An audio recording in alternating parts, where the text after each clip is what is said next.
Man, listen. It is Sippin On Sundays with a Monday.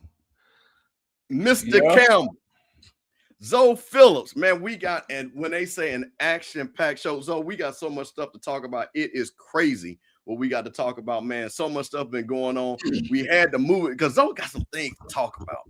And man, listen, man, as you know, I got the links, man. I got the articles and stuff like that, man. So listen, man, all I want you to do, man, tell your folks that Sipping on Sunday on a Monday is on. Go get you something to drink. Go let people know that we live, we here. And man, we about to get down to it and everything. This is Sipping on Sundays on the Off Script Network. Sipping on Sundays on the Rocket Mill channel. And you know we about to talk about it. So, you know, I'm about to go and get that nice little music, man. I'm about to call my boy, as y'all call him, Kamikaze. My boy Brad Frank, my classmate. I'm about to get Brad do us an intro. Brad Franklin. Get my boy do us an intro or something. You know what I'm saying? I'm working on that. I'm gonna have us a little intro going on there. You know, little mix of the blues and a little Mississippi rap. You know what I'm saying? Coming through there. Now, Zoe, as they say, good question is, how you doing? Because I got some questions about something you did this weekend. So why don't you tell the folks how you doing? I'm good. I'm all over the place, but I'm good right there, man. Got a lot of irons in the fire right there. You know, a lot of irons in the fire, you know, getting ready for this wedding and stuff like that. Last week, and shout out, listen, man, had a crazy, awesome show, man. Got so much great feedback, man. Yeah. Shout out to my boy Mike Reed coming in with the pinch hit home run and everything. Broke that APR down, man. You know how your boy did. Had to break. So I had, listen, one thing. So you know one thing about me and you, and you know this is why me and you get along. We all about the facts. We are not the people that just showed up when Prime showed up. We're not the people that don't know certain teams. We're the people that when they kind of ask a question, we usually got the right answer. So I had to school these folks last week. I had to give them a master class because I got many jobs around here. You know, so I had to let them know I'm also an APR investigator. Shout out to my girl, and before let you finish, but it's a little reminder I want to tell everybody. Google is free. Google is free. That's all I'm going to say. You know, but let me tell you something, Zoe. I'm going to say this. But some people don't know how to use Google. Because you know what happens with some people when they Google? They still get the wrong answer. I've seen it too many times. Because, see, what happened is, they don't want to go look at fact. They'll go look at something on Instagram. Well, I saw it on Instagram, Mr. Campbell's got to be true because I Googled. I saw it on YouTube. I said, bro, who is the person that posted? Well, I don't know. It's somebody in his basement. Yo 35. Talking about, I know who the next basketball coach is going to be at Jackson State. How you know, bro? You got 2 followers. You've been sitting in the basement, man. You know, it's just crazy. But so I do want to share something because we're going to start off this thing real quick. Because I'm an old man, but I want to just share something real quick because I want folks to know, boy, when you clean up, when you clean up, boy, you look pretty amazing now. I want to just share this picture real quick. So, bruh. Yeah, man. Bruh, listen. And look, that was just the proof I sent you. You know what I'm saying? We had just got it shot in, so that was just one proof from that she sent over. But man, she actually just got all the pictures back day before yesterday. Yeah. You know, man, so listen, man, I'm gonna tell you something, man. There's nothing as a brother. Ain't nothing when you see another brother. You know how the old folks say, boy, you clean right there, boy. You might have clean like that. Now you already got your better half. I wasn't worried about her. I know she was gonna be stunning. But you know, when people like me and you, so they sometimes we have to step out on these folks sometimes. So listen. Look, I see you had the little pose there, bro. You know, I see you give a little action there at the folks say when you're in my business. Look, we down the quarter. And shout out to Rhonda, man. She excuse me, that she talking about down in New Orleans, man. She was amazing, man. It was a dope experience, man. So yeah, we were down in the quarters. We did a couple of looks, man. We were down in the quarters at a hotel, down in the French quarters, shoot some shots, and we actually went up to City Park. They did some shots, man. City Park was packed. There was an audience out there, man, but everybody showed love, so it was pretty dope, man. Okay, now Zoe, listen. So I want to tell people, Zoe hit me up. He said, "Hey, man, big bro, I got a little date I got to go on, a little surprise date, and I got to go." I said, "Well, Zoe, where you going?" He said, "Hey man, you heard of tonight's conversation?" I said, "Yeah, I see those clips and stuff like that." So yeah, me and my girl gonna go to tonight's conversation. That's all. Listen, I'm gonna say something. Now let me make you. So you're at the beginning of the millennials, right? That's where you're at, right? That's where you're at. No. I'm a Gen X, baby. Are you sure? I'm Gen X. Who you 78. Okay. All right. Well, I'm gonna give you that, but I ain't gonna give you that. No, I'm Gen X. Hold on. I'm Gen X through and through. You made about 2 years. You made about 2 years. No, dog. I made it by the life. I'm a Gen Xer, dog. Okay. All right. Look, if I'm alive and kicking to tell you I remember the day Marvin Gaye died, ain't no millennial can tell you that. Okay, all right. Watching Showtime Lakers live in the Hold on now. Wait a minute now, because I'm an older Gen X, and I wasn't born in the 60s. You see what I'm saying? I was at the very beginning, so you're just like that. So I couldn't tell you when Martin Luther King died. That was 2 years before. So there's things you ain't gonna know now. There's things you ain't gonna know. So let's just say that. But I want to say this because this is not directed at you, because I understand. I think those kids. But I was sitting up here thinking about this zone. Say, man. These folks go all around. Now, I know, correct me if I'm wrong, majority of them on that stage are not married. But I got no. Dude, I got some things to say about it. Okay. Hold on. Let me set it up. And they go, and so if you don't mind, I mean, if you want to, how much are the tickets? That's what I'm finna get to, dog. So I gotta explain. Hold on, before I answer it, I gotta say this. So it was packed. Oh, right? Absolutely. Everywhere they go. Here's the thing. So regular general admission tickets, bro, was $70. Oh. Hold on. Wait a minute. Hold on. Let me say that one more time. $70, man. Hold on. Regular general admission was $70, but bro, they had VIP tickets. But the VIP tickets were different levels to it, right? Yeah. Bro, the front row tickets, I'm not kidding. You can pull it up. The front row tickets. Oh, that beet juice is so nasty. The front row tickets, bro, $700. Oh, listen to me, Steve. I got front row tickets. I'm getting hot because you just said that. Listen, the front row tickets was $700, and then they had another slot that was like, don't quote me on this one, I could be wrong. It was either $200 or $250. And they were all field pimping. And so let me tell you how they did the seating. So it was in the convention center. And so they had it like in how they got individual seats, so they know pews, but if you can imagine, you had one huge section in the middle, and then you had my bad. And then you had a big section to the left, big walkway, alleyway, big section in the middle, then another alleyway, and then section on the right. Right. And bro, I'm talking about it was all field. And so the middle section, which I was in, and me and Miko might have been about, if I had to guess, man, I say I probably somewhere between 20 and 25 rows back. All right. And it was way more rows behind us, dude. And in each section, well, I can't say that, but the middle section had to been at least 25 seats. Mm-hmm. I'm talking about just in the middle section. Yeah, right. 25 seats in rows. Bro, they made a killing. And so what they did was we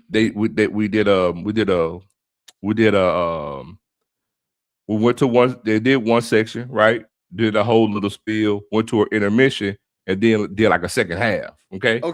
So because they had Dr. Bryant, who's not a real doctor, by the way. I'm not gonna we already know that. I'm gonna let the great let me say this. So first half, Dr. Bryant was there, and then it had intermission. Then when the second half came, she wasn't there, and then Lance Gross came on. Okay. Lance Gross was there? Yeah. But Dr. Bryant was on first, and man, she came on stage twerking that thing too. Like I got a whole different viewpoint of her. Like I saw her at the Jeezy concert, but But if you see the video of her twerking last night, yeah, she was twerking. I mean, but it was dope, man. It was dope. I would actually go again. It was I told I told my girl, I was like, if you were Jackson and you wanted to get you a chick, last night was the night to go get you one. Because it was like 30-1 in there. I already know that. So all right, so here's my thing. All right, so I'm gonna go old, man. So I sat up there and I figured you said $70. This is why, and I'm gonna take you out of it because this really doesn't apply to you.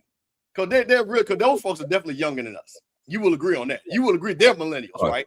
You will agree they're all millennials. Okay. Here's what's crazy about millennials, and I'm gonna say that to Gen X and even the book. We have failed our children because these cats are probably the same age as my kids and stuff like that. Here's the thing. So when we was that age, we didn't have to go to the Coliseum. So we went to somebody's barbecue. We went with the uncles and aunts, and they was giving advice. And guess what? It was free, and you got something to eat. You got something to eat. I didn't have to pay $70. You bring your girl there, or somebody, such and such will have a little trouble with the marriage. She go over there with the old ladies, the brother. I'm gonna tell you something that you just admitted to that went over your head and everybody else's. Because I'm gonna say this that's gonna tie into what you just said. I'm so thankful and glad that I grew up in a generation where I had to, when I was at the mall or the grocery store, wherever else it was, if I saw a young lady and I was attracted, or if I liked her, I had to walk up to her on a cold call to go get it. Well, okay. Now because guess what? In essence, that's what you're saying. Like, guess what? You had to want to, right? Or I'm going to this barbecue. I'm going to this barbecue to meet women. You know what I'm saying? Or I'm going here to meet women. That's a lost art right now because it's easy. Because like, oh, let me get your what's your name on your IG? Hey, you know what I'm saying? What's your name on whatever social platform you got? I don't need your number no more. What's your name? Hey, let me follow you. You know what I'm saying?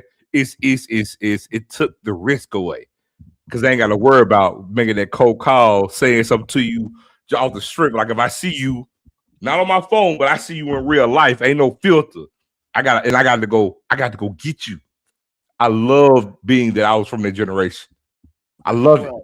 Well, I'm gonna say this, man. I told somebody, I said, somebody, hey, where's Zoe? 656. She always monitoring the chat, making sure everything. Because she said, where's Zoe, Steve? I said, well, Zoe, he going out with his fiance and going to that conversation. That's how we got on this. Because, bro, listen, y'all don't need to be listening to people. Now, listen, I'm gonna say this because like I said, I know Zoe family, I know where he come from and everything. So there's two parts to this, Zoe. There's the entertainment part, right? So you go for the entertainment. So I know you went for the entertainment. Because I know doggone well you got a mom and daddy, and ain't nothing else they told you that your mom and daddy ain't already told you. Okay. So you went for the entertainment. But I'm talking about the people that go to act like they're getting advice from these folks. Well, let me speak to that. Because honestly, bro, being there, I can tell you those questions are loaded. I can tell you that those questions are loaded. Oh, they got plans. They got plans in the stadium. I think they have like predetermined questions, a few of them already, right? Yeah, but they're real legit answers. I can appreciate that. But man, some stuff that people be asking sometimes, if we keep it in a book, it's like, come on, man, but look like a duck, quite like a duck, and damn mongoose. Like some stuff just kind of go without saying. Like the first question, I kid you not, was I'm dating this guy, but he's married and he's been married for about 5-6 years. Am I, what do I do in regards to if about wanting to be with him? And you know what I'm saying? Like you really asking that question? See, this is the reason why you got to have. See, man, listen, what I'm talking about. See, they used to write songs about this. You go and get a meal, you go in there and you go over there with the old men. See, them men have been married 20, 30 years. They give you that real advice. And I listen, now I ain't saying they perfectly married, but they still married. And they give you them little keys to how to stay married. And you sit over there and you listen. And the woman over there, because she's upset about the guy. And then those sages, those wise women say, listen, This thing ain't no marathon. This thing ain't no sprint. This thing is a journey. And me and your Uncle Larry been on this journey for 45 years. And we're going to keep going. See, give you that type of advice. You see what I'm saying? So that's why I'm like, how y'all paying $70, $80, $700 for something we should give y'all for free? That's my own thing. Y'all paying $700. And so I'm going to say, listen, to all the old school Gen X and baby boomers, listen, man, y'all need to start having these barbecues again. Stop talking about folks can't come to your house. Stop talking about y'all, you're too busy. Because y'all doing the same stuff. Get off the hand, but bring them young folks. Because another thing, too, the young folks ain't getting married. They think they don't have to get married. Then they going to get old. So I just had to point that. I'm like, man, we didn't have to do that, bro. We had barbecues. We had them old folk barbecues. So listen, we going to transition. Because we got, so listen, y'all. Once again, Sippin On Sundays on a Monday. Zoe Phillips, Mr. Campbell, Off Script Network, Rocky Miller Channel. Man, listen, we got a couple of hot topics that we're going to talk about. But Zoe, there's some things, when I was in Jackson, man, we used to go and you'd be playing, we just used to hang out, you know what I'm saying? And people just go. And especially if you was young, you know how you go down to where the light pole is or the fire hydrant and everybody, you know what I'm saying, kind of just meet down there. And that's when you go figure out what you're going to do today. No, my house was there. I had the street light, the street light in Northgate. Look, in Northgate, in Northgate, I have a street light into my house. Yeah. So we gonna talk about what's going on. We down here at the street light. So there's a couple things that I just want to ask you a question. We're gonna kind of go around some things I've seen, and I just want to get your opinion on it. Cause man, it's some things that just been interesting. But the one thing I want to talk about, Deshaun Jackson, and how they gonna try to get the bags on. I don't know if you've seen this, but I got to share this. I thought this was pretty interesting, and I got to give Deshaun Jackson some credit. So this is what Deion Jackson, those guys posted on Delaware State. So this is it. The new Jack spring game experience. Limited spots available. Do you want to have a sideline access during the spring game? Do you want to be a guest coach? Do you want to throw the Eagles legend for a touchdown? Guess what here, Zoe? You can do it. Welcome to the new Jack era experience, boy. Guess what, Zoe? Hey. What was New Jack the first one to come up with the idea? Well, okay, hold on. Let me finish. I'm gonna give me a second. Cause I just won't break this down. I'm gonna let you get that announcement. Because see, we always talk about who's first and who left. So look, D-Jack said, listen, man, you could be a defensive. I'm gonna make this bigger right here. You can be defensive guest coach, $300. Assistant defensive staff during the game, sideline access. Be offensive coach. Guest coach, assist offensive staff during the game, sideline access. So for $500, you throw T-Jack, Sean Jackson, a touchdown, and bro, run a play and catch a touchdown pass from Coach Jackson on the field experience in the game. And so you know what? If you just want to just be down with the folks, $100, just give you a little sideline access. $400. So, what do you think about this promotion? I love it, man. Look, man, one thing about it, one thing about that, when it comes to it, man, everything is different. I ain't no hater. I mean, anything that because again, this is being intentional, thinking outside the box and doing something different than the norm to generate revenue for our program. And we put it on Front Street. Right. Because, one thing that's happening over the years, pretty much at all our HBCUs, is moving in secrecy. Doing things in secrecy, getting things out there. Well, guess what? You got a head coach put things out on the forefront of trying to raise revenue for his program, and I love it. Man, I listen, man. I saw this, and I said, man, you know what? If you got a guy, and he is his coach, celebrity coach, I think that's brilliant. Yes, sir. Because there are people. So let's hear Southern. I know y'all was worried about Marshall Faulk, and I know spring game is already paid for something, man, but that don't mean nothing, man. Y'all, hey, man, listen. In the fall, man, go run Marshall Faulk out there. Go pull y'all some dollars. At least you have the Southern gear on by that time. And go get them out there. Man, I love this, man. I love everything about that. I love the fact that you bring in the community and stuff like that, man. I really, when I saw that, I said, man, that is awesome. But Zoe, as we move on, as we hanging out at the light pole on the corner, cars pass by. You know, in certain neighborhoods of Jackson, we didn't have no sidewalks. We were just right there on the corner on that street. You know what I'm saying? we went on no sidewalk. Get out the street, y'all. That's where we hanging out. So I was just talking about that the other day too. You know, I'm telling the truth. So I just saw this. Now, and I had to make a phone call, man. Because listen, one thing about me, when I see stuff, shout out to L Dot. What's up? Go ahead. And shout out my man. I said, you know, we got something for y'all. And I forgot about my PV. Hey man, hit that PV12. Let them know we got some stuff working for them tonight. But hey man, listen, I saw something, and you know me, so I know folks. I saw something. Now, shout out to my boy T Buck. You know, sipping on Sundays, Mississippi guy. T Buck gonna come on already in the text him. He gonna come on sipping on Sundays with him. But so I saw this, and I had to make a phone call up there to the Mississippi Valley to see if this is true. So hold on, man. Mississippi Valley might have found him a head coach. And for some of y'all that don't know basketball, this is Mike Davis. Used to be in Indiana. Was the guy that took over after Bobby Knight. After Bobby Knight went nuts, took him to a national championship. Didn't hang there. Went somewhere. Didn't he end up at Texas Southern? Didn't he go down to Texas Southern? Turned Texas Southern around. Turned Texas Southern around. I had to make sure, because I said, man, you know, folks be, you know, because I don't know the source. You know, man, one thing about me, I source my information. But I had to call some people up there, because you don't know people up there at Valley. They been folks. They said, Mr. Campbell, let me tell you something. Don't tell nobody. This is probably true. Mike Davis. So what are folks at Valley trying to do, man? You know what? Listen, I found this. You know, you got T-Buck.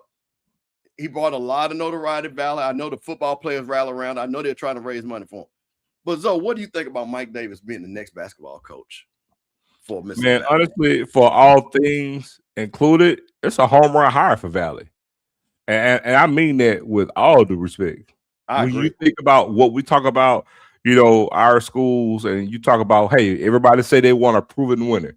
Well, guess what?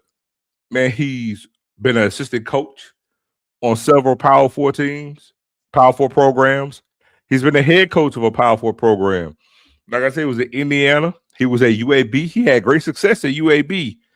After UAB, he actually went to Texas Southern, turned Texas Southern around, and he's actually been he was at Detroit after that. And actually, do you know where he's coming from Valley, where he's coming to Valley from? I don't. That's why, hey, let folks know. Where he's coming from Memphis. Really? So he was on Penn Hardaway. He's been in Memphis since 2024. Wow. So guess what? That's a short ride from Itabino right there in Greenwood to Memphis. It's a short ride. Well, it's a little hour and a half. I like that he's recruiting that footprint already. He's already and let me say this: he's already well versed with Mississippi. Mike Davis is actually from Alabama. That's true. And Mike Davis got family in Mississippi. I bet we played at Alabama. And Mike Davis got family in Mississippi. Okay. So being at Memphis right now, very familiar with Eric and familiar with the conference already. Mm-hmm. Valley got a fairly new arena. It's a nice arena too. I don't know if anybody's ever actually been. It's a nice arena. Put you in the mind of Tulane's arena. It's a little bit smaller than Tulane's, but put you in the mind of that. But an arena that you can win in, that you can recruit to, that you can get players to. Because again, Coach Stribling had great success at Valley as the head coach. Right. But I think Mike Davis is going to do it. I like the hire. Love the hire. It's a good, logical, sound hire for Mississippi Valley. Right. You know, I'm going to tell you something, man. And of course, we, like I say, sipping on Sunday. So, man, listen, we know that Valley brand. We know that school well. We're from the state. We know how hard they have tried in all sports. But what I'm going to give that AD credit is he's swinging for the fences. He is trying his best to get that brand. And, man, listen, you know, one thing about it, man, again, we talked about this with basketball, man, and shout out to Nolan Smith, HBCU Coach's Corner interview. He said, man, listen, there's players out there. It's a lot of guys. Coach Smith from Prairie View had him on HBCU Coach's Corner, of course. He said, Mr. Campbell, it's a lot of players out there. So, again, can you get a couple of guys to go for a ride down there in the Delta? Guy, you know, again, he has a name. We're going to talk about name because shout out to a couple of my young boys. They said names don't matter no more and brands don't matter. We're going to get to that. But at least he can come and say, hey, listen, I've coached a national championship. I know what it looks like. I've coached NBA players. Come to Mississippi Valley, let's build something great, man. Man, listen, I like the fact that they're trying. I like the fact that we talking about, because you know what? If the Valley would have hired Joe Smith-Jones, wouldn't have made the show tonight, Joe. We got too much to talk about. Wouldn't have made the show. I'm just letting you know. This was, when I texted it to you, I texted it to you right before the show. I said, ain't no way we're going to make it. Ain't no way. So, man, I am seriously impressed that Valley is making that move, man. And we're going to see, man, like I say, coaches, like I say, got your man that coming from Langston over there at Alabama State, Chris Wright. Chris Wright will be on the HBCU Coaches Corner next week. That's another solid hire. Solid hire. Solid hire. We're going to get into that Jack State business in a second. I want to spoil that. Love that hire. Fam, you brought in Charlie Ward. We're already on that recruiting trail getting 6'6" small forwards. Solid hire, raising money. So, man, listen, I love it, man. I love it for the I love that the conference also understand we got to put a premium on basketball now because it's too much money. Shout out to my man, Mr. K. Ocean, PB12 checking in. You know what I'm saying? Oh, and thank you. Paris, the AD's a woman. That's you know what? I should have known that because of the FAMU stuff. You're right. And I remember she got the job because Angie mentored her. So you know what? Thank you, Paris. Because we're moving fast on this thing, man. So we're going to turn the corner, man. Because, we have a certain fan base that's been very excited this past year. They've been winning championships. So we had to actually give them some history about their own school. And then they wanted to challenge us until we had to tell them that we're right. But so you know what? There's something that happened down there that I want to talk about with this fan base. Your boy T-Jack got a raise, so your boy T-Jack, he's got a raise. So we're going to bring this up. Shout out to HBCU Game Day. Like I say, Stephen Gates. Steve, you gotta say it right. You can't say fan base. They don't have a fan base. Oh, okay. I see. They got a handful of fans. Now see, PB12. Now y'all know. Please send all complaints to Zoe Phillips. I have y'all back. Oh yeah, we're gonna talk about that. Did I lie? They don't have a fan base. They have a handful of fans. I'm gonna let y'all handle. So I'm here for you, PV. I'm here for you. A little something I date her mama with the preview, so I got to be right by. Her mama big time alumnus down there. I want mama calling me. Mama old school PV. I mean, you can't say PV12 and then say fan base. Well, no. Listen, hold on. Wait a minute. You can because see, I like the fact that they are bought into it and they say, you know what? We're not gonna let y'all disrespect us. We gonna, as some of y'all users, I ain't gonna use the word. They took ownership of it. Well, they are a group of people that they cannot tell a lie. There's nothing to own. I mean, it's 12 of them. Well, now it's about 14. So 14, it's a handful of fans. That's 2 handfuls of fans. And then somebody say I'm hating. How am I hating when you literally go with the moniker of having 12 fans? It's over there. How is that hating? They say they're not gonna let y'all define. They say we're gonna own it. Listen, hold on. So let me get through this. Let me get through this. Well, because my PV folks, shout out to my PV folks. They know I got their back, even though Said tried to give me a brass monkey twice, but that's okay. We ain't gonna talk about that. So this is your boy, my guy. T-Jack, my guy. T-Jack let y'all know Mr. Campbell gave money to Prairie View. So T-Jack, Prairie View's making sure the Tremaine Jackson staff are happy after the run at the HBCU title. According to CBS Sports, Prairie View has admitted Coach Jackson contract found the debut year that ended with a conference title and program first celebration bowl. The source told CBS that Jackson received a significant bump in both salary and staff support. According to the report, Jackson salary and football staff pool each increased about 35%. The amended deal also includes a stronger revenue sharing commitment after Prairie View finished 10-4 in Jackson's first season. Now, this is what they HBCU game. That kind of move matters in modern HBCU football. Prairie View did not just reward its head coach for winning, it responded to a championship season by making a larger financial commitment to the program around it. That includes Jackson, but it also includes the assistants and staff members need to sustain the momentum in the transfer portal era. Hey man, listen. Shout out to AD Golf. Shout out to AD Golf not playing no games. And I'm just going to tell you, we got AD Golf on HBCU Coaches Corner tomorrow. So we're going to talk about this. That's what we do. Shout out to AD Golf, knowing what he's got. because I'm gonna say this, and PV folks, you gotta understand it. I am 56 years old. In my formative years of 50 years of just knowing what's going on in the world, I have not talked about PV this much in 50 years. So I'm just gonna tell you, I have not talked about PV this much, other than the streak that we used to laugh at for them 20 years that the streak was going on. I know it wasn't that long. Chill out. Well, Steve, I hate to have a news flash for you, but okay. none of the PV12 did either.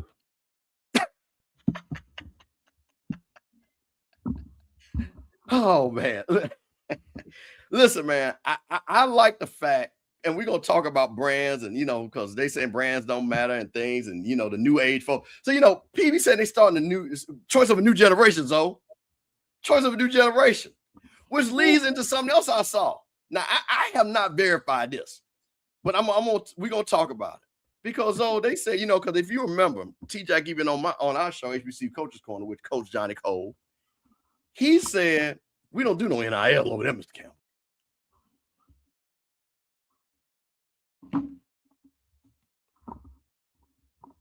Steve, you didn't hear something?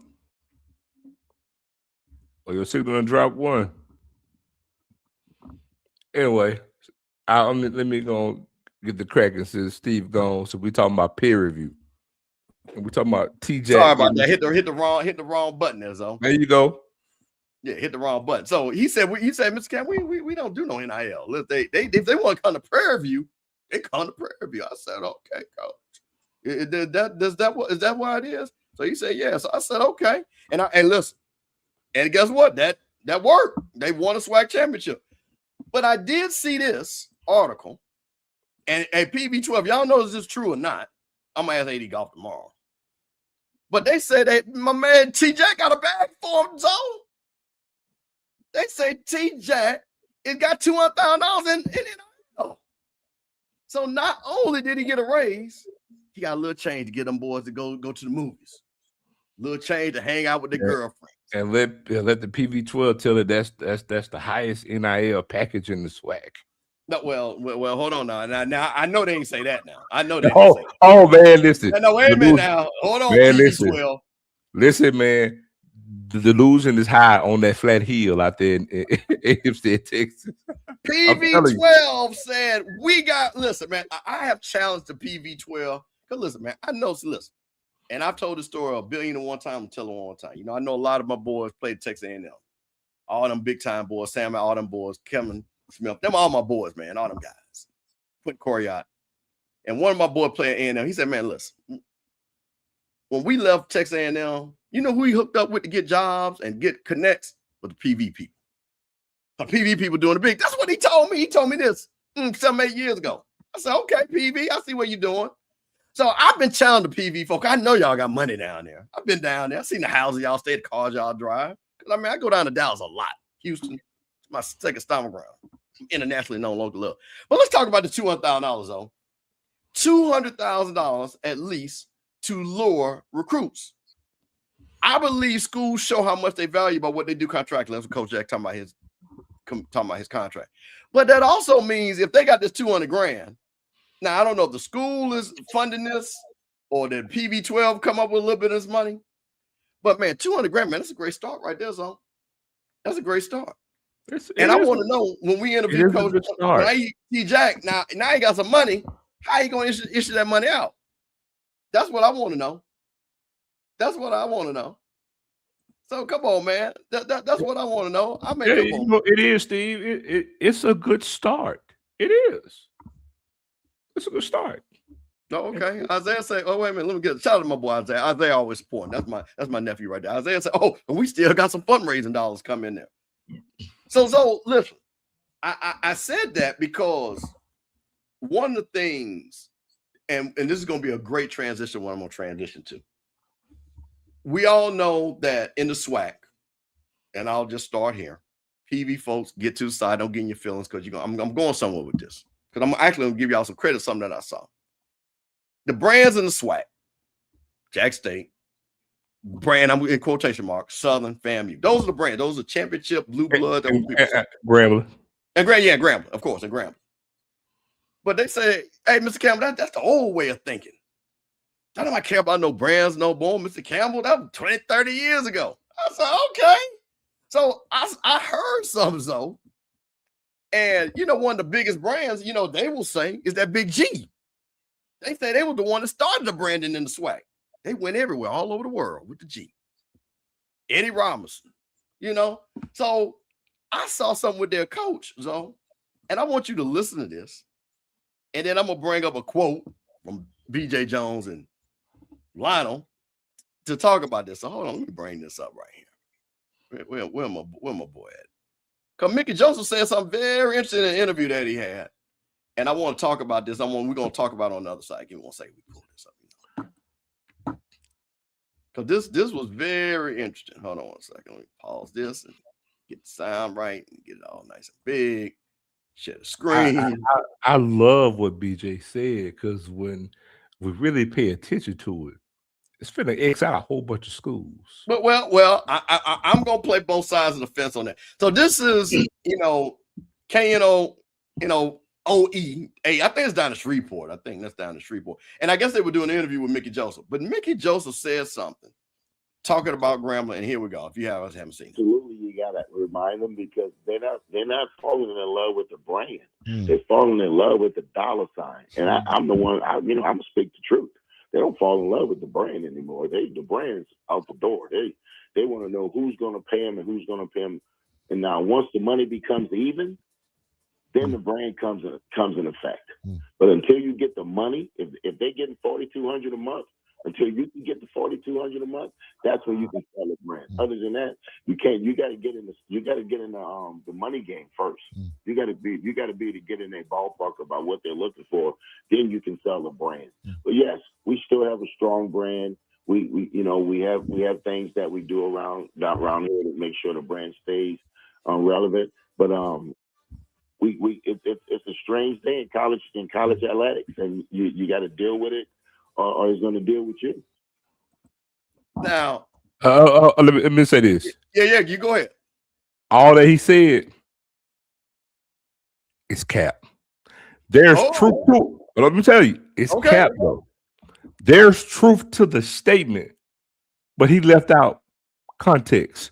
So let's look at the source. He's at Grambling. Right. Grambling, strong traditional brand, because two things could be true. But Steve, I got a question for you.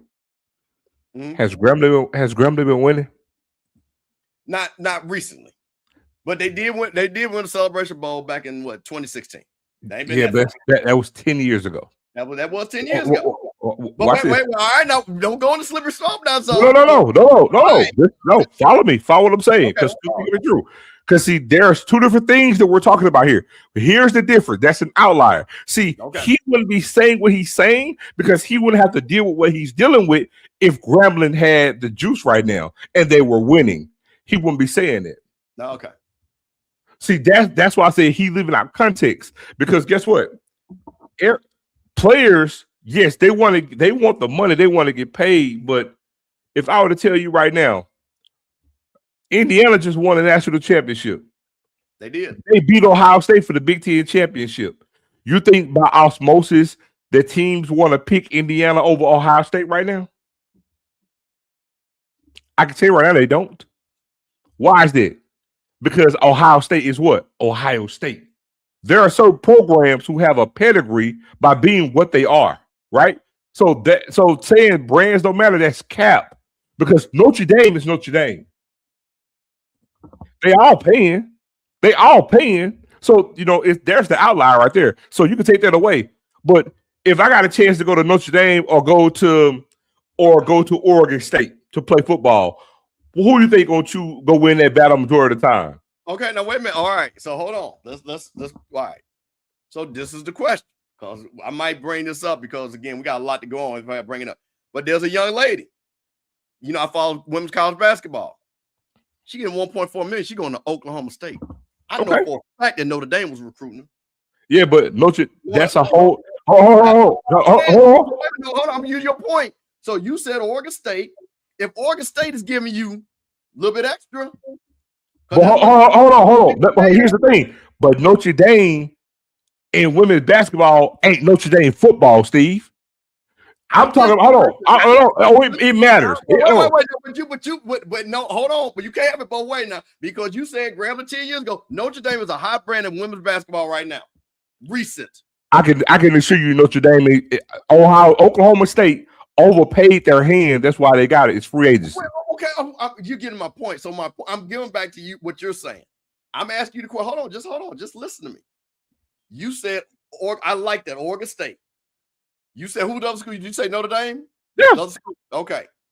And if Oregon State says, hey, listen, go to Notre Dame, they only give you $500,000. We're going to give you $1 million. Because we want you to be a game changer here. But here's the thing. Here's the thing. In football, Notre Dame is paying, Oregon State is paying. My point is, all things equal on the money front. See, now you're giving a different dynamic because you're saying they're going to overpay. Wait a minute. And now hold on. Wait a minute. So I'm glad. No, and the basketball is written. All things ain't equal. I'm going to tell you how I know this specifically. Because this right here, I'm a Carolina fan. That boy wanted to go to Carolina. That owner of the Utah Jazz, who's a big BY booster, doubled the money that Carolina was going to pay him. Here's my point. I said earlier, we know that they're all paying. Money's equal. If money's equal, they're going to get paid either way it go. You got Oregon State or you got Notre Dame. You're going to take Notre Dame. That's just a fact. If all things are equal on the money front, hold on. So I feel you like this. Hold on. Equals. See, that's the thing. That's what Mickey's saying. It's not equal. You can't no. You can't do that because that's the whole point. Wait a minute. I'm gonna tell you exactly to your point, right? If all things are equal, you use Indiana, right? Ohio State is Ohio State. Indiana was like, listen, let's go get some folks. And people went to Indiana. People are going to Texas Tech, and they're in the state of Texas. Texas did not make. Hold on, so I'm using your example. Everything is even. Texas Tech is not a brand. Texas is one of the top 10 brands in all of college sports, and they could not out-recruit Texas Tech because no. You're saying it wrong. They can't outpay. Well, pay recruit however you want to say it. No. There's a distinctive thing. So I'm using your point. Texas is a big brand, just as big as Notre Dame. Texas Tech got that billionaire and said, you know what, we ain't playing second field to nobody. I'm paying. You're still making my point, Steve. What I'm saying is, I said if they both got the same financial offer, but it's like free agency, basically. You're making my point. What I'm saying is, if Texas Tech and Texas both had $1 million offer to a kid right now for a wide receiver, both of them got $1 million. Texas, 9 out of 10. Now you tell me where that kid is going. Well, see, Texas Tech and Texas. Wait a minute. No. Hold on. Answer my question. I'm agreeing with that, but see, that's not how, because Texas Tech knows they got to pay more than Texas. So that's my point. Hold on. I led with, in the beginning, I said if you have Oregon State and you got Notre Dame, I said if the money is the same, because the point is that brands don't matter. I'm like, that's cap, because if the money is the same, then the brand is going to win out. That's what Mickey's talking about, though. Mickey's saying it's not the same because the money is balanced differently. Mickey, if you play the clip, Mickey said brands do not matter. All they care about is money, is what he said. So correct. I'm saying they're going to get paid. If the money is even, then the brand will show, because they're going to build the brand. Hold on. So right now, that girl who signed with Oklahoma State, she got 1 point. She's like the third height. She's the highest college basketball player. She'll be right behind the two girls in the WNBA. What I'm saying is Notre Dame did not give her the same offer that she got at Oklahoma State. I can assure you that if Notre Dame gave her the same offer that she got at Oklahoma State, she would not be going to Oklahoma State. So you missed. That's what I'm saying. You're not okay. Let me. That's not the word. Go ahead. I want to get it. Go ahead. I want to, because you know me, you my guy. But no, the point of it is, that argument would be Alabama. We're Alabama.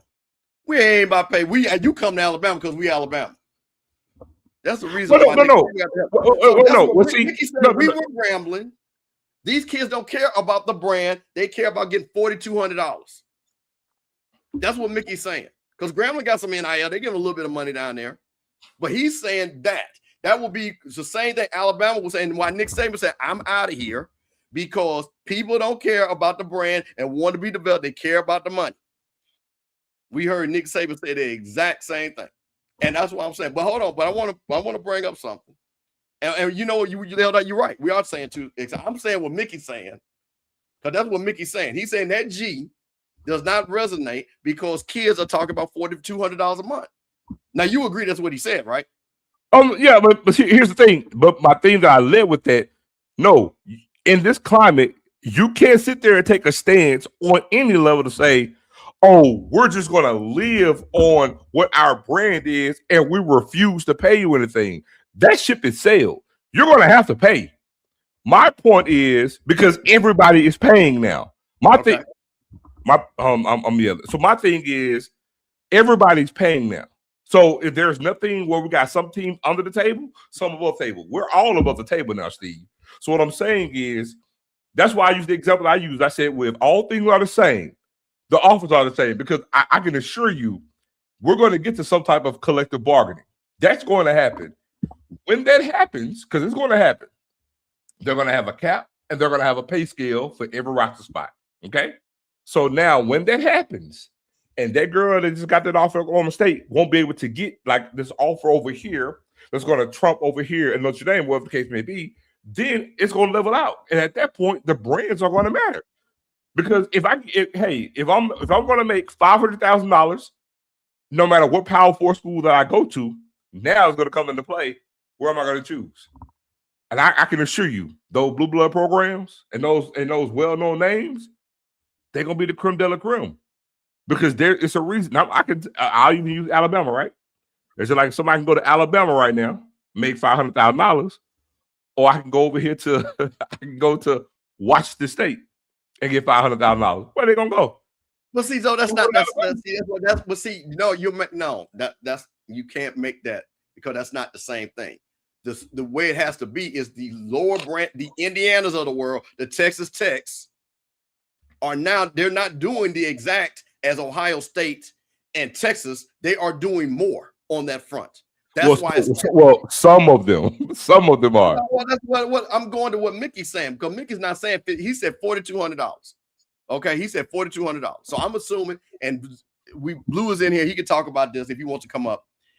Maybe in the FCS realm, a top-notch player, $4,200 a month.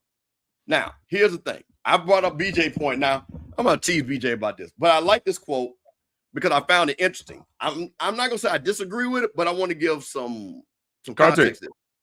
BJ said at some point, and I'm assuming he's talking because, BJ is a Southern guy. At some point, the sports resume has to be updated. Being a powerhouse in the 80s or 90s when we're 26 years in 2000 means nothing to kids born in 2008, 2009 with being recruited right now. BJ could be talking about Southern, actually. I'm just saying, BJ, you really could be talking about Southern. Because here's my thing with this, right? And what people miss, brands are built by the coaches. Every brand you tell me, they've had a famous coach that started the brand. You know what keeps brands going? And you've seen it. So I've seen it at FAMU, seen it at other schools. If you can keep getting multiple coaches, guess what you have? You have a brand. Now, the question is going to be for Prairie View, as an example. They're building.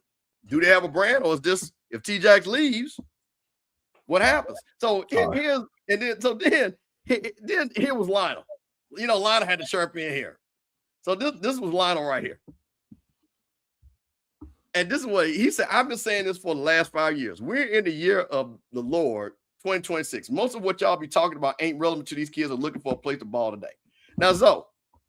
Now, the irony of that is he said that 5 years ago that you do know the previous 4 years they weren't relevant either. But okay, so this is what I think I disagree with this, man. Because I'm going to go to your argument, right? Now, here's why I'm going to go to your argument. But I agree with you. That's what I'm saying. This is more. If FAMU is recruiting, and I'm not going to use Prairie View, HBCU X, that is not a known entity. And all things, you're going to tell me that person not going to Prairie View? Going to FAMU? If Jackson State is recruiting X player, against HBCU X. You gonna tell me that kid is not going to Jackson State because of there is tradition, because they have shown to get people in the pros, they have shown they got 50,000 people in the stands, they're showing they got a winning tradition. You gonna tell me that doesn't matter? Because that's what you sell.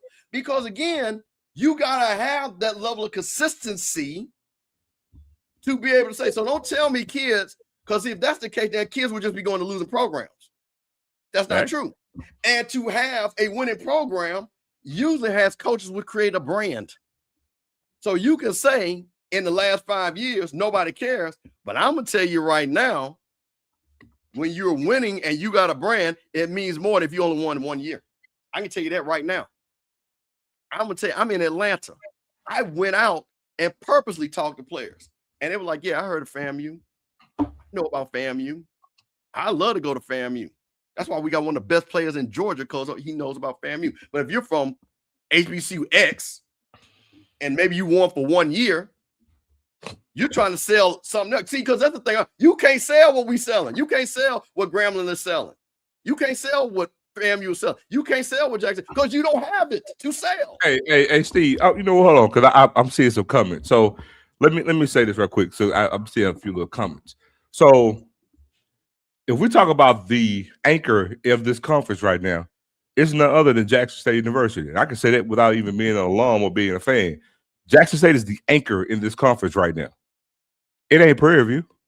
And you're the current SWAC football champion. You're not the anchor in this conference. You're not. And that's not me talking with pride or anything else. But I know y'all won't admit that. But Jackson State's the anchor of this conference right now. Right now, Jackson State's the anchor of this conference. They said that for Jackson State, Grambling is over. They taking over after 1 year. But here's the thing. I'm not speaking on. No, it's not an exaggeration. Right now, if you were to say who headlines this, who's the flag bearer for this conference, it's not Prairie View, in no shape, form, or fashion. It's Jackson State. Point blank. Period. We can start right now with the year 2020 going back. Jackson State is the flag bearer of this conference. Jackson State is the rising tide that's lifted all the boats in this conference. When we talk about social media presence, who is it? When we talk about fan engagement on social media, who is it? We can go to all the different shows around here, right? Steve, let me say this, and I'm not popping my collar or anything, but if we go on the show right now and say we're going to talk about Prairie View, is it going to do numbers? Or if we talk about Jackson State, it's going to do numbers? We can go around to ask all the social media guys that's doing it. Which name ring engagement? Now, wait a minute. Now, okay. Now, see, here. Okay. So this is exactly here. This is where I, as an old head, this confuses me, right? Because, and love G Boom, smart brother. So he asked a question. He said, where was JSU? Because a line on these guys, and BJ too, that don't matter about what happened. Hold on, Steve. EA, get out your feelings. I didn't say FAMU. Get out your feelings. I said the SWAC. I didn't say nothing about JSU doing anything for FAMU. And here's the thing, EA, to show you that I'm not hating. If FAMU had won the SWAC 3 out of the previous 5 seasons, went to the Celebration Bowl 3 times and won a national champion, guess what I would sit here and say? FAMU is leading on when it comes to all things in the SWAC. The numbers don't lie. It is what it is. Myself, right now, if Prairie View had won the SWAC title 3 out of 5 years, won a national championship, social media is running crazy, fan engagement through the roof, guess what I would have to say? Prairie View is pretty much the flag bearer for this conference. Point blank, period. Man, look, I got blue and white on. Yes, y'all know I'm a Jacksonian. But the fact still remains. Y'all got y'all feelings when it comes to stuff like this. Point blank, period. Hold on, Elvin. One thing I'm not going to let you do. Yes, I would. I don't lie when it comes to anybody who knows me know I stand on what? I stand on data. The moment this ball head ever been on anybody's screen, I stand on data. Point blank, period. You could take me being a Jacksonian out the roof, but the point is Jackson State is Jackson State and has been since 2020. Point blank, period. leading and anchor is one of the same when it comes to what we're talking about. Okay, then if the anchor's the wrong word, hold on, Steve, I gotta say this. If anchor's the wrong word, if anchor is the wrong word, then what other school is anchoring this conference since 2020? I got time. Name them. Name me the other program that's anchoring the SWAC in football or anchor in football. Name it. Name it. Put it in the comments.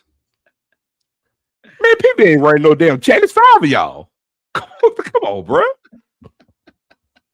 Shout out to Grace. I ain't got to keep repeating that. It is what it is. I mean, so look, Grace, I'm gonna talk because you seem like a nice, lovely young lady. So since what I'm saying is wrong, what I'm saying is wrong, so tell me, I'm not crashing out, dog. So tell me, when it comes to eyeballs in the conference for games, Jackson State moves the needle. It's true. When it comes to fan engagement online, it's Jackson State. It's true. When it comes to attendance to the games, it's Jackson State. It's true. When it comes to all the YouTube platforms, it's Jackson State. When it comes to football success, it's Jackson State. So tell me who, because, hey, Steve, I'm going to tell you this. Nobody has came in and said who it is since then. And then if you say Deion starting, yes, he did. Yes, he did. So guess what? I can say the same thing about TJ, right? That's your coach and y'all won the SWAC, right? Right? That's right. It's almost like we want to deny Deion Sanders was the coach. Well, before Prime. Well, hell, PV, before TJ, what was you doing? It's like we want to anyway, the thing is, yes, when it comes to football, Jackson State's been the flag bearer in this conference. Jackson State's been the rising tide. Unless we go the rest of this 2020 decade and we don't win nothing else, then somebody else can lay claim. If somebody else can outbid and outgain more championships that we've won in this decade, then you can have a whole different thing to say. But until then, or something changes, because right now, Prairie View got the same number of championships as FAMU. Point blank, period. We've been SWAC only 5 years though. And here's the thing, though. Here's the thing, though, Steve. Since FAMU's been in the SWAC, who has a better win percentage, Prairie View or FAMU? Oh, well, you know it's FAMU, absolutely. So you see what I'm saying? I'm just saying, and I'm not. And my thing is, with y'all, and here's my thing: me saying what I'm saying is not attacking Prairie View. I don't have to put you down to uplift the facts. Point play, period. Okay. So I the reason why I just find, so this is my thing. And to me, as they say, this is generation. Me and Scott used to have these kind of conversations and stuff like that. Oh, Mr. Campbell, man, you be talking about back in the day. And I'm like, brother, back in the day was built what you got today. So you can't forget back in the day. So my only problem is, and a lot of my guy, is when you sit back and say 5 years doesn't matter, you think it don't. I'm telling you it does. I tell you one thing. Now listen, y'all can take this however you want to take it. When your team is consistently winning, people show up to the games. Now you take the high you want. Cause I'll tell you this though. Now listen, you seen Club Bragg, haven't you, Zoe? You seen Club Bragg, right? You know why people come to FAMU? Because they winning. Hey, I tell you what. I got a question for you. What's more of a remote place? Alcorn, Prairie View? Oh, that's a good question. So what? Because Prairie View, what? Like, hey, how far Prairie View from Houston? What? 45? Like about 30 minutes from Houston. 30 minutes? So, okay. So right there, Houston Metro. Okay. Who's more remote? Grambling, Prairie View? Oh, well, definitely Grambling. Okay, then. That's down there. We don't sit there and say Grambling 12 and Grambling won they win the SWAC title. We don't sit there and say Alcorn 12. Well, we'll see. So, hold on. Well, see, now you see. I set you up for that. You caught the alley-oop. That's my point. Why legacy matters. You know why it was PV 12? Because they hadn't been winning. Now they have enthusiasm. So hold on, PV. I'm giving you prompts. Now you have enthusiasm. You're winning. My man Isaiah said, "Hey man, we fundraising now. So you know what? Hey, hold on. I want them to understand this. You can't have one without the other. The reason why there's all this juice is because you're winning. Now, I guarantee you, I expect y'all to improve your attendance at them games this year. I expect it. But you can't sit back and say that it doesn't matter when a school like Jackson State been getting $30,000 in that barn for over 40 years. You can't say it doesn't matter. You can't say that FAMU brand does not matter when we've been getting that thing filled up for the last 30 years. You can't say that Southern does not matter when you go down and they put that 22,000 in that joint, no matter what. You can't say it doesn't matter. It does matter. Because last time I checked, it ain't no 5-year-olds buying no tickets. It's grown folks buying tickets that have been around these programs for, guess what, more than 5 years. Well, tell them to go ahead and print the shirts. They can go ahead and trademark PV22. They will go from 12 to 22. Tell them to go ahead and trademark. So with that being said, I'm gonna do our last little thing on Prairie View because this was pretty funny and pretty smart. I'm trying to tell you, Prairie View got a lot of lawyers down there too. Shout out to them Prairie View lawyers. They don't have a law school. They go over there to Texas Southern. But your boy T. Jackson, hey man, somebody trying to jack my juice. And guess what? He said, hold on. Is it really the his coach? juice? I believe it's South Carolina State, South Dakota State. And look at what, I guess, I don't know if that's the head coach. If that's the head coach, Blue, let me know. Noah Kid said, dollar mentality, discipline, obedience, and grit. I think I've seen that somewhere before, Zoe. and your boy T. Jack, I like what he did. T. Jack said, hold on. T. Jack had to do that repost. Dang, coach, we're going to need that trademark. Now, let me tell you something, Zoe. As somebody who actually owns 3 trademarks, getting a trademark ain't easy. And I own 3 of them. And you know what your boy T. Jack said? Let me show y'all something how we do down there. How HBCU folks do. Hey, Steve, I'm finna Hold on. Your boy T. Jack said, I got the DOG. Discipline grit. He said, man, listen, we pending. Hey, we don't want the trademark office on. Hey, he went to the trademark. Hey, man, wait, man, Mr. Man. TJ, why did TJ go straight like my boy? In what's my boy Denzel when in the movie when he told Nicky Barnes, Blue Magic. Oh, I stand by that. I stand by the TJ said I stand by the dog. So TJ say, listen, dog is a brand. He just be making that up. That's a brand from Prairie View. You call it whatever you want. Call it cat, this, whatever. But don't be right here itch your mouth calling it dog. Here's the thing, though. I just sent you a little something. Okay, go on, highlight this for me. Because, you know, you can trademark something, but just because you trademark something don't mean you did it first. Because, you know, there's a thing called the calendar, right? So if you do something in the year of our Lord 2025 or even 2023, you can say, I've been doing it for 3-4 years. That's right. But if somebody did it in 2019 before you did it, then what does that mean? Well, okay. Let me hear on that. Okay, so all right. That's the DB coach from that's the DB. Hold on. I saw this. Give me now, who is this person? This the DB coach for South Dakota State. Showing him that we was using this at a different place. And look at the year of our Lord on that thing. Wait a minute. You're moving too fast. You saying this is one of the coaches from South Dakota State that was at a previous school that we've been using this? Yeah. Look at the year too. Okay. 2020. Oh, wait a minute. The white man clap back like that. You see that? Yeah, white man clap back like that. Now, okay. So listen. Now, hold on. Before you say something, because I see my man right there say I'm a hater, but then a minute ago they said that I told you I love to deal in facts.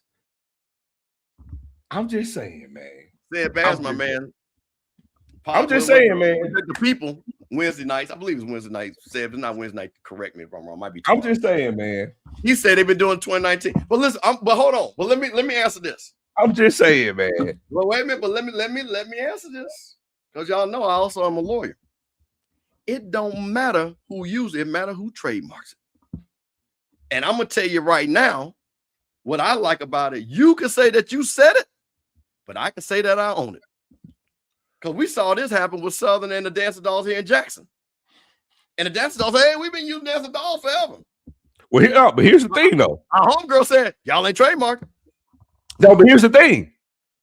He wouldn't say anything about trademarking it then. His thing was, I was using this first. Y'all got this from me. He's basically saying that, no, we got this. Using it a while back. Wait a minute. Wait a minute. Wait a minute. I want to clear this up because T-Jack, my guy, I don't think that. Wait a minute. Let me pull this back up. Hold on. Wait a minute. He didn't say no. Wait a minute, because you listen. You know we don't do facts around here. T-Jack, I'm gonna read it. What T-Jack said was, dang, because we need to get that trademark. Mm-hmm. He didn't say, I used it first. He said that trademark. It's a brand. They stand on it, just like Pepsi. So he said, hey, listen, coach, I don't care what y'all doing over there, but that trademark is over here with your boy. Now, that's what he said. Now, let's clear it up now. So I'm going to say this again, because I'm going to tell you this. When I did iWeave, right, there was this girl. So I never saw iWeave before ever in my life. I never saw it. And I said, man, I think this is a dope name. I really did off the iPhone, right? You know what I'm saying? Stuff like that. That's why I got iWeave from.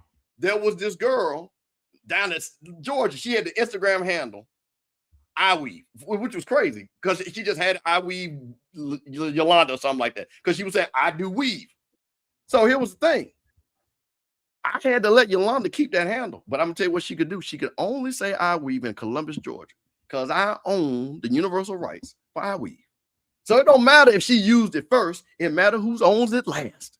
So my thing is, hey, man, listen, to all my black folks, this is what I like what T-Jack did. We ain't about to do no arguing back and forth. I'm just going to show you this paperwork, and then we can end that. So now, if the coach used it back in 2020, that's fine. What T-Jack saying, you ain't going to put that on no T-shirts. What T-Jack saying, you ain't about to make no money off of it. And what T-Jack saying, I'm about to do, he about to do T-shirt with Lionel. With dog on. So that's all I'm saying is, let's just keep it a buck. So both of them are right. So they say, hey, we've said this, and I'm not arguing that. But I tell you what, and it is still pending. Now, here's the thing about the pending thing, which is interesting about that. I don't know when he filed a trademark. I didn't see the date. So you go on a pending state because you got to go out there and see if anybody else is using it. And then you got to do just like what I did. Now, somebody might have made a claim on it. Somebody may have one of them old school, what they say, you send it to somebody, claim, but that really don't work. Change this right now. I deal with too many trademark lawyers. Copy and mark trademarks and stuff like that. So my thing is respect to T-Jack that the fact that he even got the trademark. So I'm gonna give him credit for that. So his clap back was the correct clap back. He didn't say I used it first. He said, bro, I got that trademark.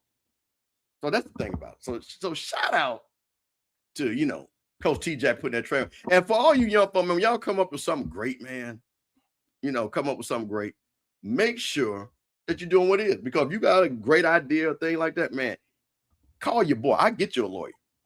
I will get you a lawyer.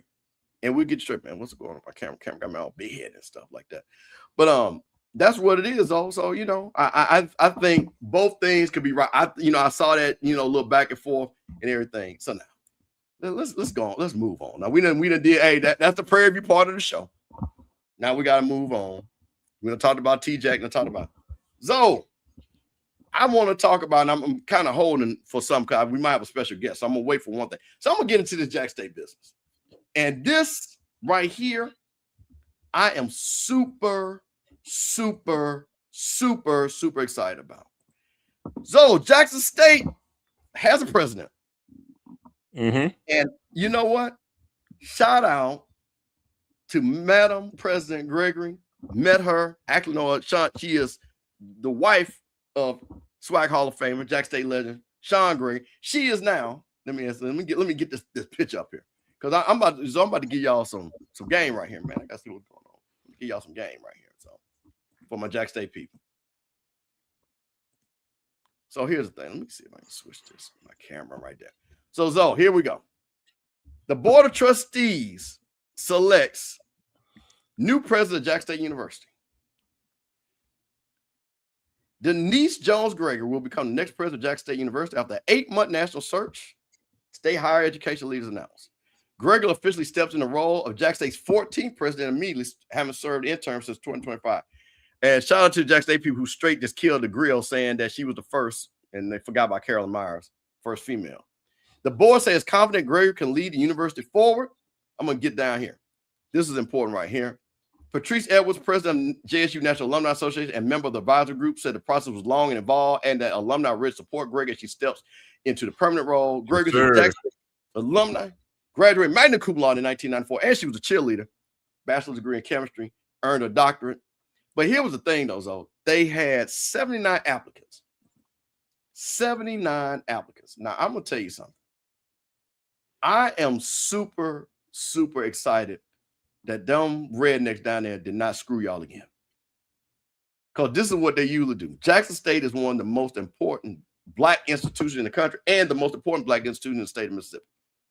Because you know what they do? They produce college graduates that make money, that vote, that have something that they talk about. And just the fact to sit back and see that they finally, because them last three, and I know this for a fact, them last three, the alumni didn't want them. Because everybody knew there was something up with them. Started with your man Bynum. I'm telling you right now, the Jackson State alumni old head was like, hell no. Because they knew what Bynum was up to. Y'all got Hudson. You know how they go. They knew about Hudson, how he moved. Then this other dude, what was y'all last president for? What was the last president? What that dude name? He went to St. Joe. What was y'all last president? See, you can't even remember his name. Oh, you talking about, yeah, whatever his name is. See, can't even remember his name. No, man, I can't say it on there. Yeah. And we all know what word on the street is what he did. Woo! Ain't no word on the street. Ain't no word on the street, dog. Hey, well, listen, I'm not gonna leave it at that. I'm gonna leave it at that. So all I'm saying is, EA say there you go, did it. This is to me to neutralize Jackson State. Let's have these people in here. Now the watcher got it right. He don't know his name. Man, we all know his name, dog. Right. But either watch is right. He's gonna be known for his size. So we know, but listen, I'm old school, man. Like I tell you, my full part of civil rights. I know the game. I seen the game. I know exactly what they were doing in Jackson State. I am proud, and maybe they just could not find the stepping and fetching that they could sell that was even qualified. Because that's what they did. Oh, when these people were qualified, that last guy damn sure wasn't qualified. They brought Byron. The last guy came straight from IHL. Yeah. I am happy. But so I'm gonna give you a little game on here, so I'm gonna take off because I need people to see me. I said it's go to the T and JSU. Oh, okay. Oh, damn. Okay, yeah. All right. We're gonna leave that right there. and Israel hit it right. Well, see, that's what the whole point is, man. They had to put them in there. Woo. So here's the thing. We're gonna leave that alone. But so I'm gonna give y'all some game. Hold on now. I'm about to give you some game. Hold on, let me see. What's going on? My camera. There we go. Let's see. Let me get my. Oh man, some of y'all some clowns, boy. Yeah. They don't know. But boy, you wild right there, Mickens. You wild right there. Hey, listen. Put your best jokes in about that guy. I'm clipping all those. But so here's the thing. I'm gonna give y'all some game. Out of the top, I won't say 15. We'll just say 15. We won't go 20. Out of the top 20 public HBCUs, there's only 2 HBCU that Mackenzie Scott ain't gave no money to. You know those 2 HBCUs are? One's Jackson State. And the other one's FAMU. You know why? Because at the top, there was no stability. And Mackenzie said, I ain't cutting no checks when y'all ain't got your stuff in order. 237 FAMU. Jackson State with 3 different presidents doing all types of stuff. So we couldn't get no money. Number 1 public HBCU couldn't get no money. Jackson State University about to get R1, couldn't get no money. But people are like, why Jackson State FAMU? I'm going to tell you why. We didn't have our stuff together. But so I'm going to give you a little heads up. Mackenzie Scott, you know who a lot of people on her board are that help give money? They're members of a certain sorority. They're members of Delta Sigma Theta. You know who President Gregory is? Well, she is, though. She's a Delta. So I'm going to tell you right now, I'm going to tell you, Jackson State, it won't be a year because I'm just going to tell you. So, President Gregory, I'm trusting you because I know you're going to lead the ship right. It won't be the first year. It won't be the second year. Year 3, so y'all gonna get 50 million.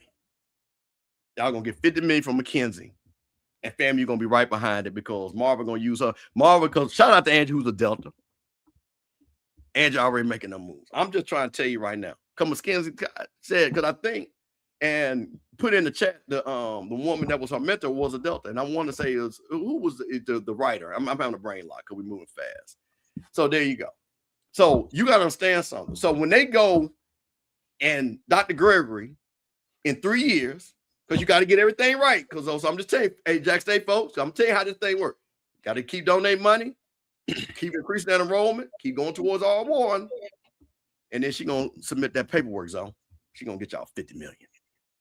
She gonna get y'all 50 million. And then FAMU gonna be right behind it because Marvin gonna hang in there. I'm just gonna tell you something. I'm actually shocked. Marvin probably gonna be there, bro. Marvin gonna be there.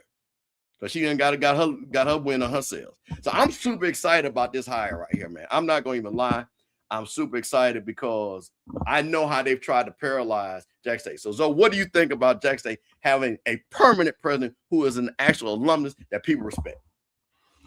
Well, first off, being that she's an alum, which is one thing that most Jacksonians really, really love.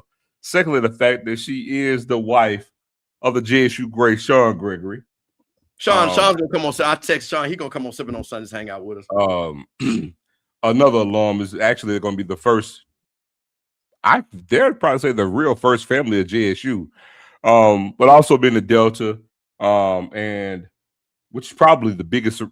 Not gonna say probably Delta Pi is the biggest sorority on Jack State campus. Like Deltas are huge here in Jackson, not just at Jack State, but you talk about Belhaven, Millsaps, as well as through all the other institutions throughout the state. There is a huge number of Deltas throughout the state. Shout out to my fiance is a Delta as well. But man, it just reinvigorated all the alums, you know what I'm saying, having a Jacksonian lead the program and then getting somebody that we wanted. You know what I'm saying, that knows JSU. And that alone is going to weigh in. You know, we were happy to actually get Hudson, but when he was there, Bakule, nickname, went up and did some, did some things that just kind of, made people turn a blind eye and regret that decision. And he muffed up some things with promise here, you know what I'm saying, as well. But this feels different, bro. It really, really does. Solely because of she's well known off the rip anyway. Already was working at JSU in all the different capacities, and like I said, being tied to Sean, it really feels like the first family of JSU. And again, this is what everybody wanted. So, man, it's onward and upward right now. Yeah, man. I'm gonna say this last thing, man. We are in these red states, and we know the game. And FAMUs, the Jack States, the Alabama States, Alabama A&Ms, the Southerns, the Grambling, Prairie Views, the Texas Southerns. Those are the machines that drives the black community in those states. And they know it. That's the reason why Florida doesn't want FAMU to have 20,000 people. You don't want 20,000 black educated folks. Guess what? Those people turn into voters. Because guess what? If you educate, you more likely vote. That's another thing, too. You gotta understand something. Jack State has a long history of voter registration and marching for voter rights. Going right down there from that campus, going down that back way, going to the Capitol. So you know exactly what I'm talking about. Go all the way back. My uncle that was doing it back in 65. So my point of it is I'm excited that they did not play a game. And we know there was probably some trickeration. But the fact that her candidacy was so strong that these folks say, you know what, we just got to hire. Now, with that being said, I'm going to say to my Jack State folks, whatever you can, I want you to pray for this woman every day, and I want you to have her back. When them folks come forward, because you know how I go, y'all have that woman back, man. Y'all raise that money. Y'all meet her when she have those forms and stuff like that, which I know you will, but I'm just saying, because this is the game that they want to see. She's going to need that support because, man, I'm just excited because it breaks my heart as somebody from, and everybody knows the lineage of me with Jack State. When I've seen the Dr. John Peoples and stuff like that, my granddaddy president was B.B. Dansby. So, okay. Thank you. So I understand legends at Jackson State. and what that means. So I'm super excited, man. I'm gonna try to ask, Sean to get Madam President. I mean, the show might not be big enough for him. Somebody might shut that down. But you know what? At least she can say hello, because we got your back, President. Proud of it, excited for Jackson State and everything. Now, Zoe, with that being said, y'all got a new basketball coach. Let's talk about it. Boy, Ashley made my boy from intern to permanent. So tell us about Jackson State new coach and what you got, because he hired 2 guys. So you had the 2 guys to the coach staff, Trey Johnson and Darren Wilson. Tell us about your new coach and what you got here, Zone. What's it going to look like? I mean, well, Trey Johnson came in, ballyhoo player at Jackson State, led the nation in scoring. As a player at Jackson State, matter of fact, his last season at Jackson State while leading the nation in scoring, I'm sorry. Trey, who's from Jackson with the Murrah High School as well, was the player to actually win the last regular season in conference tournament for Jackson State. And so now to transition from that, having Mo come to Jackson State was like, one of your favorite sons coming back home. But Trey is totally different. Trey being the head coach of Jackson State is almost like Penny at Memphis, right? The only thing that would supersede this, if, for example, would be, Lindsey coming to actually coach at Jackson State. But this is different in the sense that Trey was already on staff, has been recruiting players, and has an own good feel of it. It's going to retain some of the same guys. Mo's son was on the staff. He's actually leaving with him to head to Kentucky. But, Trey, look, man, just going to see what he can actually do with some of the players to get in. Like I said, you lose a Deshaun Ruffin, who came from Murrah arch nemesis Callaway High School, which is my high school. And it's about him actually being a great recruiter and getting players in here. And just want to see his feel of it, which will be different from Mo, to see what that'll look like in regards to how he's going to do in year 1, recruiting the city of Jackson.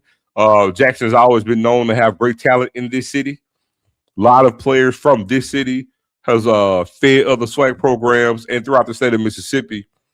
And so there's great talent in this state. To be able to get those guys to, come in here will be a great thing. Trey, really cool cat. I think he has the temperament for the job. Excuse me. I had my own thoughts in regards to going that way. I pretty much knew we were going to go in this direction. I kind of wanted to go down the pathway, even knowing Trey, I'm just going to keep it a buck. I kind of still wanted to go down the pathway of possibly even looking at the head coach from Langston, who eventually ended up going to Alabama State, which I think is a good logistical hire, just off the strength of what do we always say for any program? We want head coaches. We want proven winners, right? Yep. We always talk about a resume. We always talk about having a proven coach. And the reason for that is because we all want the closest thing that we all could get as we feel will be a guarantee, even though there aren't any. And Trey could come in and win, great. But just looking at what the guy did at Alabama State, I thought he'd be a great candidate to go in that direction because, again, he has won on multiple levels, got to a national championship game, you know what I'm saying? And just, having a good winning record, those things come into play. And also, just off the strength of, if you look at the previous 2 hires before Trey, they were all unproven head coaches on the collegiate level. And so now we're going at it again for the 3rd straight time. But again, I think Trey fits the mold even more than Mo did coming into Jackson, if we're being honest with that. But that's just knowing him personally, and all of us know knowing who he was on a local level from high school and college and going to the NBA. Played with the Lakers. Played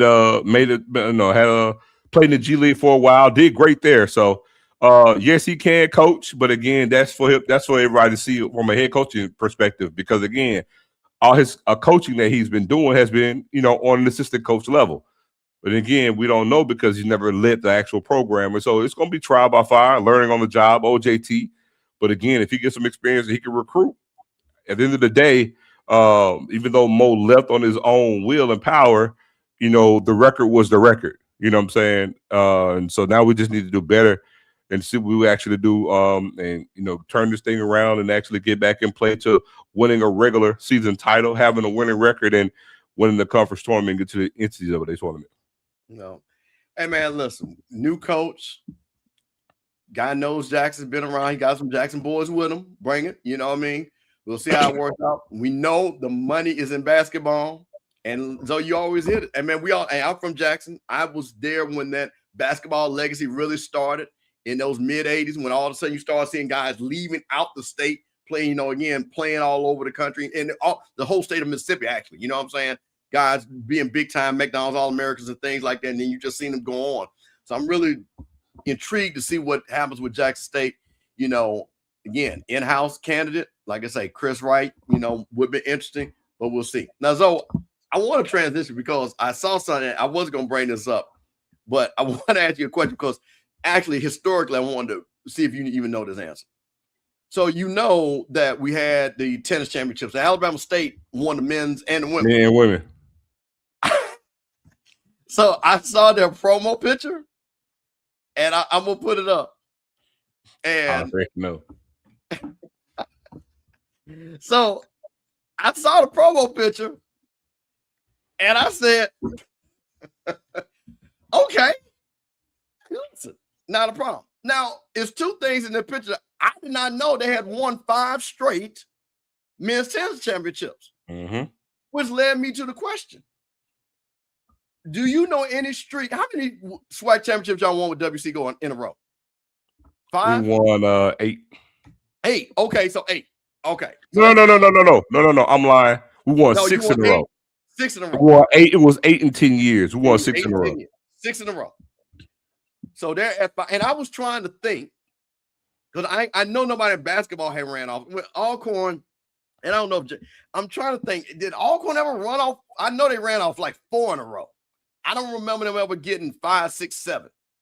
And I was like, man, this is in what? In basketball, men's basketball.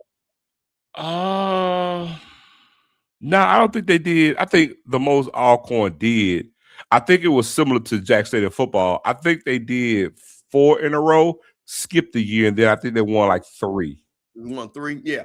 Because I was like, this was pretty impressive that they had won 5, and I was trying to see who had a longer streak in any sport that had exceeded. Because 5 in a row, man, that's pretty impressive. Let me pull that. Now here's the thing. And see, Hutch put it there. Hey, listen. I don't know which side you're on, Hutch, but I'm glad you brought this up. I'm gonna play it the other way. This just lets you know that you can come to HBCU and feel comfortable. Because these guys came to Alabama State. They're all gonna graduate. Them boys, all tennis players graduate, so it ain't got nothing to do with color. Tennis and golf always gonna graduate. And they have made a family down here at Alabama State. I tell you one thing, they complain if the picture was opposite zone, it'd be a problem. Steve. If the picture was opposite at another school, and they ain't talking about basketball and football, because we already know what that is, because they was mad about that girl being a softball pitcher getting that $1 million down there at Texas Tech. They didn't like that. So I was just gonna tell you that, yeah, Alcorn won it 4 years in a row from 78 all the way through 81, 82 season. That was 1, 2, 3. So I was right. So it was 4 seasons. Yep. Then Texas Southern won it in 82, 83. And then Alcorn won it 3 years in a row again from 83, 84, 84, 85, and 85, 86. And in one of those years, they went to the Sweet 16. Wow. Yeah, well, there you go. So, man, I just thought that is amazing because, again, we over-index. Yep. And I'm glad this is what I've been looking for right here. I can transition to actually what I want to transition to. So here is the thing. We over-index of non-African Americans playing golf, tennis for us. And in baseball too now, what it looks like. And I'm going to get to that because I'm going to talk a little baseball. But I got somebody in here, man, because listen, so this is Sippin On Sundays on a Monday. But I'm going to tell you something. The original slot for this time slot is Outspoken. And there's a guy I've been trying to get on this show on a Monday. And you know what? It's Monday night, so we about to close this thing out right. Because you know who it is? It's Perry White.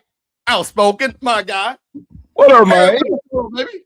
Can y'all hear me? Man, I hear you loud and clear. What up, man? As they say in Baton Rouge, what's out? What's out? There he is. What up, fool? So I don't want to flip the show. I know y'all be sipping on Sundays. Yeah, go ahead. But it's 420. They smoking on Mondays. There you go. There you go. Yeah, you know what it is, 420. Hold on, wait. Let me tell you something now. You said something. In Atlanta, I ain't heard nobody say about 420 today. That is crazy. I don't know what's going on. I don't know because the economy bad and it's on a Monday because 420 was a big thing in Atlanta. And I ain't heard nobody. Well, you know why? You know why, right? They said they can't talk about the gas because the regular gas too high. So the gas is too goddamn high. What's up with it? Perry, listen, man. This is what I've been wanting. You know what I'm saying? Folks been, hey, Mr. Campbell, what's going on outside? I said, man, listen, man. Perry business. I've been texting him. He said he gonna get with me. So Perry, listen, I'm glad you're here because we about to talk about the blockbuster conversation. Our commissioner, the SWAC commissioner, made some announcements, and I'm glad you're here. So I'm gonna pull it up because, man, I've been holding you. Go ahead. You say you want to ask a question? I got some questions. I got some real questions. You got some real questions? Yeah. Man, don't be ask me all them damn questions. I don't want to. No. I just got two. Commissioner got to talk about Zoe. Don't be asking. I got two questions, dog. For real, I got two questions. So shout out to our homeboy. Hey, where did McClellan go to school as? Are you went to Murrah? He went to Callaway. I don't know. I keep saying it all the time. I know his god sister. She went to Murrah. That's how I actually met McClellan. He probably don't even remember this. Hold on. Let me give you the rundown. Yeah, give me the rundown. Charles McClellan, all his people from Sardis, Mississippi. Where Mike from? Up there in Sardis, Mississippi. What is it? Then, up in the Delta. It's up north Mississippi. Don't talk to me as though I'm from Mississippi. Talk to me as though I've never been to Mississippi. Sardis, Sardis, Sardis. And what is that by? Senatobia, Coldwater, Como. Mike know. I mean, Mike Reed hometown.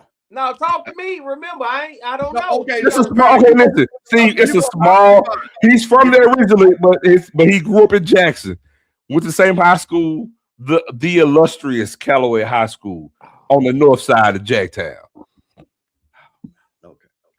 Hold on, watch it. Steve loved Callaway too. Everybody in Jackson, it was a high school. Everybody loved Callaway. Well, listen, I had about 8 I heard because I had about 8 girlfriends who went to Callaway. That's why. Hold on, let me tell you like this said. Everybody in their high school loved Callaway. I don't love Callaway, but I heard Callaway. Look, I heard Provine. Yep. I know. Yeah, you're right. Yeah, Provine, absolutely. He acting like they don't exist. That's one of their rivals. West Jackson, North Jackson, right there. Somebody just came in here and told that lie. Told me they don't have no honors program. That's a lie. Now, see, I'm gonna leave y'all alone because I myself took AP club. I myself took AP club. This place, Saratoga, Mississippi. Saratoga, and you heard no T's, no what? What was it? Sardis. Sardis. Is it catfish farming? Nah, that's more in the Delta. It ain't in the Delta. That's North Mississippi. Okay, all right. It's on the other side of what's that? 55. It's on 55. It's in the Piney Woods. It's woody. It's hilly. It's in the hill country. That's going south. We're going north. Piney Woods going south from Jackson. We're in the hill country. We're going toward Memphis. Yeah, correct. Okay. I'm somewhere. Does the Amtrak train stop there? Yeah. No. Yes, it does. I've been on the Amtrak train all the way. Yes, it does because the Amtrak train runs on 51. Oh, but you know what? Oh, let me tell you something crazy just on it. But if you got to get on the Amtrak, you got to go all the way to New Orleans and come back up. You know that, right? Mm-hmm. Or you can go to Hammond. Yeah, well, that's what you got to do. If you want to catch the Amtrak going north, you got to it rides you to New Orleans, and then the track brings you back up, which is crazy. Well, let's get into this, Perry, because listen, when I saw that, and Perry, your school actually might know a little bit about this. Who my school? I'm just saying. Who? The SWAC. Wait, ain't you 40 under 40 for Southern? That's why I just want to make sure who my school. I just want to make listen, well, I mean, you know what? Hey, if we being real, Perry just like Mike Reed. Perry got 2 schools. Well, you know what? I ain't got no problem with that. No, well, hold on now. Wait. Now, Perry, correct me if I'm wrong now, but I'm gonna give Mike Reed credit. Mike Reed got 2 different degrees from 2 different schools. Perry started a degree from the my degree I got to get away from. Yeah. So see, but now my family, look, I have no problem. I get what he getting at because I see the logo right there, the University of Arkansas Pine Bluff. UAPB, which I try to figure out every time I watch a SWAC game in this deal, they call them Arkansas Pine Bluff. I don't know what the hell going on with that. It's UAPB Golden Lions. Do y'all call them Arkansas Pine Bluff? I just say Pine Bluff. Why can't you say? Why do you have to say the university? It's UAPB. Oh, I see what you're saying. Don't say PB. No, don't say Arkansas Pine Bluff. But what's the difference between that saying Prairie View? What? No. So you're not getting it. See, Steve. Okay, so it's the university at Arkansas, University of Arkansas at Pine Bluff. Yeah. So what they'll say Arkansas Pine Bluff. And he's saying he hates when he say that because it's just like Suno. You know what I'm saying? So it's Southern University at New Orleans. You see what I'm saying? So the thing is, it's like either say UAPB or say Pine Bluff, but don't say Arkansas Pine Bluff. But that's what they always getting. I just don't understand. You say 2 schools. My mom graduated from listen. No, I'm the same way. Everybody know I'm Jack State down. There ain't no secret on that. You know what I'm saying? But I never went to Jack State, but I claim Jack State because my family went to Jack State. So it ain't it's no problem. So I just want to have clarified that because I saw the logo right there. I do got love for UAPB. I got love for the Golden Lions. No, you know exactly because you had to tell that old alumna when she couldn't believe you was up there in that up in the booth while you was up there. You had to let her know who you knew. Miss Kelly with her bougie ass. You had to check Miss Kelly. You go back generations up here. Talking about you can't be up in the suite. She know this is Perry White. 40 under 40. Tell her my mama went to UAPB. University of Arkansas at Pine Bluff. The dean of the business department. Man, come on, man. Listen, man. That's legacy right there, boy. That's legacy. Watch out. I just want my bad for getting us off track. No, it's okay. Hey man, listen, sipping on Sunday. We just sipped on that a little bit. It's okay, man. Ain't nothing wrong with that. You know, and outspoken, y'all just go all over the place. So we just doing all of it tonight. You know what I'm saying? Questions. So listen. So the commissioner, our homeboy, Dr. Charles McClellan, that's we're gonna give him his title, Dr. Charles McClellan, said the SWAC is eliminating non-Division I and Division II football opponents. SWAC Commissioner Charles McClellan said earlier this week the league's 12-member institution had voted to eliminate non-conference football games against teams outside the NCAA Division I and Division II ranks starting in 2027. So not this season next season. McClellan's comments came while being interviewed during Wednesday's SWAC stream of SWAC Golf. We are no longer going to play games that don't count, McClellan said. The membership came together and decided that was going to be the best thing in order for us to grow and move forward. So as we have more competitive games, it's going to shift school's thought process. We're not going to be able to play teams that are not within the structure it should be. 3 games are scheduled for the upcoming 2026 season involving a SWAC team and a non-NCAA opponent. Southern will host Louisiana Christian University. Bethune-Cookman will host Virginia University of Lynchburg. And Arkansas Baptist will travel to Alcorn. The Bethune-Cookman and Alcorn games will be those schools' homecomings. These matchups will still be allowed to take place this fall, but teams from those levels will be excluded from the SWAC non-conference this season. So there you go. So they say no more of that, Perry. No more of that.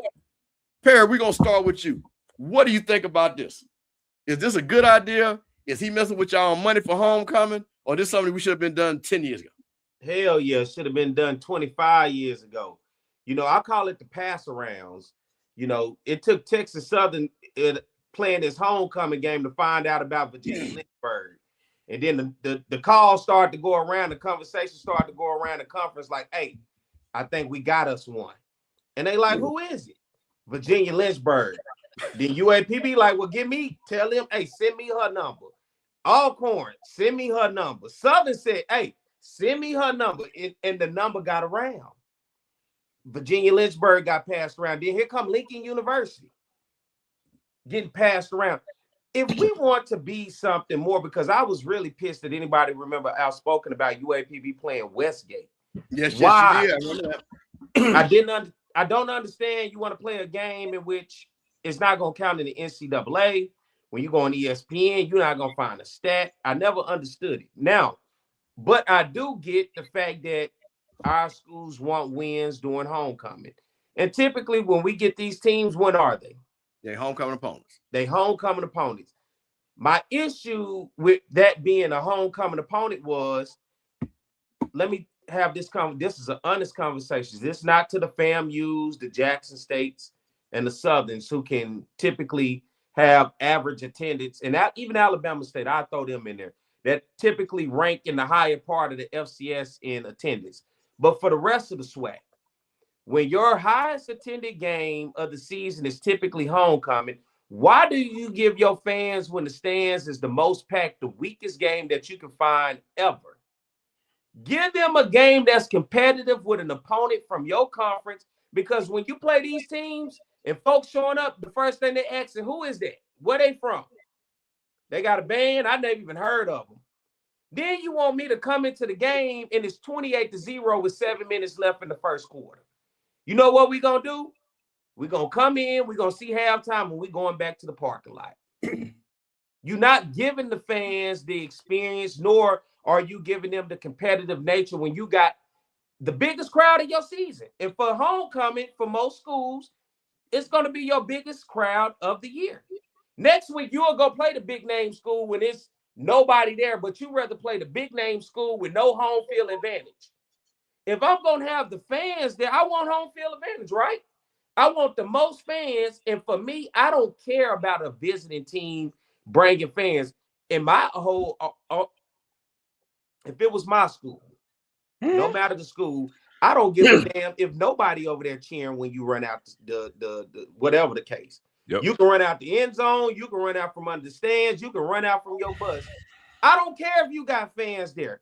My goal in my stadium ain't for your fans to make my stadium sell tickets. My goal is for my fans to get it. Now, this is the problem I think that we're going to run into with this. And I've had conversations. What works for one school may not work for the other school.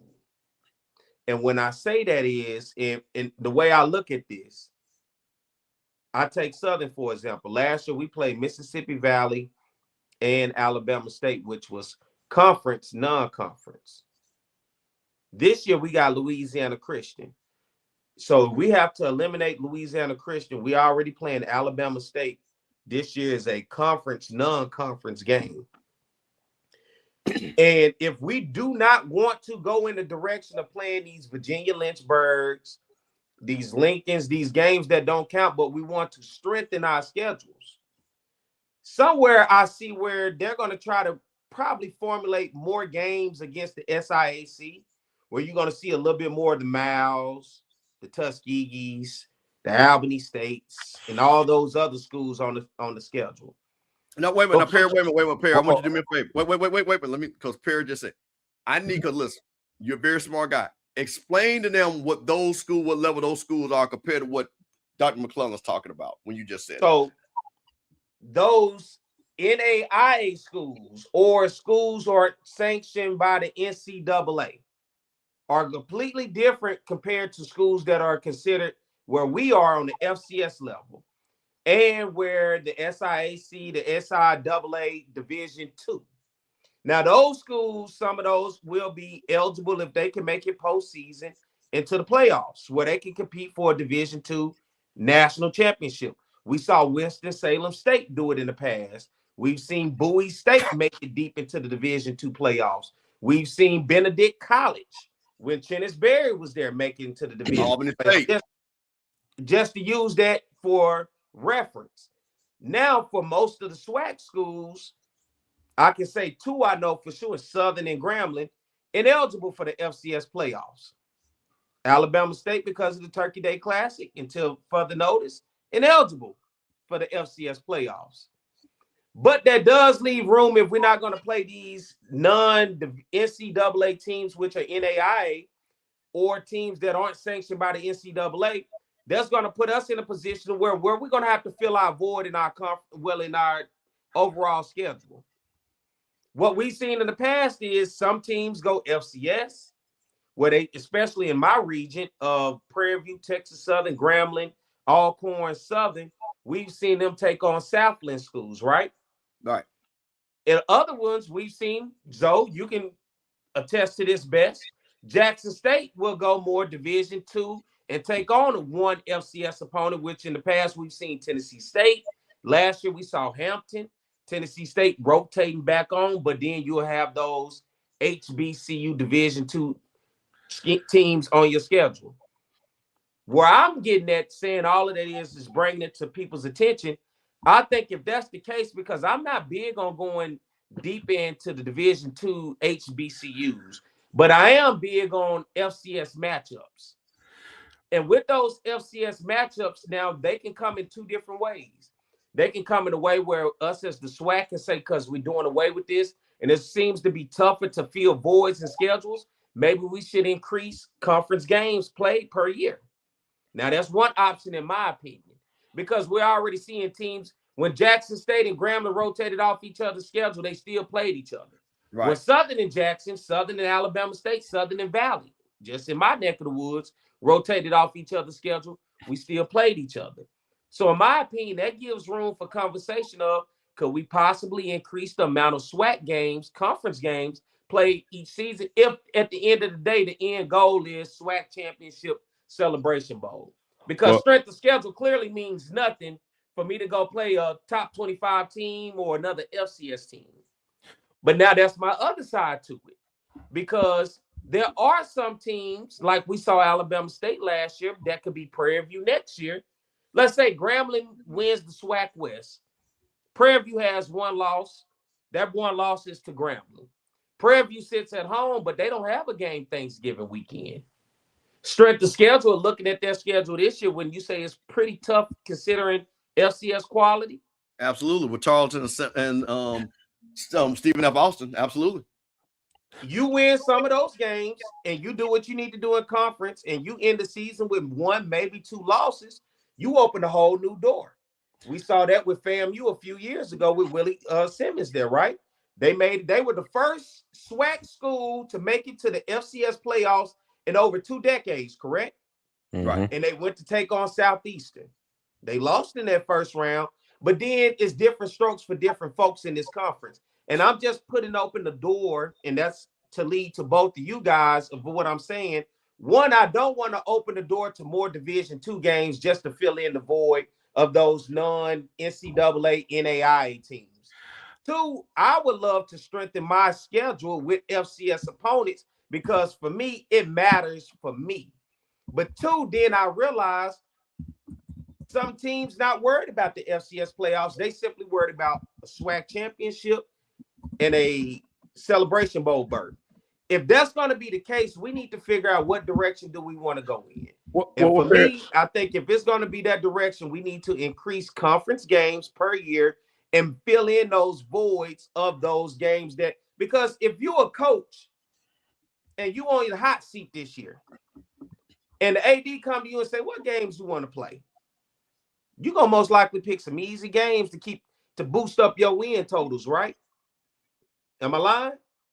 If you don't believe in competition, absolutely. Clearly, nobody believes in competition. We schedule these schools for homecoming because we say we want to win. Well, let me say this. The move, to me, it doesn't impress me. I mean, and I'm going to say this because we're talking about games that we should be scheduling to begin with. So I want you to think about this. We put something in place to say you can't play NAIA teams, literally. So here's the thing, because we have the data, right? So the thing is, you would have won me over if you said, we're not going to play these teams anymore. We're going to put a moratorium in place to say, if you play a Division II school, you can only play one per year.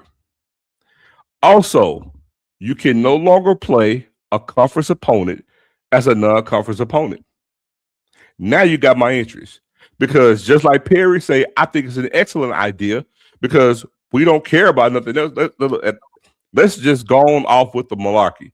We don't care about having competitive games for the most part as a conference, as a whole. We don't care about playing these games. That we're not going to even dance around it. So that we might as well, instead of playing. Wait a minute. When you say competitive games against who? Make sure you let people know what you're talking about. We don't care about playing other FCS opponents at large. We do not. So we might as well sit here and add another conference game or two, because remember, in this year alone, because going forward, we're going to have 12 regular season games. And starting next year, they're going to do away with week 0. You're just going to have 15 weeks to play 12 games. Okay? You got teams, Jack State one of them, Alcorn's another one. I think Grambling, I could be wrong, we don't even have 12 games. We got just 11. So my thing is, in a 12-game slate, we might as well play 9 conference games. Yeah. That way you can guarantee 9 conference games, 3 non-conference games. EA, I didn't single out FAMU. I said as a whole. FAMU's part of a conference. I said as a whole. Right? We have enough data to show that Jack State's playing 2 D2s this year, right? Southern is playing Louisiana College. We can go on and on about who scheduled who. The data's right there. Yes, Prairie View got a tough schedule. That's one team amongst 11. I said as a whole. Because, see, if it's up to me, because here's why I disagree with you, Perry, right? When I disagree with you, here's where I draw the line, right? So it don't have to be one or the other. See, I want, and I've said this before, I want Jack State to be the best version of itself. Just because we play for the SWAC championship and go to the Celebration Bowl does not mean that we can have a competitive, attractive slate to play every year. See, I disagree with the fact that, we only want to win the SWAC and go to Celebration Bowl, so that means that we don't really care about playing nobody else. Because if that's the case, then this move today means nothing. Because what's going to happen, and Perry already said it, they're going to be teams that's going to schedule 3 D2s next year. You can bank it. I can guarantee you there's going to be multiple next season that's going to schedule 2 D2s next year. So Lane, Miles, and Tuskegee going to get a lot of phone calls, huh? For sure. Or CIAA. Jackson State being one of them? Man, you know what? Probably so. Because it hasn't that been the conversation over the past couple of years of people even since the Deion days, of wanting to see Jackson State against other FCS opponents outside of an HBCU name. And I can remember those of the conversation. In Jackson State played Mercer. You played Tennessee State. And you played Hampton. And aside from the Celebration Bowl, playing a MEAC opponent, give me any other FCS team that I made. Well, you know what? Well, see, I look at that. I look at that differently. And Steve can vouch for this. I remember a time when we would play Northwestern State when they were good. Play Stephen F. Austin on a home and home. Play teams at the Southland. Like we were doing it. You gotta refresh the minds of the new SWAC fans though who've been around. So you heard that no kids don't know that no more. So they don't know. Right? Yeah, you gotta refresh that mind. Like when was that, in the 80s or the Gordon days? in the 90s as well. But the point is, even sometime in the early 2000s we were doing it. But what we're doing now by large, and I'm saying as a conference as a whole. We may have 1 year where we have a decent schedule, but again, and look, this is not just on JSU. I'm saying any school on the FCS level, man, playing 2 D2s is asinine. I don't care if the end game is the SWAC championship and the Celebration Bowl. My thing is, man, play attractive games. It's not about saying that you want an attractive game. I want to see the real mettle of my team against good competition, right? So, for an example, just because we want to see our team beat good teams. Point blank, period. I don't care about being ranked in the FCS because I know that's part of the argument that you'll get. Well, strength of schedule don't matter because we go play in the SWAC championship game in Celebration Bowl. Well, man, playing good teams does. Because let me say this. Did you say you don't care about being ranked in the FCS? No. I said that, I'm saying that we can, but I'd rather beat good teams is my thing. I'm saying what's a lot a of good team to you? Is it just good? A team I'm saying good teams. Like I would love to play. I'm not gonna sit there just automatically say North Dakota State, but hey, I'll play them in our home and home. My thing is I want to play good teams on a non-conference slate. Point blank, period. Because what good does it mean to you if you sit here and we only got 3 teams in a conference that's 500 or better, and yet you get to the conference championship game? Yeah, you won, but you only beat 2 good teams all year long. You're the best of the worst. Seriously, literally. Like, and that's where we are now. Like, literally. Alabama State, all the good that Body did, and they had a great year last year. They had 1 win against a team 500 or better last season. 1. And we had people say they should go to the playoffs because they won so many games. But they beat 1 team that was 500 or better. Jackson State beat 2. Jackson State beat 2 teams that were 500 or better last year. That ain't good. I know this. That's my point. Yeah. That's my point. So that's strengthening the conference as a whole and not necessarily focusing on non-conference. Because when we look at non-conference, we don't take non-conference as I'm going out for the challenge. We take non-conference as that's the dub we going to pay for.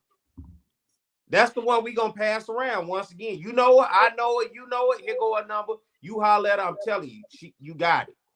We do that. When it comes to non-conference, now some teams do look at it. Once again, Prairie View, when you look at this year, is the model. But teams in this conference, once again, when I said in my region, I've seen Grambling in the past take on the Northwestern states. Alcorn is taking on the Northwestern states. The McNeese. Southern has done it. Northwestern State, McNeese. Even Valley, let's just say flat out, Valley, aside from anybody, has had the toughest schedule in this conference until this year when Prairie View finally has stepped up. Valley would go anywhere, anytime, any place and play anybody, especially on the FCS level. Hold on 1 second, Mike. Perry, forgive me. Because that comment right there, okay, see, I see that, right? Those non-conference games don't put fans in the seats. Perry, I got a question for you. I didn't say that. I didn't say that. No. I said the comments on the bottom of the screen. Oh. But I want to ask you a question. Does every game in the SWAC put fans in the seats? Now, this would be my perception of it, because I've heard it from people to say, well, our fans don't care about those games. And once again, I can speak of a perspective from where I'm at, because I don't see when other teams in the SWAC take their fan base on the road against FCS teams. But I can tell you, I don't get that comment, especially from Southern fans, because if we say we don't care about those other FCS teams and we only want SWAC teams or HBCU teams, I know for damn sure every time we went on the road against any other FCS opponent in this region, we broke in that stadium attendance. But when you at home, hold on, wait. I just want to make sure I reiterate that when we play these FCS teams, when we go on the road, I know we have a stadium attendance record at Northwestern State, at Louisiana Tech, and now I'm mixing FBS to FBS. No, right. In the state of Louisiana, I know for sure Southern University has the stadium attendance record, not at A.W. Mumford, but on the road at McNeese State, at Northwestern State, at UL, and Louisiana Tech, and we may have ULM. I don't know if Grambling may have broken it, but I know for damn sure 4 to 5 schools we have stadium attendance records. To where when they take the drone shot and they use it on recruiting visits, it's Southern University versus their school. Now, how is it that our fans, quote unquote, don't like these matchups, but we show up in droves to these people's school to bring the HBCU experience to them. But then on the return, we have the Yale because we think they ought to be like us. Well, if we go pack out their stadium, we're looking for their fans as the visitors to do the same to us. But where's that same interest from our fans that took 15, 20,000 on the road to come home and say, when we play them, let's have that same interest? That's the conundrum that I have of people saying we're not interested, but yet when we go on the road, it damn sure seems like we are. But here's my question. But hold on, Steve. But here's my question, though, Perry. Hold on 1 second. I want to say something for you because Perry said something. Because on a historical standpoint, this goes back to '87. Florida State, the number 2 ranked team, came to USM with Deion Sanders and them boys, couldn't sell out. A week, I want to say a week later. 2 weeks later. First time ever USM ever sold their stadium out, ever in the history of their program, which was amazing. Now, we're talking about at the heyday with Deion Sanders and Sammy Smith, and they couldn't sell that thing out. But I want to ask the question because we're talking about competition. And of course, this is a business. See, I gotta put the business side in there. Well, see, let me ask you a question though. I want to ask you a question. Prairie View has Stephen F. Austin coming into that barn. If they don't get a good turnout, and I know it's a home and home, does AD Golf say, "Hey, well, y'all didn't? I scheduled the game. You guys not coming. I got to make money for it. I got to make sure these home games make money." What do you say to that? You asking me? I'm asking Zoe first because Zoe's getting ready to say something, and then I want to come to you, Perry. Go ahead, Zoe. I mean, my thing is the same with Perry. You come to the game no matter what.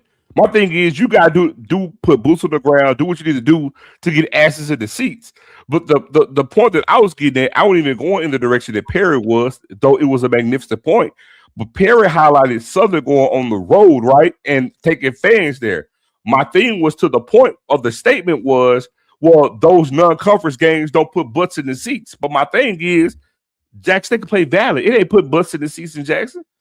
I can say Jackson can play Texas Southern. That ain't putting seats for the home stadium. Now, granted, we're not relying on their fans. We need our fans to come out. But my point is, we got to stop acting like, oh, these non-conference games don't bring out any fans. When all of them conference games don't bring out fans. We want to act like that's an outlier. It's not. Our attendance, even though we still do well, our attendance is down from what it was. Literally. But yet still, but watch this. Matter of fact, right now, the Alabama A&M game, that game in Jackson does not do well. That's why the game is in Mobile. Literally. Conference opponent. It's on the road because we don't do well from a financial standpoint with what we draw for that game. That's why it's in Mobile. And you know how we ended up here? Because when we get the biggest crowd of the year, who you want to schedule? Lynchburg, Westgate, Lincoln. I think we have to do a better job at selling and stop being scared. For me, you talking about you want to win. It goes back to the school day, the movie. You want that opponent that you think you're going to get, then you get woe out. You can't be scared to play nobody at any given time. I don't give a damn if it's homecoming, if it's a classic, or if it's on the road. You got to treat it all the same. And for me, if it's going to be a tough opponent on my schedule, I'm going to play it at homecoming. But, we so scary with our brand. Yep. I don't want to lose like that in front of my biggest crowd. I don't want the alums to go back talking about us. I don't want any problems, but God damn it, it's the biggest game of the year. You got everybody there. You scared? You know what, Steve? The last time we played Alabama State in Montgomery, do you know what that game was? That game was a de facto Eastern Division championship. And it was more Jackson State fans in that stadium than Alabama State fans. And we still didn't touch 20,000 for that game. The Eastern Division championship. Right? I know some people say, well, we knew we was going to lose. Because, it was the year they were down to the wide receiver playing quarterback, right? Right. But still, Eastern Division championship in your home, in your stadium, and their stadium holds like 21,000. And there was more JSU fans in attendance than them. So, so my point is, we always want to again, we want to cherry pick on the non-conference games, but again, all the conference games ain't doing what they're supposed to be doing. So let's not make it seem like they're outliers, is my point. Perry's spot on. Because I can say the same thing for Jackson State. When it comes to USM and other schools, you know what I'm saying, that we've gone to where we're the attendance holder, right? We've done the same thing. But now Jackson State, we do what we do at home. But my thing is, man, the shit could be a whole lot better. But I notice I'm not talking about Jackson State because we still do what we do from an attendance standpoint. But even us on certain games, we could do a whole lot better. But then you talk about, like, look, kudos to Alcorn. You know, Alcorn to be in the middle of nowhere. And when they're having success, yeah, Alcorn can still crack about 10 to 12,000 on average. It's amazing when you talk about their location, right? But then you talk about Grambling, same kind of similar thing. Grambling is closer to Ruston, better than Alcorn is, and Grambling still can do about 10,000. But again, man, if Pine Bluff can have a semblance of success, man, why they can't get their numbers up? Pine Bluff has a nice stadium, dog. Why they can't get their numbers up? You know what I'm saying? Why can't Prairie View, who's the conference champion, and yet still got a brand new stadium? I mean, well, fairly new stadium. And man, they can't sit here and get, I think Prairie View hold 15. Man, look, you 30 minutes, they come up with all these excuses. Oh, we got all this to do. But again, what's Prairie View enrollment? I bet you it's more than Jack State. Yeah, I'm saying, like, man, Prairie View should be getting almost 10,000 on attendance, man, and to be doing less than that, man, it's asinine. Same thing with A&M. I think it comes from also historical perspective of, remember, just to go back to the 90s, there wasn't a lot of SWAC schools who can hold big games on their campuses, which was why the classics made sense going all over the country. I can remember even at UAPB, they played a lot of their major games. They probably played 2 games in Pine Bluff a year. Homecoming, which was typically seemed like it was Prairie View every year, and maybe like a Lane College or somebody like that. But when the SWAC schools came in with their fans and their band, they played at War Memorial in Little Rock. Mm-hmm. Let's talk about the Prairie View and Texas Southerns.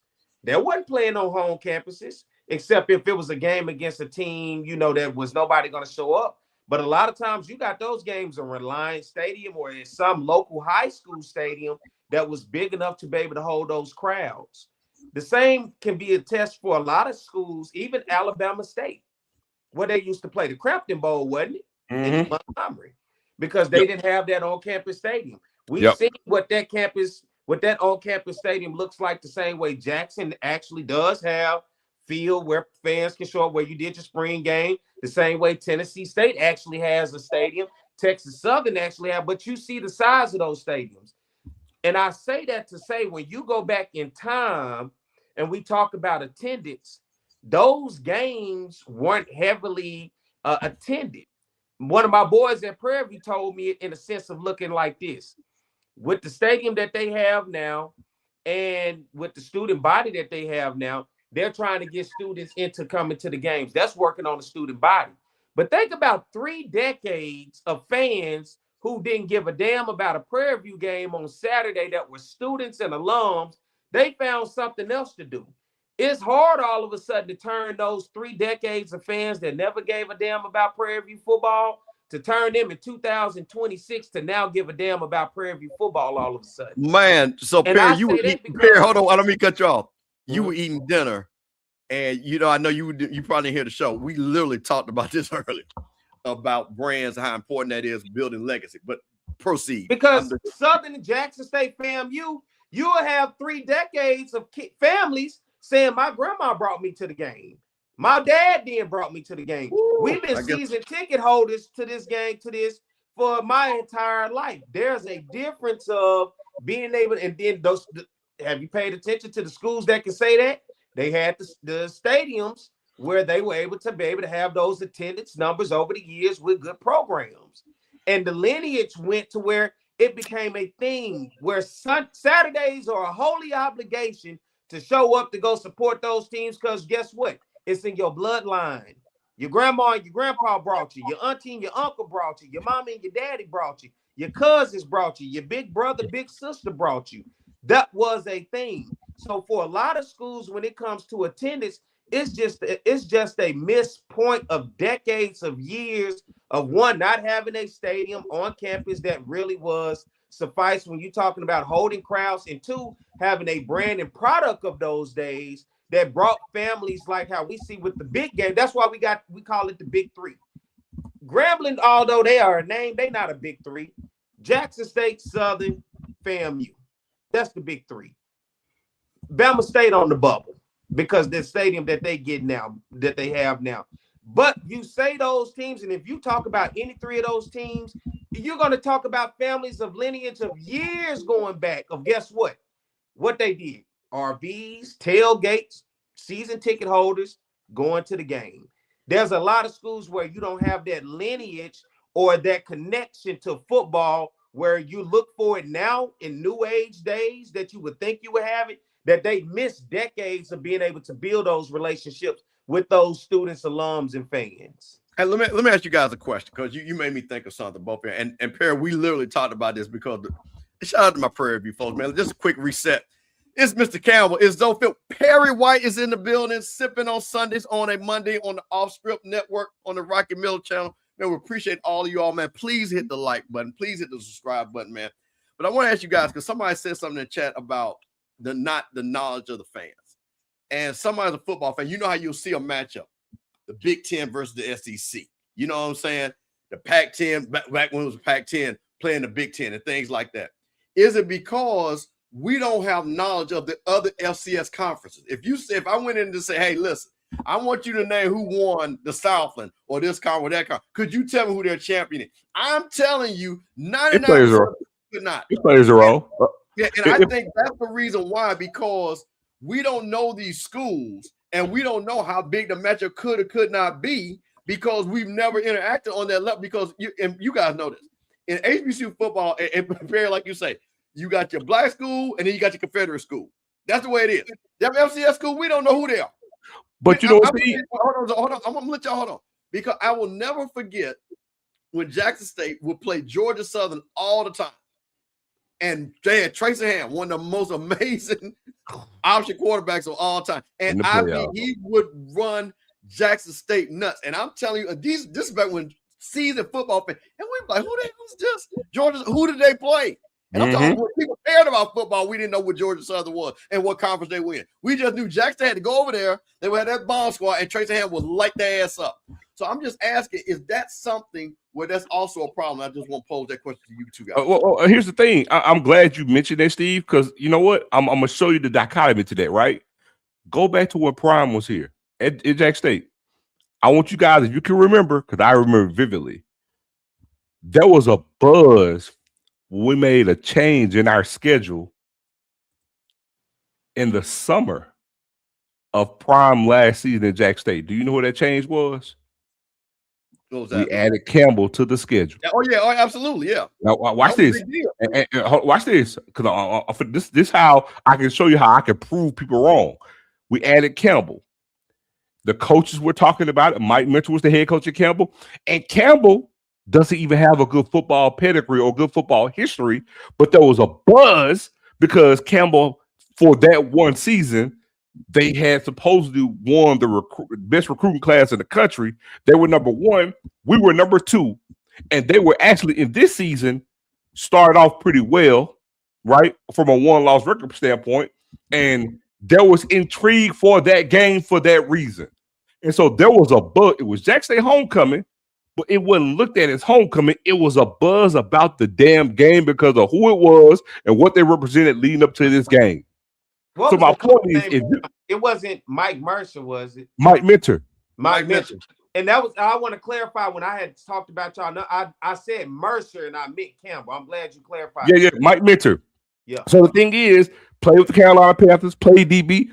And then, he was talking up the whole deal, saying they were coming down. It was intrigue for that game, and our fan base got up for that damn game, right? To your point, they weren't, in the average fan, no, they wasn't knowledgeable about Campbell. I was from a recruiter standpoint, but not necessarily the whole entire team, but I also knew that they didn't have no winning pedigree. But the thing is that, is that our fans got up for that game. So my point is that if they can get up for that, you see what I'm saying?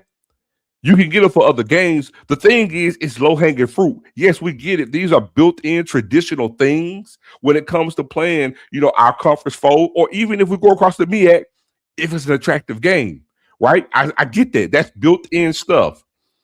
But again, you can change certain things with regularity. Watch this, because it's different when you're playing a team that has no cachet and no panache and no pedigree.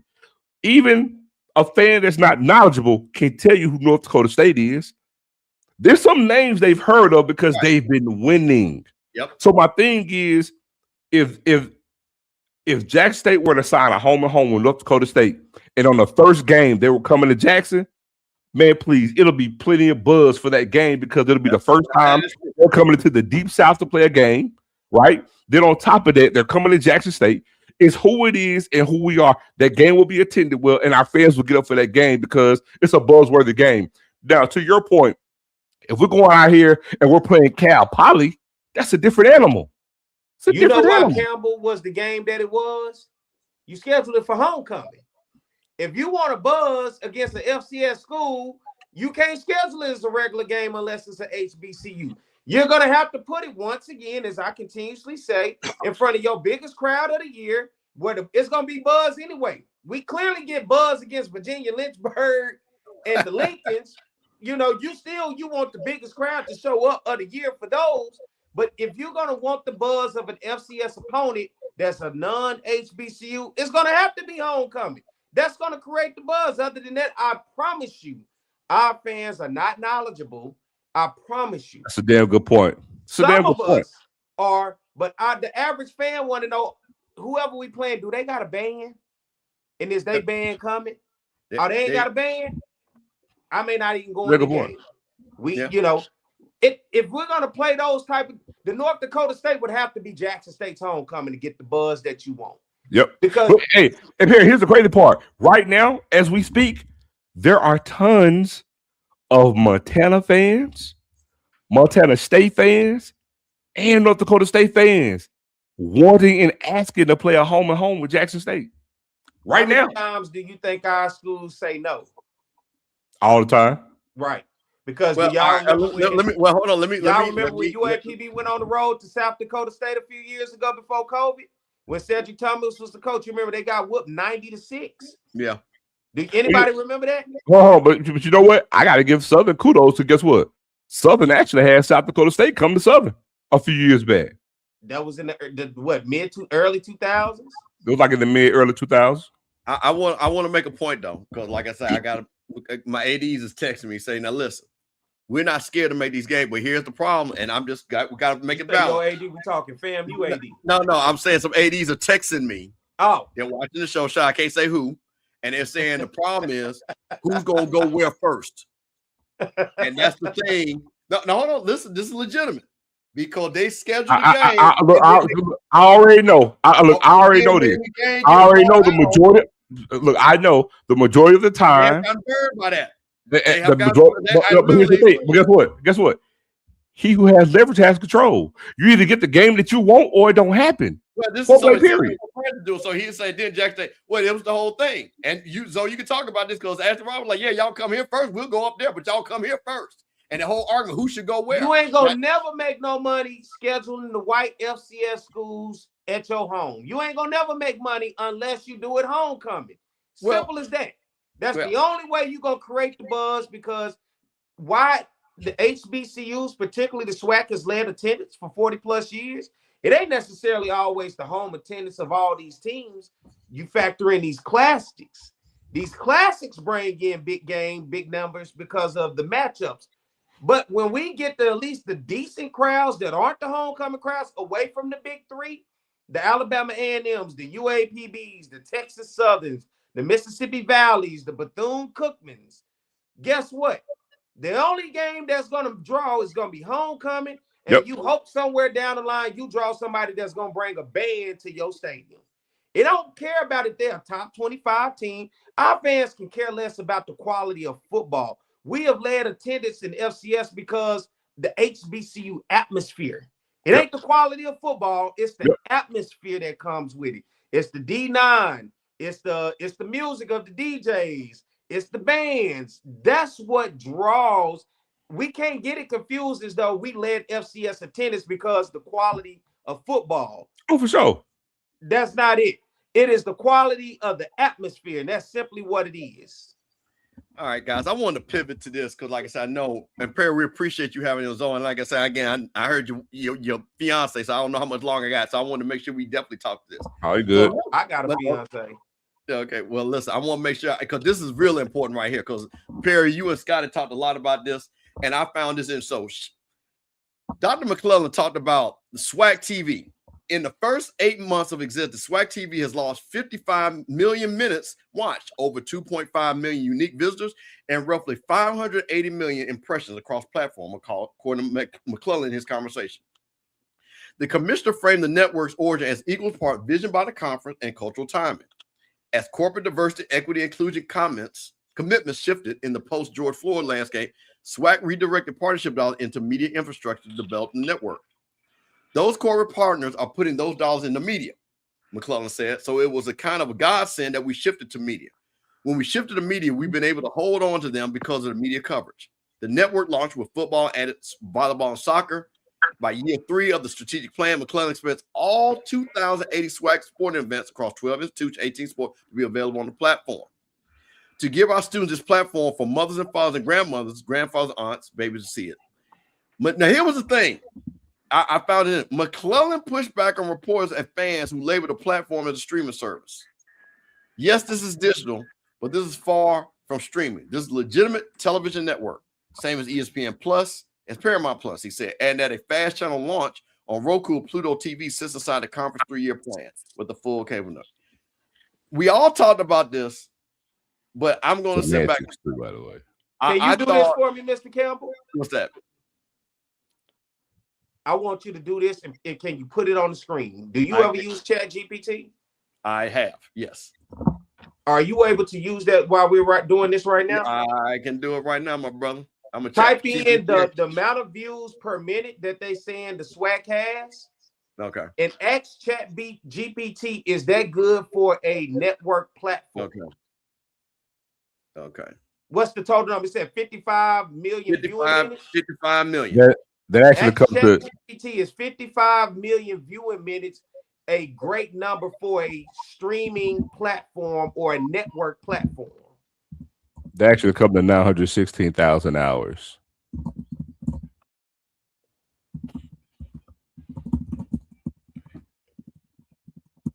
Because we're not going to say streaming service. It's a network, right? So what you want me to say for a network or a streaming platform? A network, because that's what the commissioner said. It's not a streaming platform. It is a network. All right.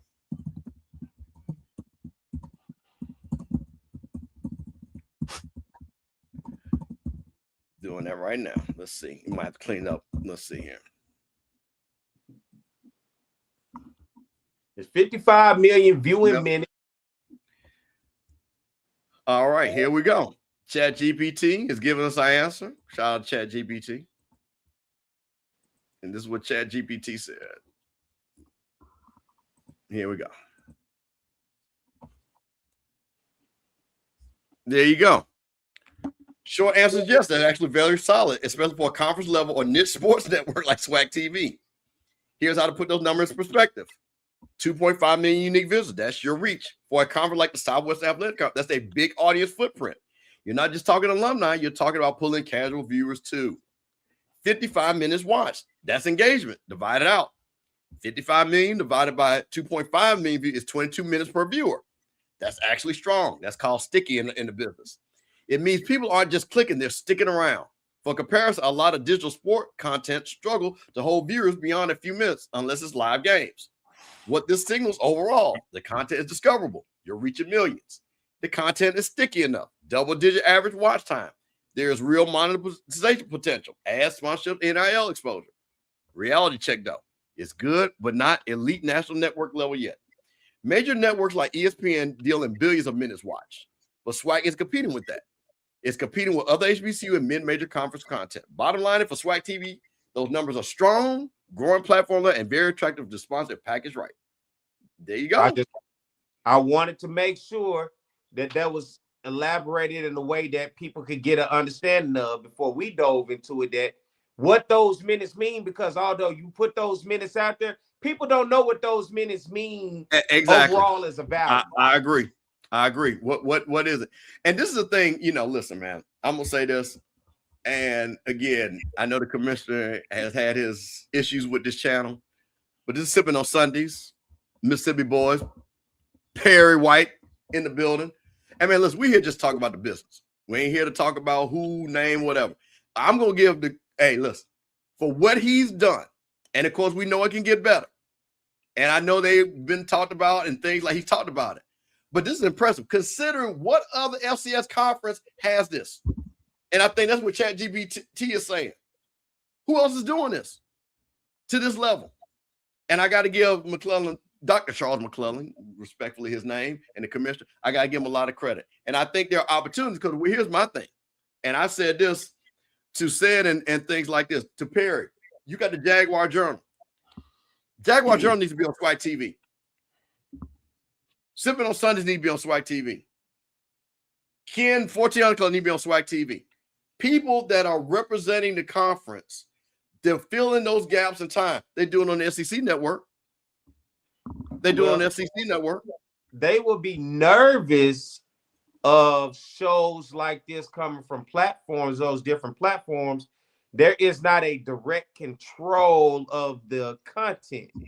So at any given time where there could be a pushback or a question of questioning someone that may be in administration or questioning the conference as a whole, puts them in a compromised situation that makes them uncomfortable in that administrative role. Well, what Perry's saying is we can't have that, but they definitely should have original. They should definitely have original content. Well, listen, man. Let me tell you something. I've been around a long time. Let's keep it a buck. Thank you, Zoe. Let's keep it a buck.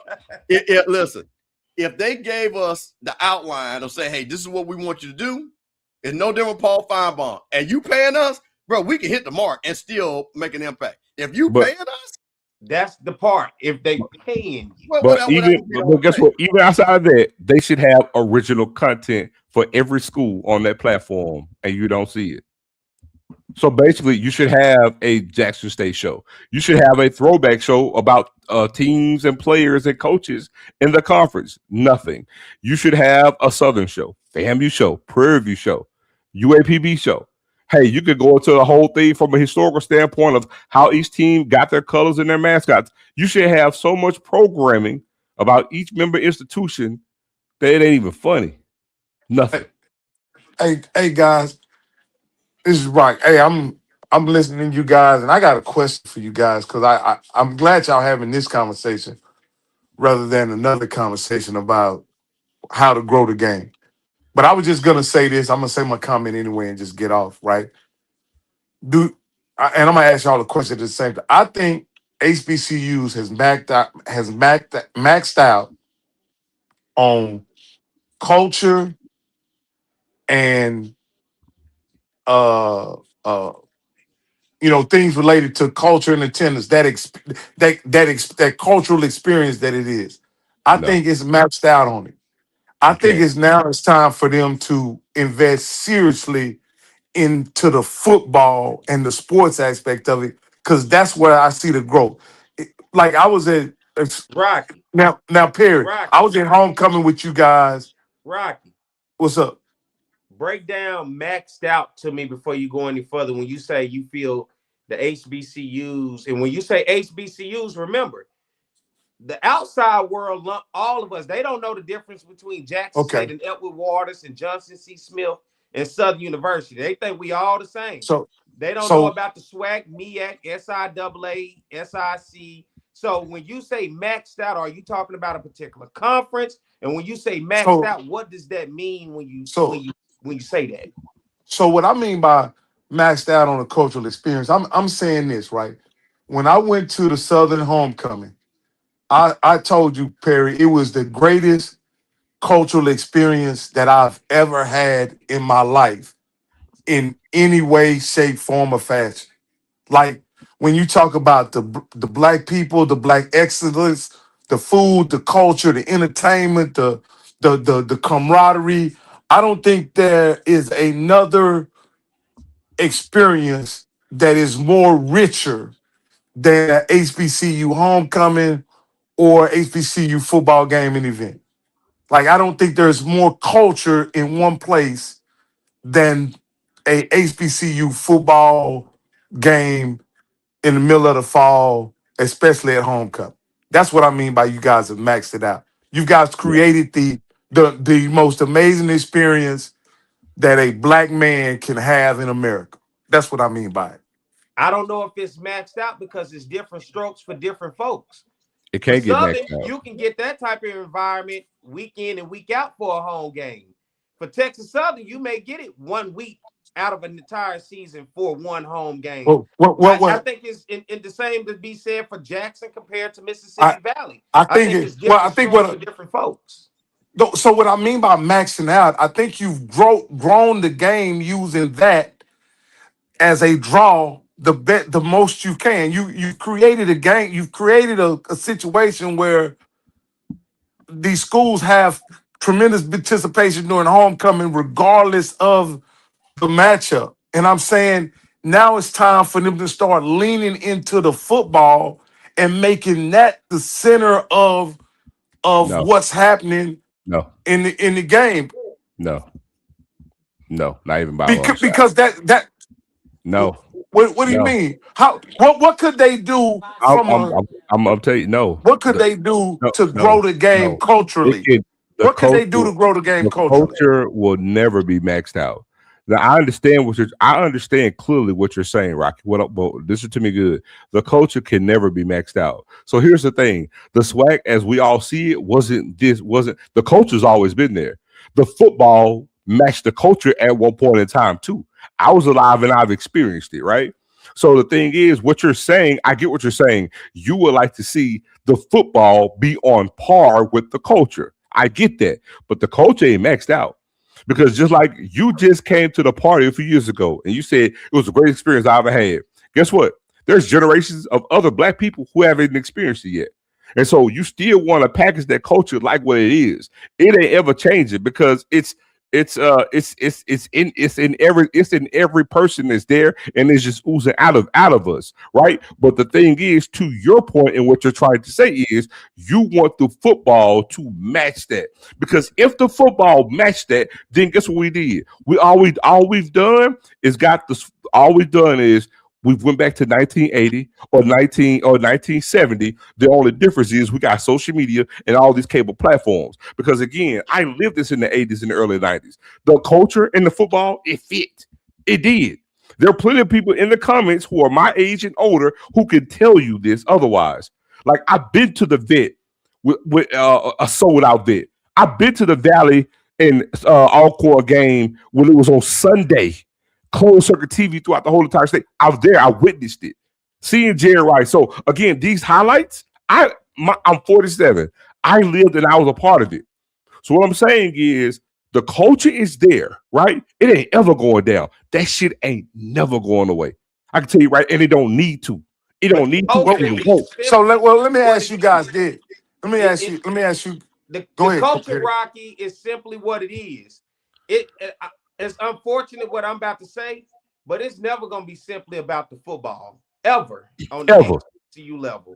It's going to always be about the culture, because we no longer, when it was the days maybe of the football that created the culture in the early days, it's because we had the greatest athletes. All the black kids went to the HBCUs, and you had literally the best talent that was out there that could beat any team with any name on the jersey at any given time. And let me add this too. Okay, I think we'll all say the SEC, right? It just means more. But guess what? In the 80s, what about talking about no goddamn SEC? but watch this. In the 80s, yes, they had they had pomp and circumstance. They had the pageantry. Yes, they had their traditions. You had the third Saturday in October. You had whatever other win the game. So it was the mayonnaise version of it. It is what it is. But the SEC was steeped in tradition. I'm not taking nothing from them. They're Southern. They had plenty of traditions in the SEC, but their football wasn't there. It wasn't there. So the only thing that happened was the football, and we put things in place to where the football crept up and got to what it was. But that's why I'm telling you, I lived it, bro. The SWAC football used to be like that. It mirrored that. But I understand what you're saying. Yes, you would love to see the football. I get what you're saying. You would love to see the football and more of an emphasis placed on having the football turn around and be what it's going to be to match the culture. And we can talk about that. And I would love to see they get to that too. But the culture ain't never going away, bro. It never go away. And so this is what I'm saying. I don't even want to the culture. I don't want nothing to change about what's going on. I think you guys have a tremendous experience, whether it be at FAMU, at Southern, at Prairie View. Guys got to have a tremendous experience. But my only point is that the investment in the product of and you guys know this because you mentioned the SEC, right? And one thing about the SEC, somehow they forced all the other schools, whether it be Tennessee, Mississippi State, Ole Miss, to make the similar investment in football so that they all operate. No, they didn't. That's cap. Let me tell you why. That's cap. That's a lie. No, they didn't. You know the SEC did? See, the SEC can do what they do because, Rocky, they don't have no restrictions, bro. So you want to talk about Ole Miss, Mississippi State? I'm glad you did. I'm a Mississippian. So Ole Miss, Mississippi State, they got these great budgets, right? Right now. Do you know where 90% of their budget comes from? Because Ole Miss, Mississippi State, and Mississippi got money. The state of Mississippi got money. Mississippi State got money. Ole Miss got money. But they ain't got Florida money.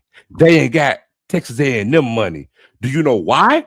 So the majority of Ole Miss and Mississippi State budget, you know where it comes from? It comes from their SEC payout. So let's don't get it twisted. Ole Miss and Mississippi State are literally in the SEC because they are charter members. Mississippi State does not have a single series lead against any team in the SEC.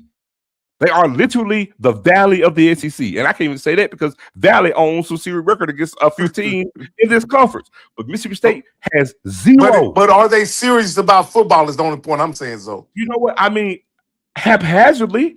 Because, again, the bulk of their budget is solely because we're in the conference and we get the payout. They're not serious to the point because if they were really serious, then they would match Florida. If they were really serious, they would match what Alabama and LSU was doing. So, and they have the donors to do it, but they don't. So my point is, we talk about the SEC, but understand, they don't have any restrictions, bro. Listen, when we talk about, you say you want an investment, you got to remember, Rocky, yes, we have some alums that are doing well. Where Jackson State is not Ole Miss. Jackson State is not Mississippi State. Southern ain't nowhere in hell. It's like LSU. Southern, okay. What's my guy Perry? What's Southern? Tony Clayton. Guess what? LSU got about 200 Tony Claytons. Southern got one. Wait. Hold on. My point is, that's a good one. That's a good one. Wait a minute. So hold on, because you made a point. But wait a minute. Everything is on. Wait a minute. Hold on. Because everything is on the level. Because guess what? While we might not have that money, you see Southern put $900,000 to coach and pay Marshall Faulk. You see, FAMU gave. Yeah, but Steve, hold on. I'm glad you said that. Hold on. I'm glad you said that. Southern raised $900,000 for Marshall Faulk, right? Right? They did that, right? Okay, then watch this. Now, I want you. Now, if they came up this week and said we need another $900,000, you think they're gonna get it? I said it's levels to it, though. But the point that but I'm saying what Rocket said. We can't say. No, I'm not saying. No. I think if you say it that way, I never said that we couldn't do something and we can't raise what we are. My point is, we have restrictions. They don't. We can't. And I'm not saying. I think Steve has done a great job of making me understand the historical context of HBCUs. But even with that, so when I'm gonna get off after this, it took the. And I hate to use this, but I'm just going to use it just because it's at the top of my mind.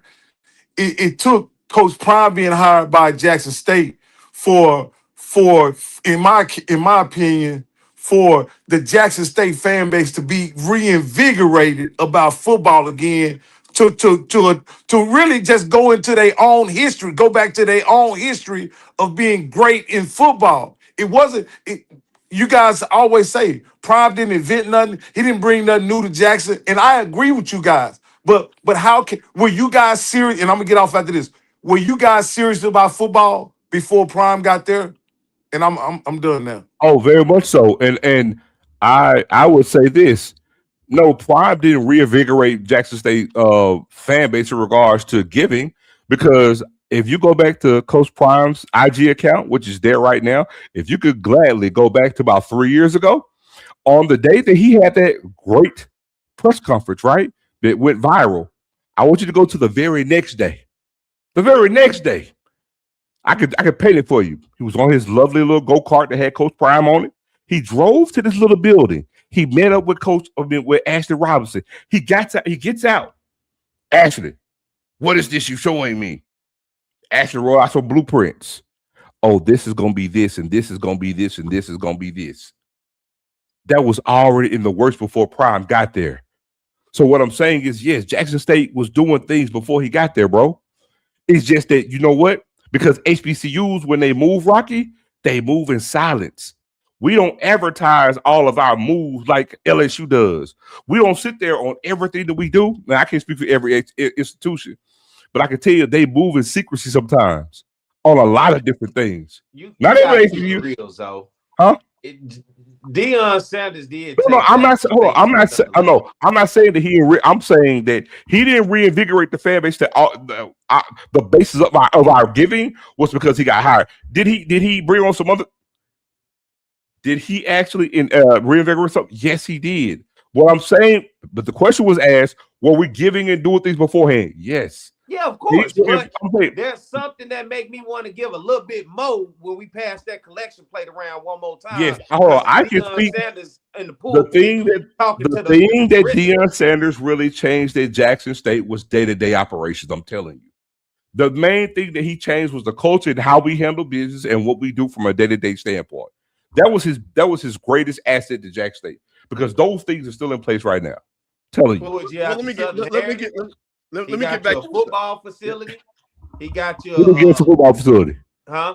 He did not get a football facility. Well, you got a turf, and then you he helped bring the turf field. Didn't he enhance the wherever, like the medical training room? Didn't he enhance that? No. At the gaming room, like the hangout for the players, didn't he enhance that? No. Y'all didn't have that before, did you? No.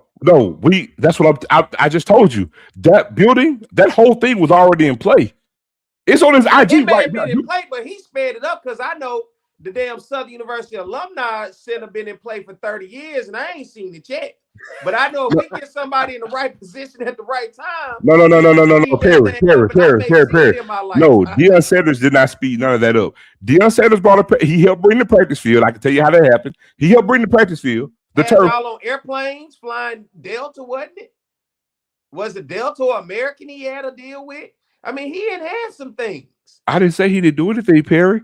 The thing is, the question was, he reinvigorated JSU fan base to give more money. I said yes and no. I mean, we were already giving, and there was things in place beforehand. But when it came to that particular facility, no, that was in place before he got there. That's just the fact. Now, so let me get back to, because I'm gonna bring Doc on in a second, but I want to get back to the original of, because Perry, you asked the question, what did it compare about? What do you think about the next steps for SWAC TV? Where are we going? Are we going to look and see for SWAC TV being behind a paywall in the next 2 or 3 years? And I expect to. And then money being, because like I said, because one of the things, and EA was in this, so yeah, I'm going to answer your question. So there was and McClellan, Dr. Charles McClellan said SWAC, which they didn't, was that on the HBCU Gold deal was 10 years, $120 million. So basically, simple math was each school's supposed to get $1 million. So when he was on a particular person's show during the SWAC, I'm not going to say the show, he was asked a question. So I was in the chat and I asked it, and the person asked it. So he got upset saying, we don't reveal that. I'm like, well, other conferences do. Well, we don't. Where you see that? So I had to go digging. So I will say that we have gotten money from the HBCU Gold deal. And depending on the year, because what it is based off of what advertising HBCU Gold sells. And then whatever they get, then they send it back to us. And from what I've been told, that we have gotten each school, depending on what year. I don't know what we got last year, but I know when I asked this question, we had gotten close to $500,000 from an HBCU gold deal each school. That I can say. So this is interesting that now he's setting this up. But now I want to say that okay, I'm confused about something. Again, there's no disrespect. What did you mean when he said this is a network and not a streaming service like ESPN Plus? It's like ESPN Plus, and it's like, aren't those streaming services? I'm not being funny or being disrespectful. What was he trying to go with this? What did you guys think he was trying to mean by that?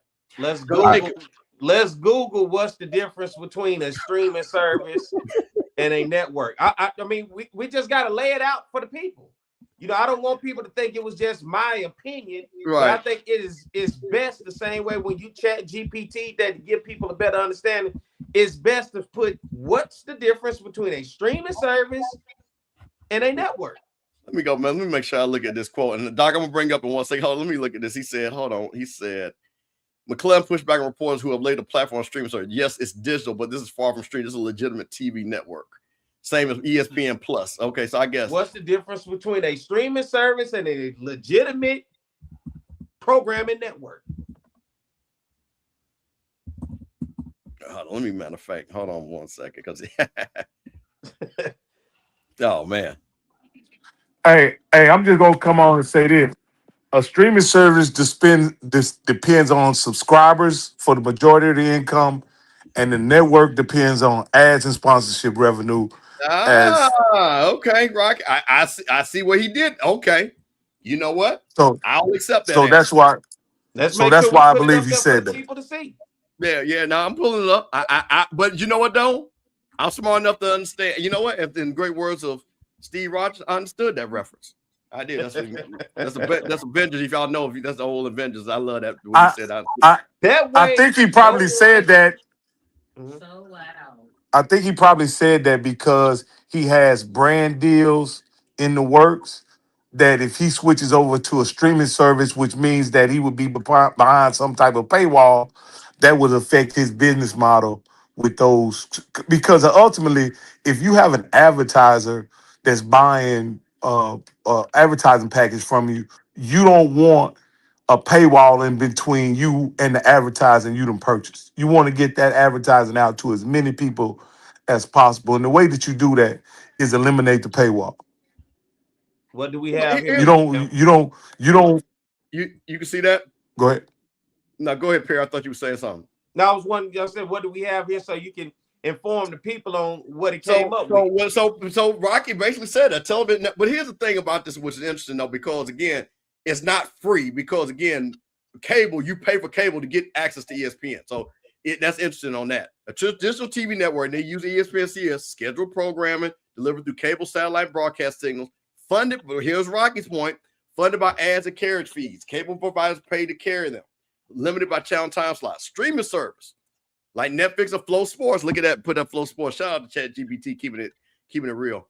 Because I asked a question about Flow Sports earlier. On demand, watch anytime, delivered over the internet, usually subscription based, sometimes free with ads, no real limit on how much content can be available at once. You control what and when you watch it. There you go. So, but here it is. When you get blurred. Now, wait a minute. And this is where I think where we're at. When it gets blurred, important in your case, shout out to ChatGPT, straight getting black with us. Today, a lot of brands do both ESPN, television network, and streaming by ESPN Plus. Conferences may have a network name, but operate digitally like SWAC TV.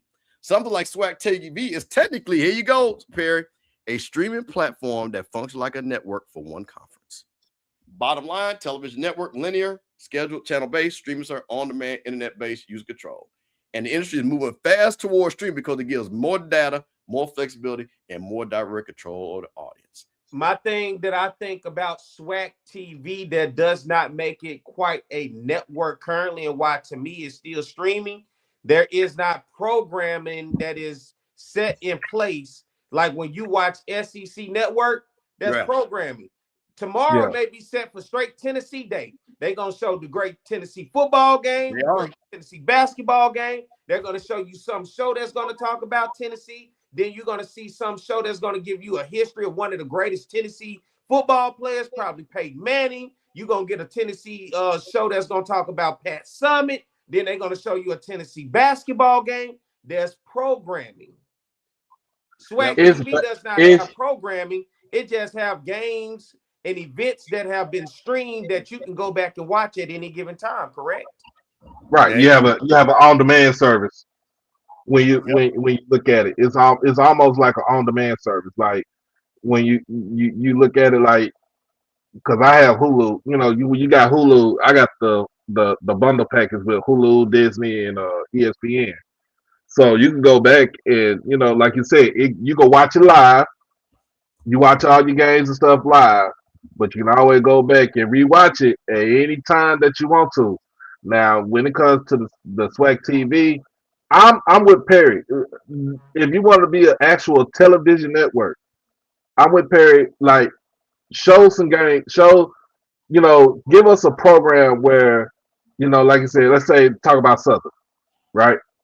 Like Southern Athletic. You know what I'm saying? Like, give us a program like Southern Athletics, like you said. Let's talk about Ben Jones.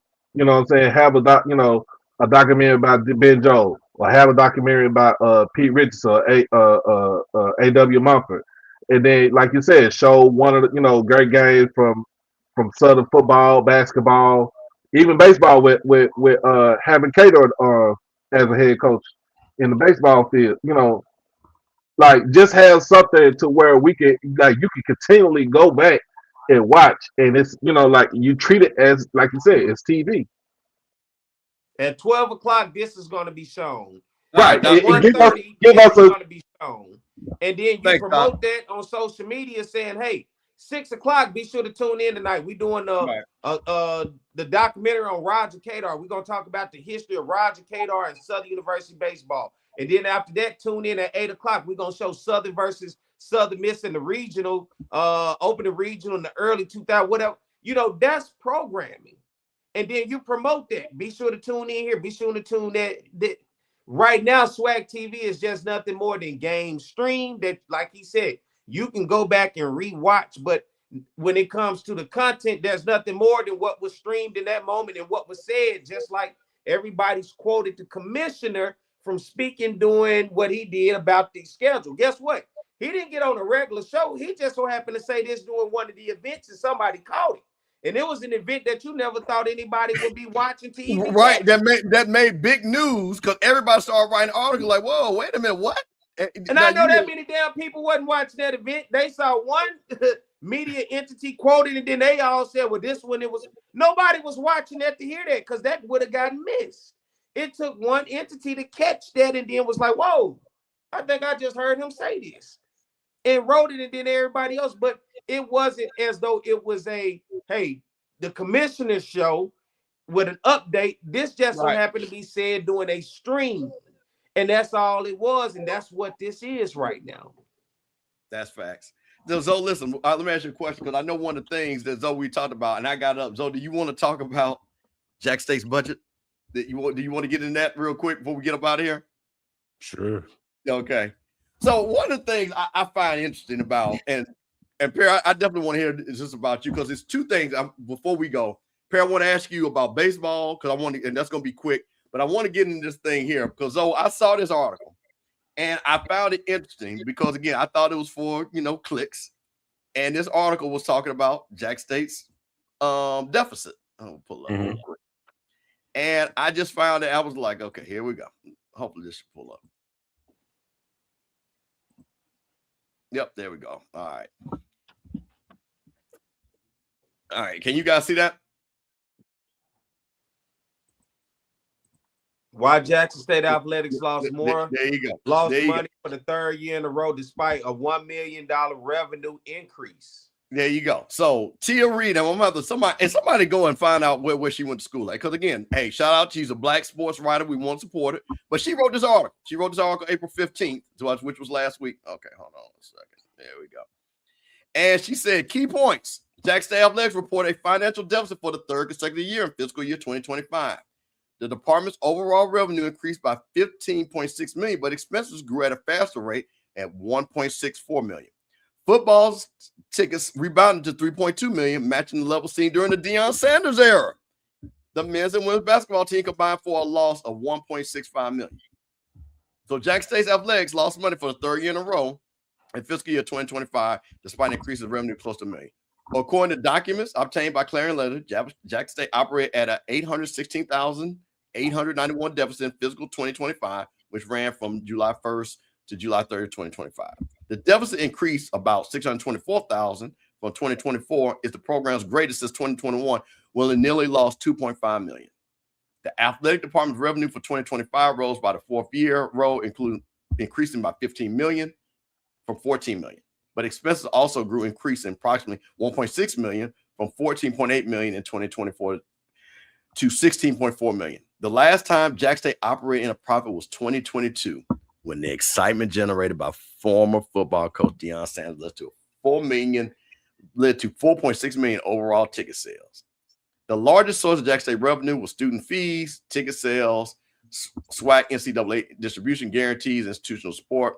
Ticket revenue increased by $1 million as the Tigers hosted 2 additional home games, including SWAC championship game. Jackson State Celebration Bowl added an additional $714,000 in SWAC distributions. Guarantees also increased by $270,000, while contributions from student fees were down $780,000. Jackson State's large expenses were athletic student aid, $4.3 million. That's for the athletes, of course. Salary for the coach, $3.6 million. Compensation and travel, blah, blah, blah, blah, blah. So, and then I would just read here, Jackson State football tickets rebound. So, Zoe, what do you think about this? Why was this even news? It really is only garnered what it got because of the way that the heading or the title is written, basically. But when we talk about the actual deficit, to be honest, what that dollar amount represents to me, man, that's damn near breaking even. If you know anything about college athletics, Jackson State budget is basically on the verge of breaking even, which, if anybody who knows business know, if you ain't in the black, best thing you can do is break even, right? But here's the thing about college athletics. Since everybody said, oh, Jackson State's losing money, I want y'all to find me the SWAC school that's operating in the black right now on the athletic budget. Find me one that's in the black. And I can assure you Jackson State is nowhere near the bottom. But find me one that's in the black. Also, let's talk about Ole Miss. You know, Rocky mentioned about, right? They have a great athletic budget. Their expenses are way more than Jackson State. You want to take a guess what Ole Miss, what their budget was this year? They're operating at a $5 million deficit. And it was greater in 2024 when it was $7 million. And guess what else, Steve? Every school in the SEC is operating at a deficit. Well, you know, Perry wanted, hey, you know, ChatGPT, our cousin, night. And I already knew this because I've heard the stupidity over and over again. 99% of all athletic departments operate at in the red. And this is when you got $75 million in TV deals. So what gets me is hold on. Only about 10 to 20 athletic departments. This is the Power 4. Operating the black. So again, that's the big thing. That is just crazy. So you're looking at it. So consistently profitable program are the blue bloods. Ohio State, Michigan, Penn State. Last time I checked, how many schools in the Big Ten? 16, right? 16. So 3 out of 16 are in the black. So check this out. There are 15 profitable programs in the Power 4. 15 in the Power 4. So what's so crazy is just to listen to so many idiots right here, you know, talk as if like, oh, Jackson State's bleeding money and we're losing, as if like we're worse off than them. And I would say, find me, I'm serious, find me the one school in the SWAC that's operating in the black. Find one. Don't ask me how I know this, but I do know this because this happened about the OBG thing when we spoke. I think when we went to Celebration Bowl, out of the 12 teams, and I can pull it because I actually had this data, it was 3 to 4 schools that were in the black and all the SWAC. FAMU should have been one of them. That's why we were like, how in the hell we weren't not in the black and we went to Celebration Bowl and we had the SWAC championship. Here's the thing, Steve. When did you have that though? Yep, that was 2023. And we had Celebration Bowl and we had SWAC championship. What year is it now? It's 2026. Okay. That was the raffle ticket gate. Y'all remember that? Okay. She said she was selling raffle tickets to raise money. Okay. So look, let me say this, Steve. Look, I get it, man. Look, it's Jackson State, And when I have, a few people who just, I gotta find me something to nail their ass with. I don't care where it is or where it is. So let me find something to just, I gotta get them with it. And I'm just like, I find that, the irony is that it's coming from people who like, your school's in the deficit too. But my thing is it's lunacy to really talk about it, because again, it's the cost of doing business for pretty much all of us. So we don't talk about everybody else is in the deficit. Just, let's talk about Jack State. That's why I'm like, do y'all hear how y'all sound? But anyway, it is what it is. That's pretty much the vast majority of all athletic teams that operating. Perry, what do you think? You guys spent that big money for Marshall Faulk. I don't hear nobody around there complaining if you guys are in a deficit or not, because you said we're going to spend that money. What do you think about just overall when you see these articles, which really skew to something that is like every school that faces this? What do you think about that? I think at the end of the day, it's not written to be malicious. I think it's written to be reported, and that's just simply what it is. And regardless of who wants to be reported on whose school, it's for the record. That's simply what it is. And it's not meant to be neither good nor bad. It's just meant to be informative, in my opinion, when it's not an outlier. It's not like it makes you different from any other school who's also performing at the same rate, maybe with a bigger budget where that deficit looks different. But at the end of the day, it's public record. And because you're a public institution, we have to report on it to make sure everybody's up to date on where the public's money is going and what does the public money look like within this said institution. Yep. I think for me, that's simply what it is. It does not have a good nor a bad to it. It's just to be informative piece for those constituents, fans, alums, and anybody out there who may otherwise have questions on how it is operating, because you may not get it directly from the institution itself. Hold on. I gotta say this. Crook. He said, Crook, I'm Perry. I gotta say this because Crook said that Carrie, we in the black steel broke booty selling D. Well, no, you're not. Southern has a deficit too. What'd you just say? I said Southern has a deficit too. No, what you said before that? He was making reference specifically to Jackson. No, Crook said that we in the black, meaning Southern. And I said, no, you're not. Southern's not in the black. No, they're not.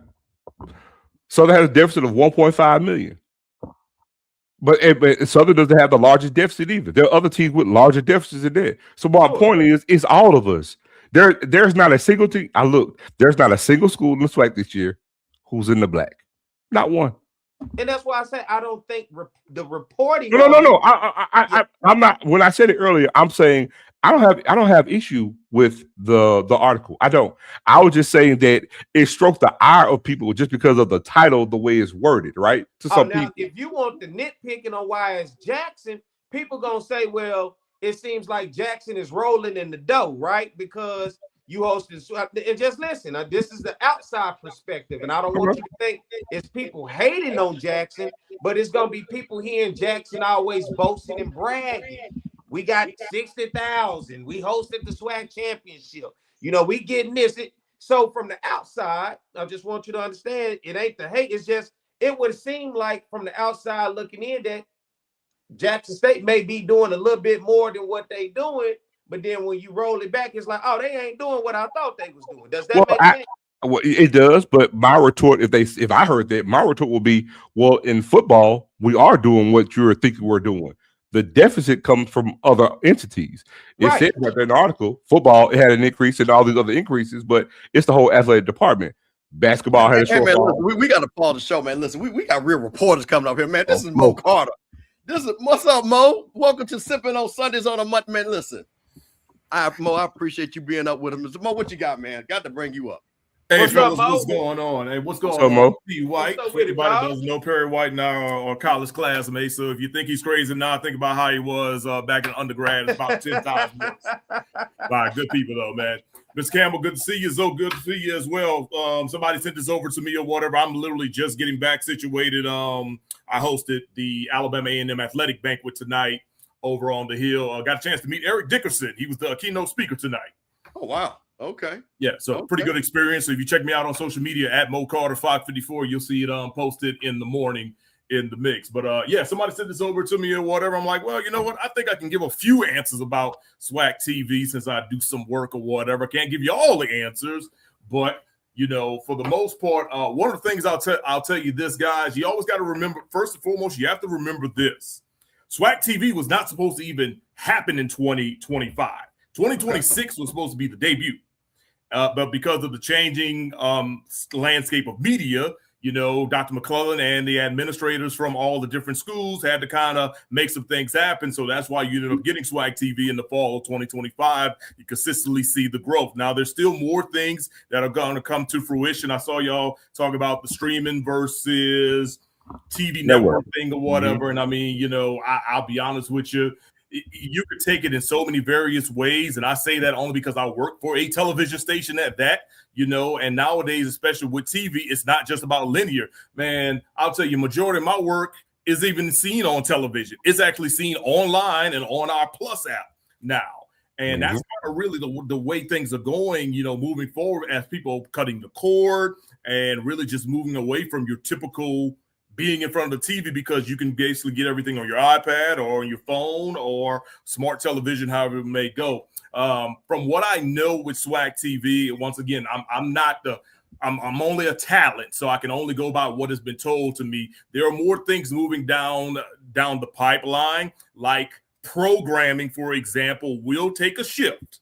There will be some sort of programming shift on some things, but you got to get the ducks in a row. I think right now the main thing is that you want to make sure that your pregame shows and your games and, you know, anything else that they want to kind of get going for 2025, 2026, they want to really get that off the ground. Once they got that off the ground, they've seen the success, you know. You probably saw my tweet with the, you know, with the growth that we've had, millions of minutes. Those things will continue to come to fruition. And I think as you continue to do that, you're going to see more things come through. But it's my understanding that a programming schedule will be built in the future. I just think that, like, it's not the current plan at the moment, but it doesn't mean that it's not forthcoming.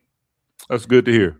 Bo, listen, first of all, I want to, you know, I appreciate you, man. Listen, because I'm going to tell you this just as another note. Me and you got the chance to, you know, talk to you at the SWAC championship game. Listen, man, we're going to bring the black sports reporters over here on the network, man. I'm going to get you and Gerald Thomas. We're going to talk some real stuff. So I hope you'll be able to do that. Get my man Walker on there.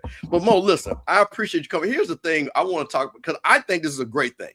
And like Perry said, it was kind of like a one-off. He wasn't getting interviewed about, he was just kind of talking the free flow. How important is it to the SWAC for this to be successful and far as bringing in revenue? When do you think, and I know this is where this is going, but far as the channel itself bringing revenue, bringing additional sports like he's talking about, and people like yourself being able to promote the brand like you do, actually like you're doing right here, how important is that? Look, well, first of all, it's important. Let me answer that question. Utterly important. But let me also say it like this. Don't laugh when I say this, but you guys are going to get where I'm coming from. Think of it like this. Y'all remember back in the mid and early 90s when FUBU became a big thing with the For Us By Us stuff? Well, this is kind of our version of that now. Primarily because, yes, we have the deal with ESPN for media. We have HBCU Go. But you only get X amount of money on the dollars. With SWAC TV, the money and the dollars are basically controlled by the Southwestern Athletic Conference with the advertisers. And for the most part, you know, yes, I know we get to the point where we saw all the same cricket commercial and the Academy commercial and the Home Depot commercial and the Nike commercial. Guess what? Those are and Pepsi. Let me not forget about Pepsi. Pepsi is definitely up there for sure. You know, good job, those people are the folks who maxed out on the advertisements this past year with the Southwestern Athletic Conference. And now when they go back to the drawing board and to the table for sponsorship presentations, they're going to have the first wave of right of refusal. And then you're going to start to see everybody else kind of roll in the dough in the situation. So because you're able to control that narrative with financials, it's a win-win situation. I think the better thing that's going to come up in the future is when you see more schools contribute on their own to SWAC TV. And I say that, for example, Alabama A&M here, you know, I work at Fox 54 WZDX. all the years I've been here, we've had the coaches show on our channel. Well, for basketball, they decided to make a pivot, and the basketball coaches show actually went to SWAC TV first, and we kind of got a replay of it for Fox 54. And when I asked Dr. Paul Bryan about that, he said that, it was just them really trying something out, but also understanding the digital advertising dollars as well. So you use an example like that, and then you think about it, eventually if my guy Todd Sterling and the Jaguar football show makes his way over to SWAC TV as a digital product, and, whatever Alcorn has and Jackson State, like if they're able to do that as well, then I think you start to multiply your advertising situation, but it'll be up to the schools to really, really kind of hone in on that. But I know Alabama A&M will probably be a university that a lot of schools will look at to be like, okay, we see they're doing it. Now let's see what we can do with that. How soon will it be? I don't know. But as far as what I've seen in recent situations, that could possibly be the trend. Mo, and I think the side that to take it to the next level of network is taking content like that from around the conference that specifically talks about individual institutions as a whole, whether it's a coach's show, whether it's showing a halftime show using the band media that I think can also play an integral part to this. And let's just say, like when I watched Southern versus Jackson State basketball, when they went to halftime, it just was nothing. It was just dead space for however long halftime was until they came back. The network side of things for me, aside from being a streamer and a streaming service, would be us then utilizing content and putting it in places in which we would have dead space to not only market and brand said institution and the content, but also to have programming in place to where there is not that dead space or those same over and over and over commercials, because you could have those brand corporate sponsors and have this show presented by Cricket Wireless, have this show presented by Pepsi and whoever else, and then have those playing throughout those spots. And I think that's the next level to look forward to now. And then not only that, if you're not even going to show content of a show during those times or before and after, you then now have promos of shows that's coming up. Hey, catch Dr. Charles McClellan every Monday with the Commissioner's Corner presented by Pepsi. Be sure to tune in at 9:30 every Monday to replay it. You starting to want to see that incorporated in it as well, where you use those corporate sponsors to promote content and then create content, if that makes sense. No, it makes perfect sense, Perry. And everything you're talking about, I think that's stuff you're going to see moving forward. You got to remember, you just wanted to get SWAC TV off the ground first and foremost. That's the thing about it. Like, you want to simplify the plan as simply as possible. That's literally it. Hey, we've all been athletes. You remember the whole KISS factor, keep it simple, stupid. Well, literally, that's what the SWAC was doing or whatever. Let's keep it as simple, but let's maximize on our progress, and that's what's happening. So things you're talking about, I could foresee it coming, but once again, I'm not that person to tell you it will happen, but I can also say it should happen. It may be in the works to happen or whatever. So those things will come to fruition because, you do look at it. I think about some of the other schools I've seen, on the D1 level, especially with their ESPN Plus stuff or whatever. You check out their halftime thing, you see their mass comm department doing interviews with different professors and things of that nature. That is something that can easily be done at various schools around the Southwestern Athletic Conference, for example. And I think that'll possibly be implemented, but I also feel like there's going to just be a lot of ideas that will be thrown at it. Of course, hey, we're HBCU. So remember, for the halftime show stuff or whatever, we had to make sure all that was situated for, for football, for example, especially since, we know it's a window, but we still have to make sure there's a set of commercials that was running. Actually, I'll give you an example. Any game I did or whatever, I know for sure, all right, we're going to hit the commercial after we interview the coach on the sideline. We're going to have about 2-minute whatever commercial, and then boom, I've got to introduce, whatever band. They'll play for about 8 minutes or whatever. All right, I'll send you to commercial, come back, another band's coming. Like, we got to make sure all those things are hidden because those big-time corporate sponsors are paying for it. So you have to kind of stay on the brink of it with all that, with that. But as far as everything you said, though, Perry, I think for sure those are ideas that probably been floated around, but it's probably just going to be forthcoming in that mix. And look, I saw my guy, Mr. Edwin Moore. He asks, is that why Alabama A&M's post-game interviews were on SWAC TV, where most of our games ended immediately after the game? To be honest with you, Edwin, our decision to do post-game interviews with Coach Dawn Thornton and also Dante Jackson is really just on us. They told us we could end whenever we want to end. It's just a matter of, hey, if we got a whatever coach, we're going to go ahead and grab them. And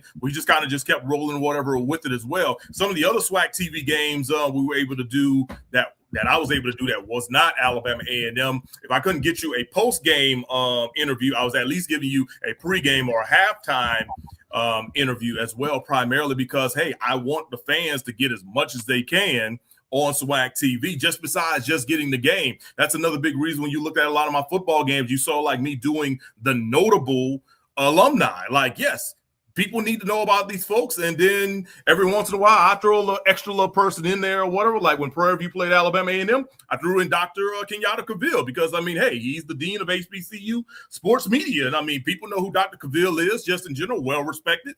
And he texted me, he was like, "I was not expecting that." I'm like, "I'm glad you were not expecting that." Same thing when FAMU played a game I had for FAMU. I drew Tiffany Green on there because, hey, she deserves the love and respect in that situation. So and Mo, what's up? Something that I would like to see, and I like you say, things were getting off the ground this year, but as we move forward, just like what I love every time I hear the commissioner of the SEC when he gets up at SEC Media Day and before he talks about the athletes, talk about the students, and then he talks about the network and the power of SEC network and why it is important for the branding and the marketing of all the institutions within the SEC.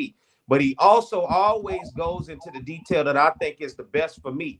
It creates opportunity and internships, not only for the athletes, but for the students of the institutions to be able to gain experience by calling games, being producers, being directors, being cameramen, being camera women, all of these things that go into it by making sure that we teach them at these member institutions to be able to have them produce these things on their campus to create the content that we all can use together as a network and as a conference. And as we move forward, that's something I would like to see strengthened as the SWAC with its member institutions, where we can get on the same page and not only use this to stream to show the games as the student athletes, but also create opportunities for our students on our campuses to be an integral part to gain experience and internship within SWAC TV and within the SWAC office, where they can be those that can call games with a Mo Carter. They can be those that also can work on their sideline reporting, camera work,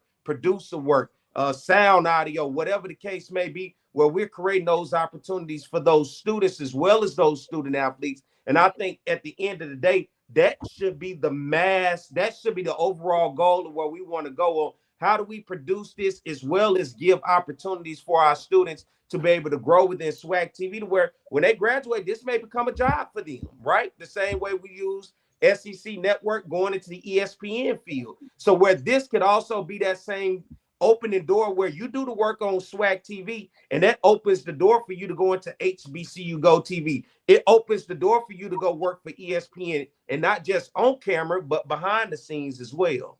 Well, Perry, I love your comment, man. What I can tell you is this. That's happening at Alabama A&M. That is happening at Jackson State with my guy, Rob J., making sure that all the students behind the scenes are getting that experience. That's happening at Bethune-Cookman.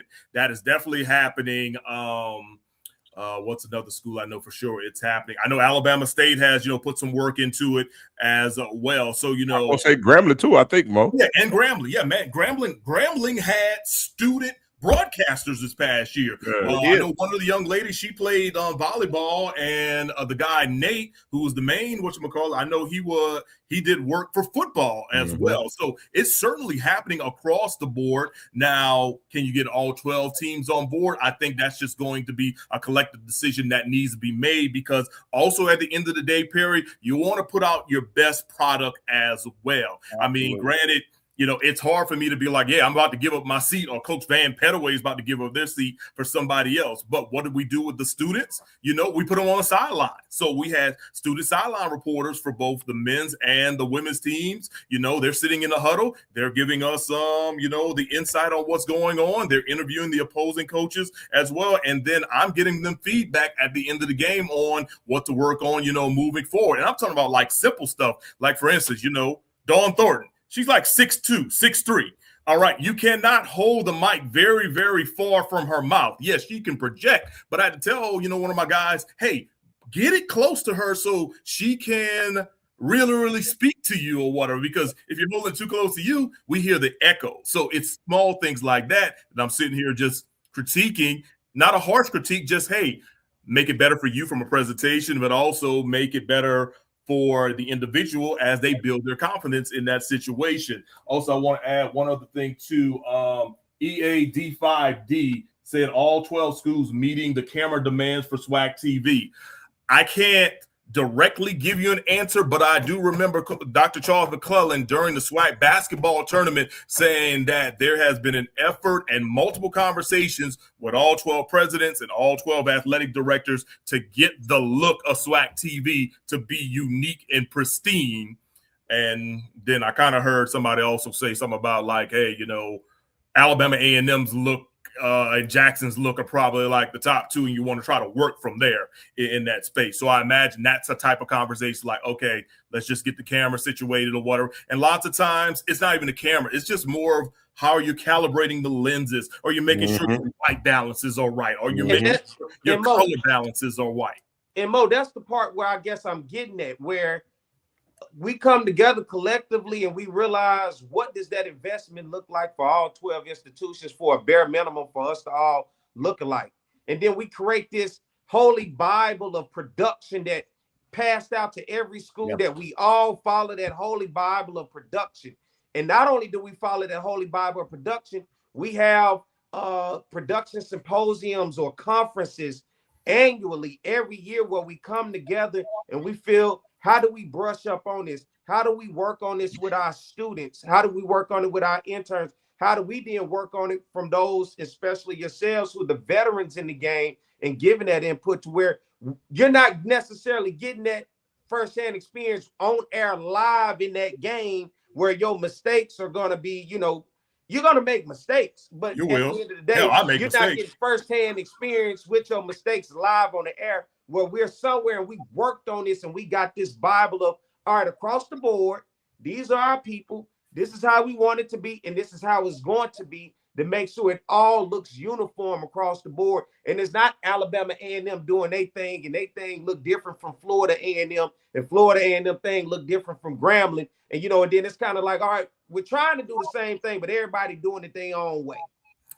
Yeah, it's going to take some work. Once again, it's one of those things, it just does not happen overnight. I mean, I'll give you the simplest thing. For example, here at the TV station I work at, there are 3 different types of cameras that are being used. I have an older model because I basically have had this camera for almost 10 years, while there are a bunch of other younger models. Well, you do from time to time see the videos look a little different just because of either the way they're calibrated or the way certain things are with some of the newer cameras that may not even show up on my camera. So it's just called adjustments, man. And I mean, once you kind of get really that adjustment situation, I mean, basketball is a little bit easier to correct. Football, I mean, Perry, you know, you do band, bro. You know, if that sun coming in a certain direction, it's about to be game over in certain situations unless you didn't change that filter. So I gotta change that ISO. Exactly. So with that being said, man, you know, sometimes it's more of just a personal thing from a preference standpoint. And once you get a uniform situation, because I mean, sometimes you just want to get something on air, and I understand that can happen, but eventually you have to realize, okay, something on air also needs to be elevated just a little bit. And I've got a chance to kind of notice that, you know, with my guy James Crenshaw and Woodlawn Entertainment this past year. And then we had another group out of Texas. They did some work. And then Broadway Entertainment, which is here in Alabama, they do most of the high school stuff, but they did a couple of games I did as well. And I mean, I admit, you know, it were all similar looks, but it was a different uniqueness to each and every one of them. There it is. D. Mo Carter, Fox 54, Huntsville. My God, man, Mo, listen, we really appreciate you. Yeah, man, listen, and I'm going to tell you this from Sipping on Sundays, man. This is what this is all about, man, being factual and actual, man. And for you to take the time, because I know it's late, like you said, you just got off from working, man, we really appreciate that. And listen, I'm going to say this to be honest with you, because, again, Charles McClellan's our homeboy. Man, we want the SWAC to be successful. We want our homeboy to be successful. And when I'm seeing with SWAC TV, and I'm saying again, nobody else is doing what we're doing. So, no, man, all in all, man. And like I said, we see what you're doing. Hey, man, first of all, Mo, real quick, shout out to your social, because, hey, listen, if you want to follow what's going on, Mo, what's your social media? Let people know real quick before you get off of here. All right. On Twitter and X is at Mo Carter, Fox 54. And it's the same thing on Facebook as well from a professional standpoint. And if you want to check out anything from my actual station website, just fox54.com/sports. You check out all the things we got going on here in the Tennessee Valley and North Alabama. And of course, besides HBCU stuff, I do cover some SEC things from time to time as well, so that's all happening. But no, I'm totally with you, Mr. Campbell, man. No, I've been grateful to see the work that Dr. McClellan has been making, because clearly you always got to remember where you came from, and remember some times prior to that. So, and I'll just leave it like that. But now what's happening is certainly phenomenal. And I think the coolest thing about Dr. McClellan is the fact that he's just been so transparent. He's been open about things that are going on when you have interviews with him. Like, he's not hiding anything. He's not, you ask him a question, you're going to get a straightforward answer. Mm-hmm. Is it the answer you may want? It depends on the situation. But sometimes you have to kind of just make it happen collectively. And you also have to understand scenarios and situations. But nah, man, the SWAC is definitely, moving in the right direction. As you mentioned, nobody's doing what we're doing. I think the next thing is just to kind of just elevate it. And that's why when I made that tweet last week, like, hey, this is what we, the fans, are doing. And that has been supporting the Southwestern Athletic Conference with all these minutes watched. I mean, you go back to the first month, we had 8 million minutes watched. And now we're in April and we're beyond 55 million minutes. I think we'll get to like 65 because we still got the softball tournament still to be played. We got the baseball tournament still to be played. And we have the outdoor track and field championships that still need to be ran in the upcoming months. So I think we easily can make it to like the mid 60 range. And, and then after that, you just kind of just go with the flow and see what happens next. Well, man, Mo, we really appreciate it, man. You all right to be a Jaguar, man. Every time, you Jaguars come on, I'm impressed with the education that y'all got down there. You know what I mean? I thought y'all were just down there for the girls, but it seemed like y'all were learning down there, man. So I'm just happy for you, man. I'm just appreciate you. Look, I did put the student before athlete when I was there for sure. Oh, yeah, and man, listen, Mo, you let them know you played football down there for them boys. You had to let them know. Sometimes people get you mixed up with the wrong person, man. You got to let them know. Indeed. But look, I also will say this too, man. Some of my best years for sure down there on the Bluff. But also, I'll tell you, as I've gotten into my professional career over the years and getting a chance to travel all these other, HBCUs, especially in the SWAC, man, I tell you, it's always a rewarding experience because, you always receive a whole lot of love and, you kind of pick up a thing here or there and whatnot. I'll give you one example, and I'll go ahead and dip. So when I had Jackson State Tuskegee last year, I got a chance to kind of go hang out in the tailgate spot for a little minute because I got there pretty early thinking, oh, man, well, let me say, like, anytime I've ever been to Jackson State, I've always had to be there early just because I've always had to fight the crowds. Now, granted, the majority of the time was Jackson State versus Southern, and we know what those crowds look like. But the Tuskegee crowd was a little bit more lesser in the situation. So I'm hanging out or whatever, and I see TC Taylor and them pull up or whatever, and then all of a sudden, on the loudspeaker they're playing "Get Ready," and like it was the instrumental, and I'm sitting here like, God, dog, when is the instrumental going to move to the next part of the chorus? Because all you hear was dun. Dun, dun, and like it kept going and going and going and going. I'm like, good God Almighty! But people was getting into it or whatever, and I'm like, okay, well, that's their tradition. And it kind of kept moving forward or whatever with it, and that was pretty dope or whatever, just in that space. I mean, I came to FAM a couple of years ago or whatever, got a whole lot of love down there for ironically a Southern versus FAM game, which was pretty cool in that space. So you learn a lot of stuff from time to time, and it's always good. And for me, for the most part, I got a lot of respect for a whole lot of folks or whatever, just because of, what I do here and there. Now, look, if it was my wife who was a die hard Jag, that's a different conversation. Yeah, first thing she'll hit you, will be like, I got 2 degrees from Southern. That's the first thing she'll tell you. Gonna let you know real quick. Huh? She gonna let you know real quick on that. Oh, absolutely, man. Absolutely. She'll let you know about that accounting degree. And then after that, she'll let you know about that MBA. So, but nah, she's always great people. That's why I've always appreciated Southern University for giving me 3 things: quality education, an opportunity to play football, and an opportunity to meet my wife. And we've been married going on 12 years now. So, it certainly has been a wonderful thing just in general. So, but yeah, man, with that being said, appreciate you guys, letting me into the mix. I mean, somebody sent this to me. I'm like, all right, as soon as I get off the set, I'll swing on by or whatever. I'm glad I was able to just share any information. Whoever said that to, and Mo, listen, do me a favor, man. And, I'm just between all 5,000 just watching this. Tell your homeboy, tell our homeboy, man, come on Sippin' On Sundays, man. We got, it's a different vibe here. You know what I'm saying? Come on over here, hang out with the Jackson folks. You know what I mean? And break some news. Who you talking about? Charles McClung, I know you got it. I know you got the number. I know you got his number. Well, look, I'd have to go through the protocols, and I'd have to reach out to Andrew. Yeah. Hey, Mo, listen, I'd have to reach out to Andrew Roberts first. We know about the gatekeeper. Yeah, okay, Mo. Listen, we get nobody trouble. I'm teasing, man. But listen, Mo, on the serious tip, though, hey, man, listen. I talked to Mo, man. We're gonna get some of the great Black sports writers covering our conference. And man, we're gonna do a Black sports reporters. We're gonna talk to Mo when his schedule permits. And talk from as you say, an analytical for journalism side, Mo. Just us podcasters. Get y'all boys on here, man. But Mo, we really appreciate you joining us, man. Thank you so much. That is Mo Carter, Fox 54 Huntsville. My guy, Mo Carter. All right, Perry, Mr. Cameron, Zoe, y'all take it easy, guys, and have a great night. Remember, go SWAC. All right, Mo. Good night, man. See, man, listen, man. Man, when you got the outspoken family, the Sippin' On Sunday, man, you just break news like that, Perry. You just break news. Now, Perry, now listen, before you go, I got to do this because I was going to listen, man. I know listen straight out, man. First of all, thank for everybody that's been hanging on, man. We got a lot of people watching, been on all night. They've been waiting for this. They've been looking for Perry. Man, the Sippin' On Sundays on the Monday. Perry White in the building. Zoe is not asleep. Can y'all believe it? He's still hanging on, so I got to get this thing rolled out. Hey, listen, man, because hey, man, it's a good show, man. I appreciate the engagement. But I did want to talk about something because Perry, because you did a show with Roger Kadar, and Perry and Zoe, I know you know about the great Bob Brady, coach at Jack State. Bethune-Cookman baseball.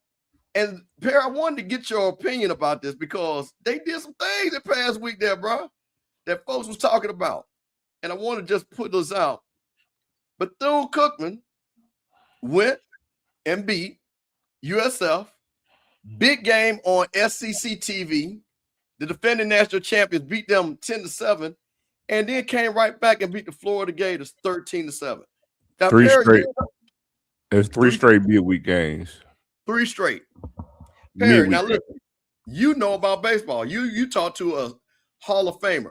I wanted to know because I come back, man. I remember Julius McDougal, Oil Can Boyd, Ricky Weeks. You know what I'm saying? Guys like that. When you see baseball, and I'm gonna ask you 2 questions. Have you seen, because I remember some runs that our baseball team and those great Southern teams with Ricky, didn't they make some runs like this when they beat, because again, it's not the first time. I want people getting all crowd like, slow down, y'all. This is not the first time we've beaten Power 4 teams in baseball. Okay, let's be clear. But what do you think about what Bethune is doing? And what do you think about compared to those great Southern teams? And so you may or may not know about those great Jack State teams with Julius and those boys and stuff like that. So what do you think about this, Perry, and what Bethune-Cookman is doing for SWAC baseball?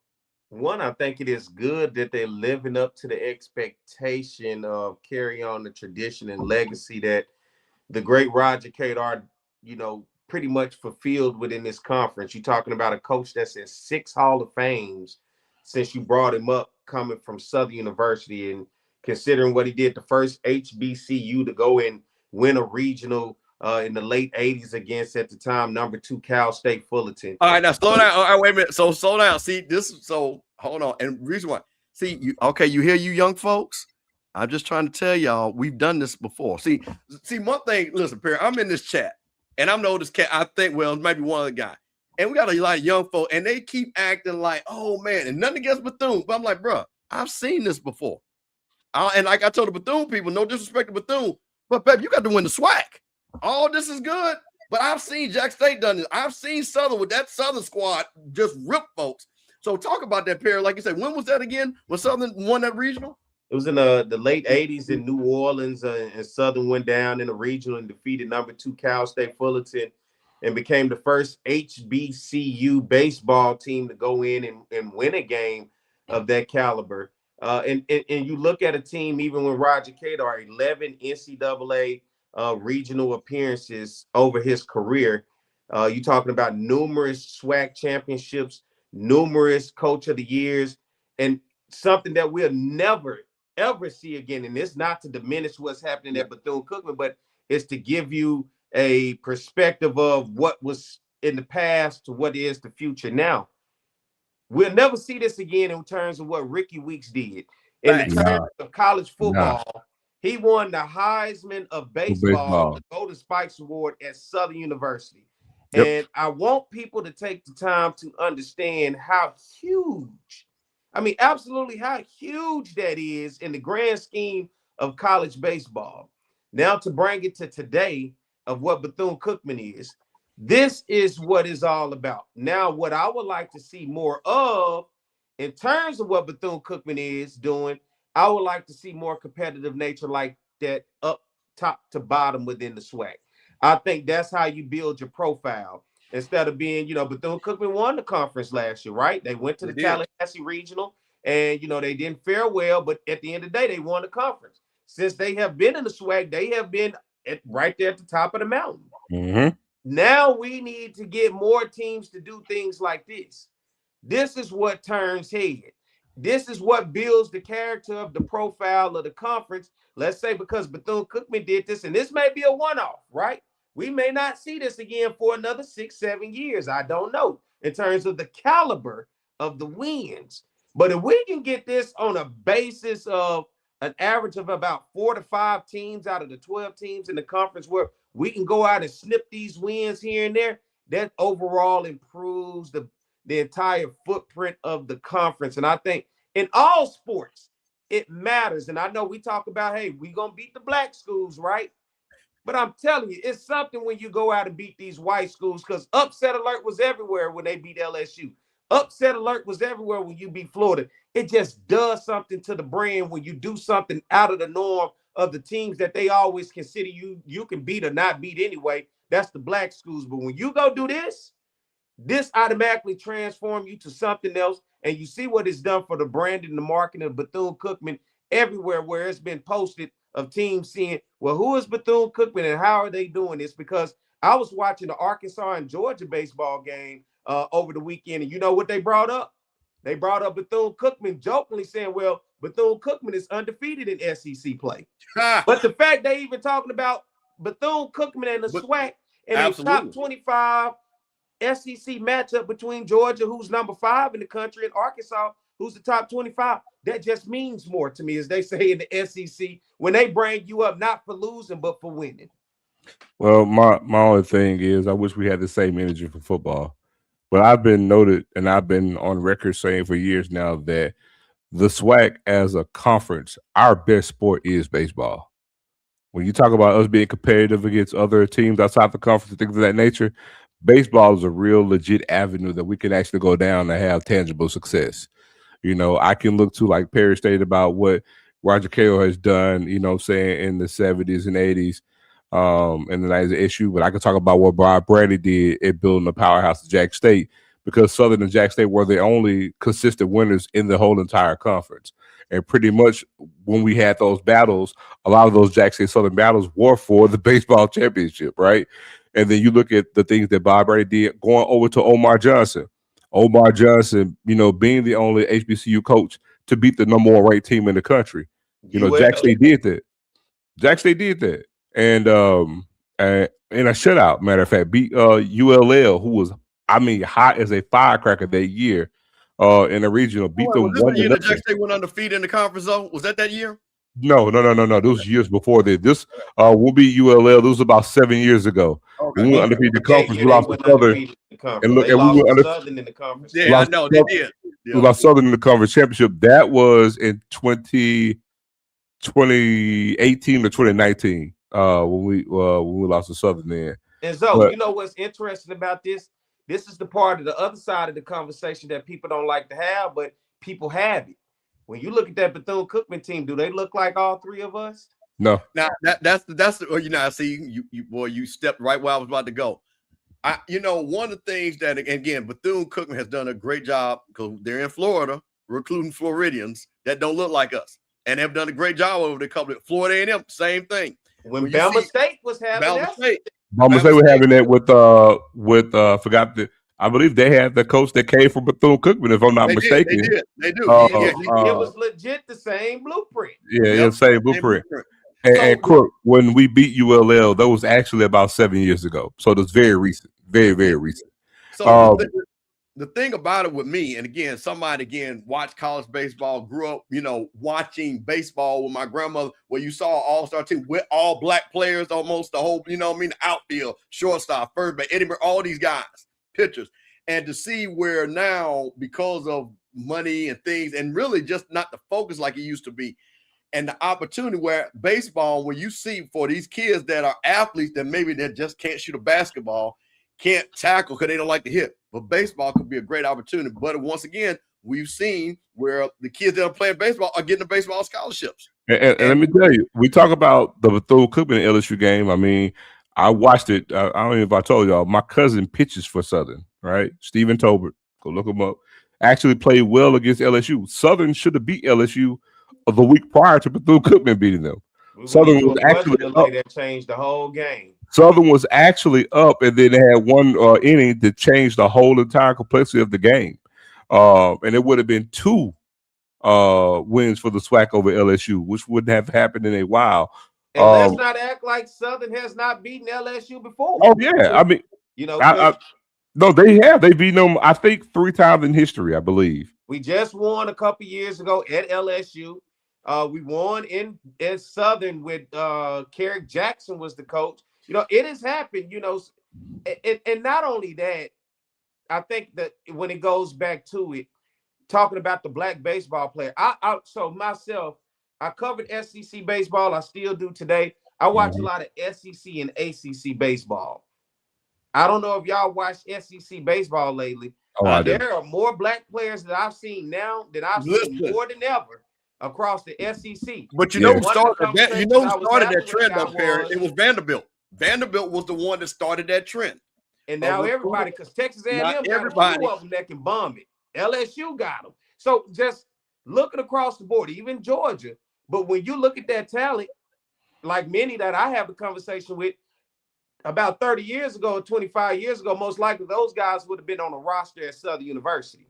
And I'm just using Southern because of who has put 60+ guys through the MLB draft, who has coached 10 Hall of Famers, and they had a Golden Spikes Award winner at Southern. That's the type of talent that you would see that's typically that you see now at those schools. He would have had on his roster stockpiled with plenty of those guys, and why Southern can go out and can compete with those teams and be able to have that caliber of athlete that could go out there and showcase it and say, well, who is this school again? Because damn, they got some damn good ball players. And guess what? All of them look like all 3 of us.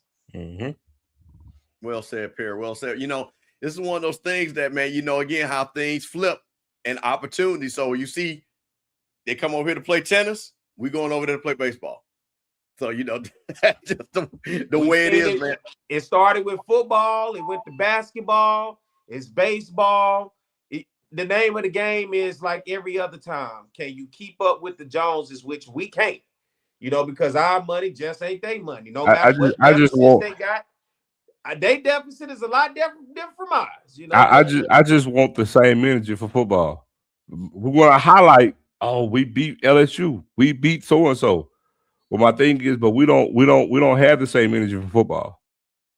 We talk about the wins that we got in basketball. We Big 12 a SWAC agreement. We got 3 wins against those teams, but we don't have the same energy for football though. You know why Carrick Jackson, who was the former baseball coach that took over after Roger Kadar, why I still to this day, he's the head. He left with the Memphis, right? Memphis or Missouri? Missouri. Why? And he was the head baseball coach at Memphis when he left here. What separated him from any other coach that I saw in an introductory speech at Southern University? most coaches say we want to win a SWAC championship. Because after SWAC championship, you're looking at a tournament that you already feel like you may not going to have much success. But Kerry Jackson never mentioned that once. In his introductory speech, all he talked about is, I'm trying to get a team to Omaha. For me, that type of talk just, it elevates me.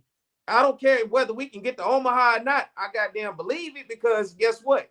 You talking about more than just saying SWAC. You telling me you really trying to build something here that can get somewhere beyond just the realm of what we just know in our bubble, that you don't want us to be known within this bubble. You want us to be known on a national aspect with a national brand. And that's why Kerry Jackson became one of my favorite people to come through Southern University, because it was the level of what he was saying and where he was achieving to try to go. In my opinion, that is the same way why I like Tremaine Jackson at Prairie View. I don't care what nobody says. It's the fact that what him and AD Golf have come together and said, aside from everybody else, we willing to play the tough schedule, home and home. I don't give a damn if somebody show up or not. Just win. And then for us to take on those opponents and have that type of schedule, we want to be one of the best in FCS, not HBCU. I love anytime I hear coaches, because let me say this, and I'll be done. HBCU is not the athletic side of it. HBC is the cultural side in terms of the student life. There's a cutoff once we get to the athletic side of it. The athletic side is no longer HBCU. It is the competitive side. And the competitive side is no matter who we line up across from to shoot, to play baseball, basketball, football, tennis, golf, soccer, no matter the sport, it has nothing to do at that point with HBCU no more. It has everything to do with the competitive nature. But if you want HBCU, show up on Wednesday when we do Pretty Wednesday. Show up on Monday when we do fried chicken and red beans and rice. But when it comes to that damn football field and whatever else that we're competing in, it's no longer HBCU. And I think that's the main thing when it comes to our athletic departments. Stop looking at it being HBCU and look at it as the totality of what it is. It is a competitive nature, no matter whoever it is, white, black, PWI, HBCU. The name of the game is to whoop somebody's ass with your brand behind it, which is what Bethune-Cookman is doing, right? And which is what's gotten them in the spotlight.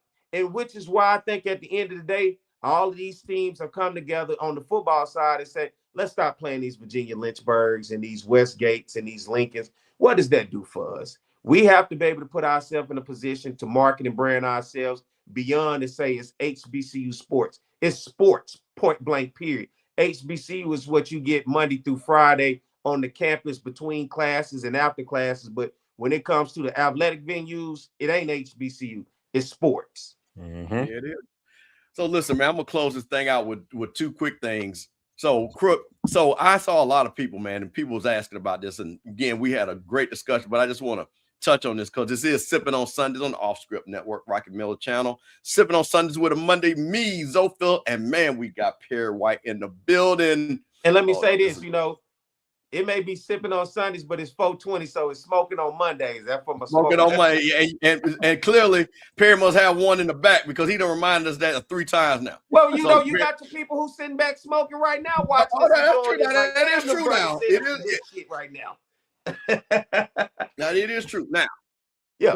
So of course, man, you know, FAMU is one of them brands that people just love when something happens to FAMU. So of course, we on the APR. We ain't the only one. You know, I had to expose that. Everybody was acting. But here was the thing. Shout out to Gerald Thomas. He wrote an article talking about that, you know, because we on APR, that kids could leave. So everybody, all these people on FAMU are going to leave. Well, guess what, though? Sorry about that. Because that really ain't going to happen. Because the only people, and I'm going to point this out, we're going to move on. The only people that can leave, let me pull this out. Hold on. And y'all are only seniors or graduate students 1 year.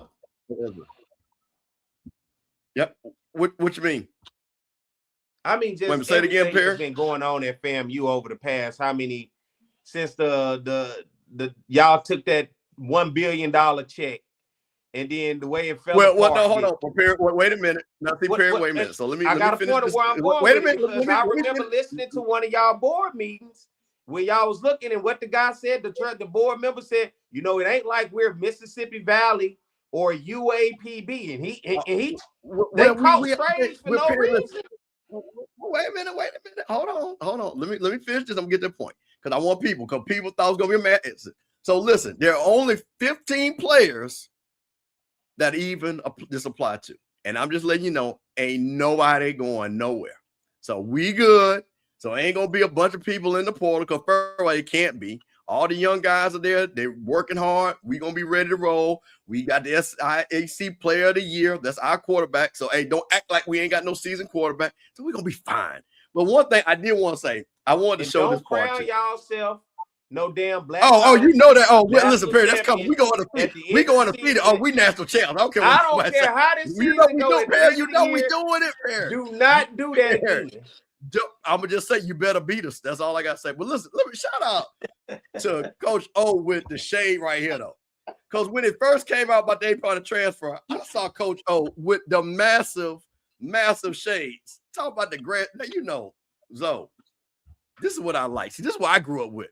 Coach is doing a little bit of shade. Coach O threw a little shade. Now he gonna say, "Well, I ain't gonna talk about FAMU." Coach O, we know you're talking about FAMU, but Coach O, nobody's leaving, so we good. But he threw this little shade out here. You know what? Prepare. Let me tell you something, bro. And I'm gonna explain this like I told Sippin On Sundays last Monday with Mike Reed. We've had an APR for 20 years. This ain't nothing new. And each coach gave the next coach a bad APR, and that's not how you fix APR. So guess what? Now we got a dead stop.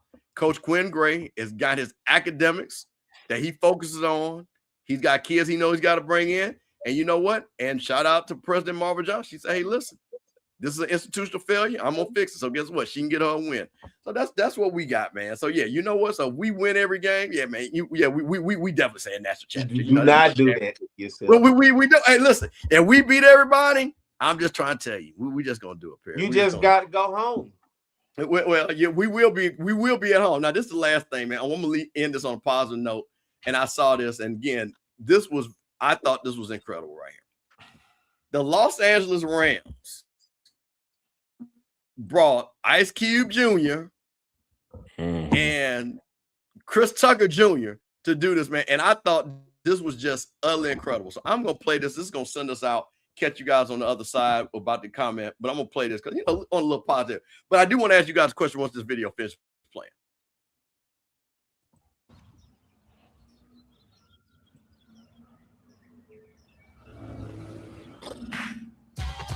Hello, it's your partner, Big Boy. Angelinos, are you ready? Do you know what day it is? Yes, it's draft day. That's right, the Rams draft day. Who are the Rams gonna pick? We shall find out. Y'all continue to hang out with us in the neighborhood, Big Boy neighborhood. No stopping all the dogs I'm dropping. It's Friday night, so everything is popping. I got skin on the head, so let the games begin.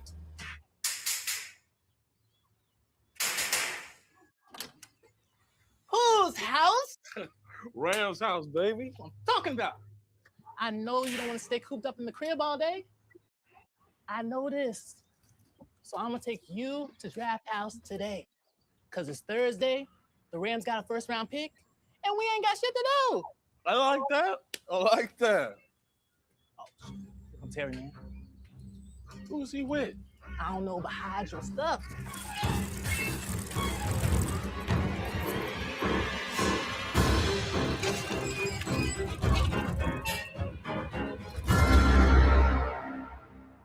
What's up, little Smokey?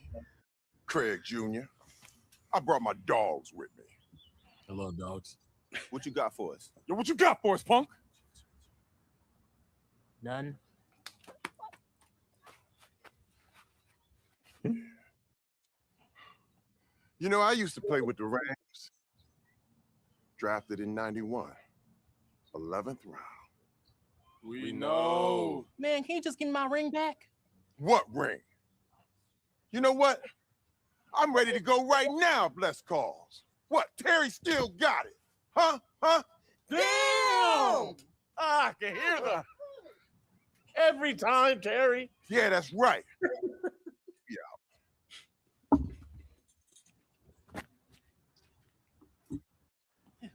Why do they hang out?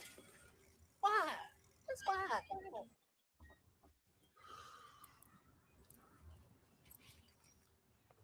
Oh, we need to go. Come on, man.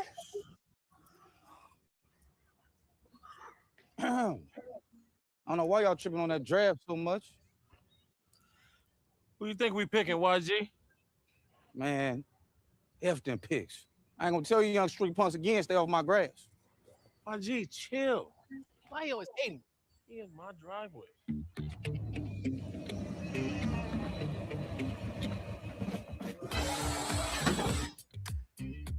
Yo, what up, Big Dog? You think they're gonna draft enough big boy to help y'all in them trenches? Man, playing with these picks like playing my emotions. You got it, man. Go ahead.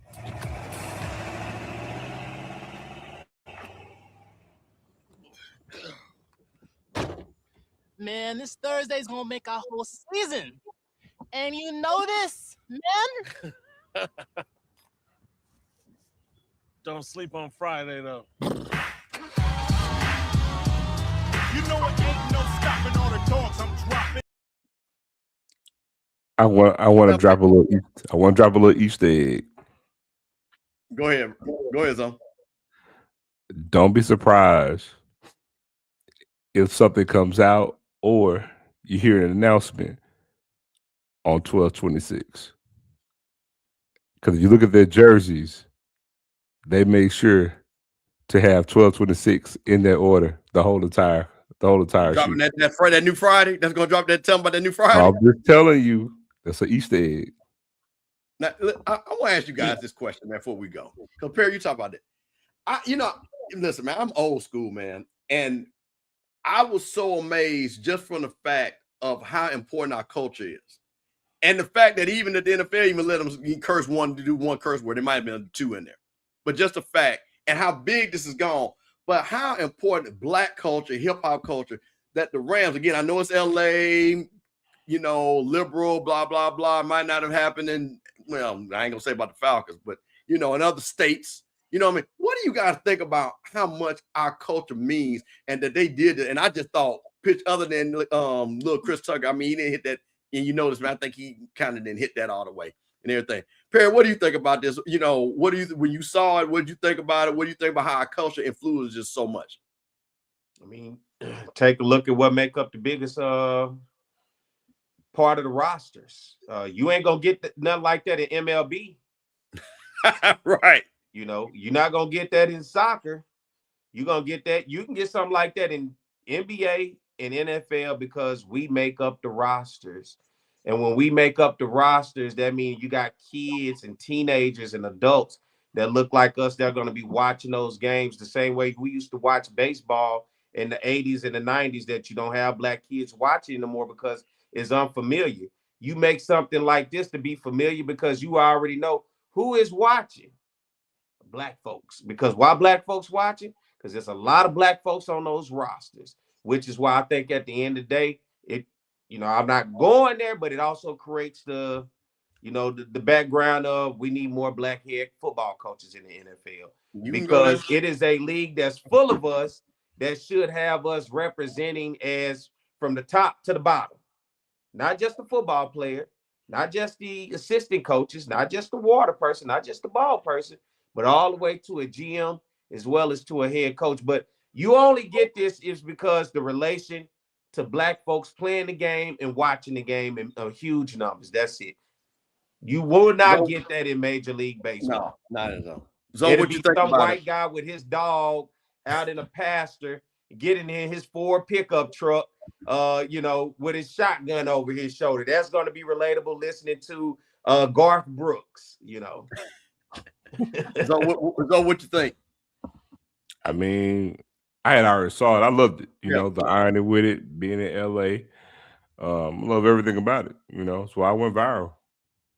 Well, that's what I think too, man. Because again, we over-index on everything when it comes to social media and things like that. And again, it goes viral because we're going to push it. NFL gets all this free publicity. Perry hit it right on the head. Everybody, oh man, that's dope and everything like that. Everybody's pouring the same thing. There's a reason why, and let's not be stupid, why Jack State Southern family was part of the Michael promotion. I'm going to try to take my mom and go see Michael this weekend. You know what I'm saying? Got to shout that out. Shout out to Marching 100, the Jukebox, and the Sonic Boom to be part of that promotion. But once again, that made it go viral. So once again, they see it. So I'm going to say this, and this is the reason why I'm going to close this out. Our culture shouldn't be for free. That's my only thing. Make sure we do just like them other folks and we monetize it. So, of course, Ice Cube got a list. Ice Cube got them checks. Got his son, Chris Tucker, them check. And Joel, I think you hit something on there. So on 12/26, we might have to do just a show for 30 minutes saying Zoe was right. You know, things like that. But man, no, man, listen, I'm going to tell you guys, man. And Go even ahead, Perry. more. Let's look at things like this for SWAC TV and figure out how can we replicate stuff that also can be relatable to us to promote what we have as well. Man, listen, you know what's crazy? And me and Zoe talk about this because Sipping on Sunday, we kind of have a Jackson slant. There are so many things that each pair you down there in Baton Rouge, it's things that are uniquely Baton Rouge Southern that go together. Like what's that chicken place down there that y'all do? Y'all can do a whole thing with that. You know what I'm saying? The Plaza Jack Steak, man, the set at FAMU, it's all things that if you saw, you'd be like, oh yeah, okay, I see what y'all doing here. I see what y'all doing here. Just the way the culture intertwined in those schools and things like that, man. But listen, man, I just want to tell you, man, it is 1:08 on the Eastern time. Perry, listen, man, you know how much, man. And I'm saying this, brother, I love you, man. Everything you're doing is amazing, man. Thank you for coming on, man, because folks was looking for you. And, man, we had to bring that outspoken out on the Sipping on Sunday Monday. Zoe stayed up all night. My North Jackson little brother hung in there. Hey, it's going to take Zoe 3 days to shake back. Oh, bro. Oh, Lord. He won't be on the show on Sunday. I'm about to get Perry. I might need to get you a mic. He won't make it next Sunday. He'll be like, bro, I ain't here. So that's all right. So Mike Reed or KJ or Perry will be my host on Sunday. So ain't gonna be here. Gonna take him 3 days to catch his rest. My bloodshot red now. This was a great show, man. We had a lot of people, and this is gonna be one of our most watched shows, man. This was incredible, man. But like I said, this is for the culture, man. Perry White, once again, tell them real quick where they can see you at. You know, let them know where you at. Oh, the Jaguar Journal. You can follow Jaguar Journal or anything. I mean, shoot, we on Twitch TV to Apple Podcasts to Spotify to TikTok, Instagram, Facebook, X, YouTube, and as well as on the Guard Network. And you know, one thing I will say, you can keep up with me on all of those, and I do the Jaguar Journal on 107.3 FM in Baton Rouge from 7 a.m. to 9 a.m. every Saturday. And if you don't catch it, I mean, you can always once again catch it across all those sites. But I always want to make sure that we have this understanding that anybody, no matter if you're watching my show or watching this show of any of these shows, that we make sure we do not water it down to where it always seems like we got to be the yes men and we got to follow an agenda that has to be correct and perfect. That we do always keep open conversation that sometimes is going to be critical.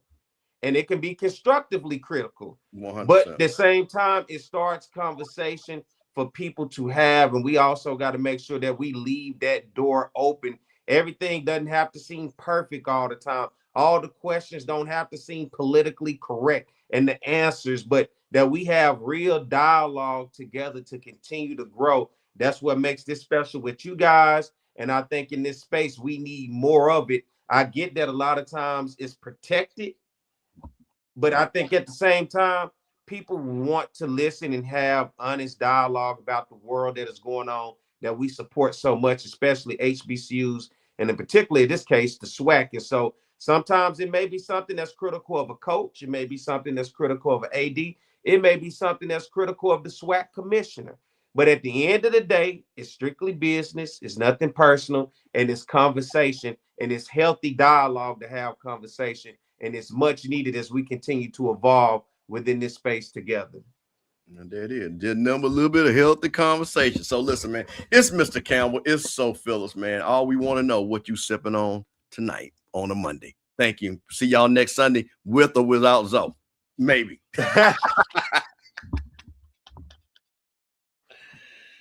Oh, man. Perry.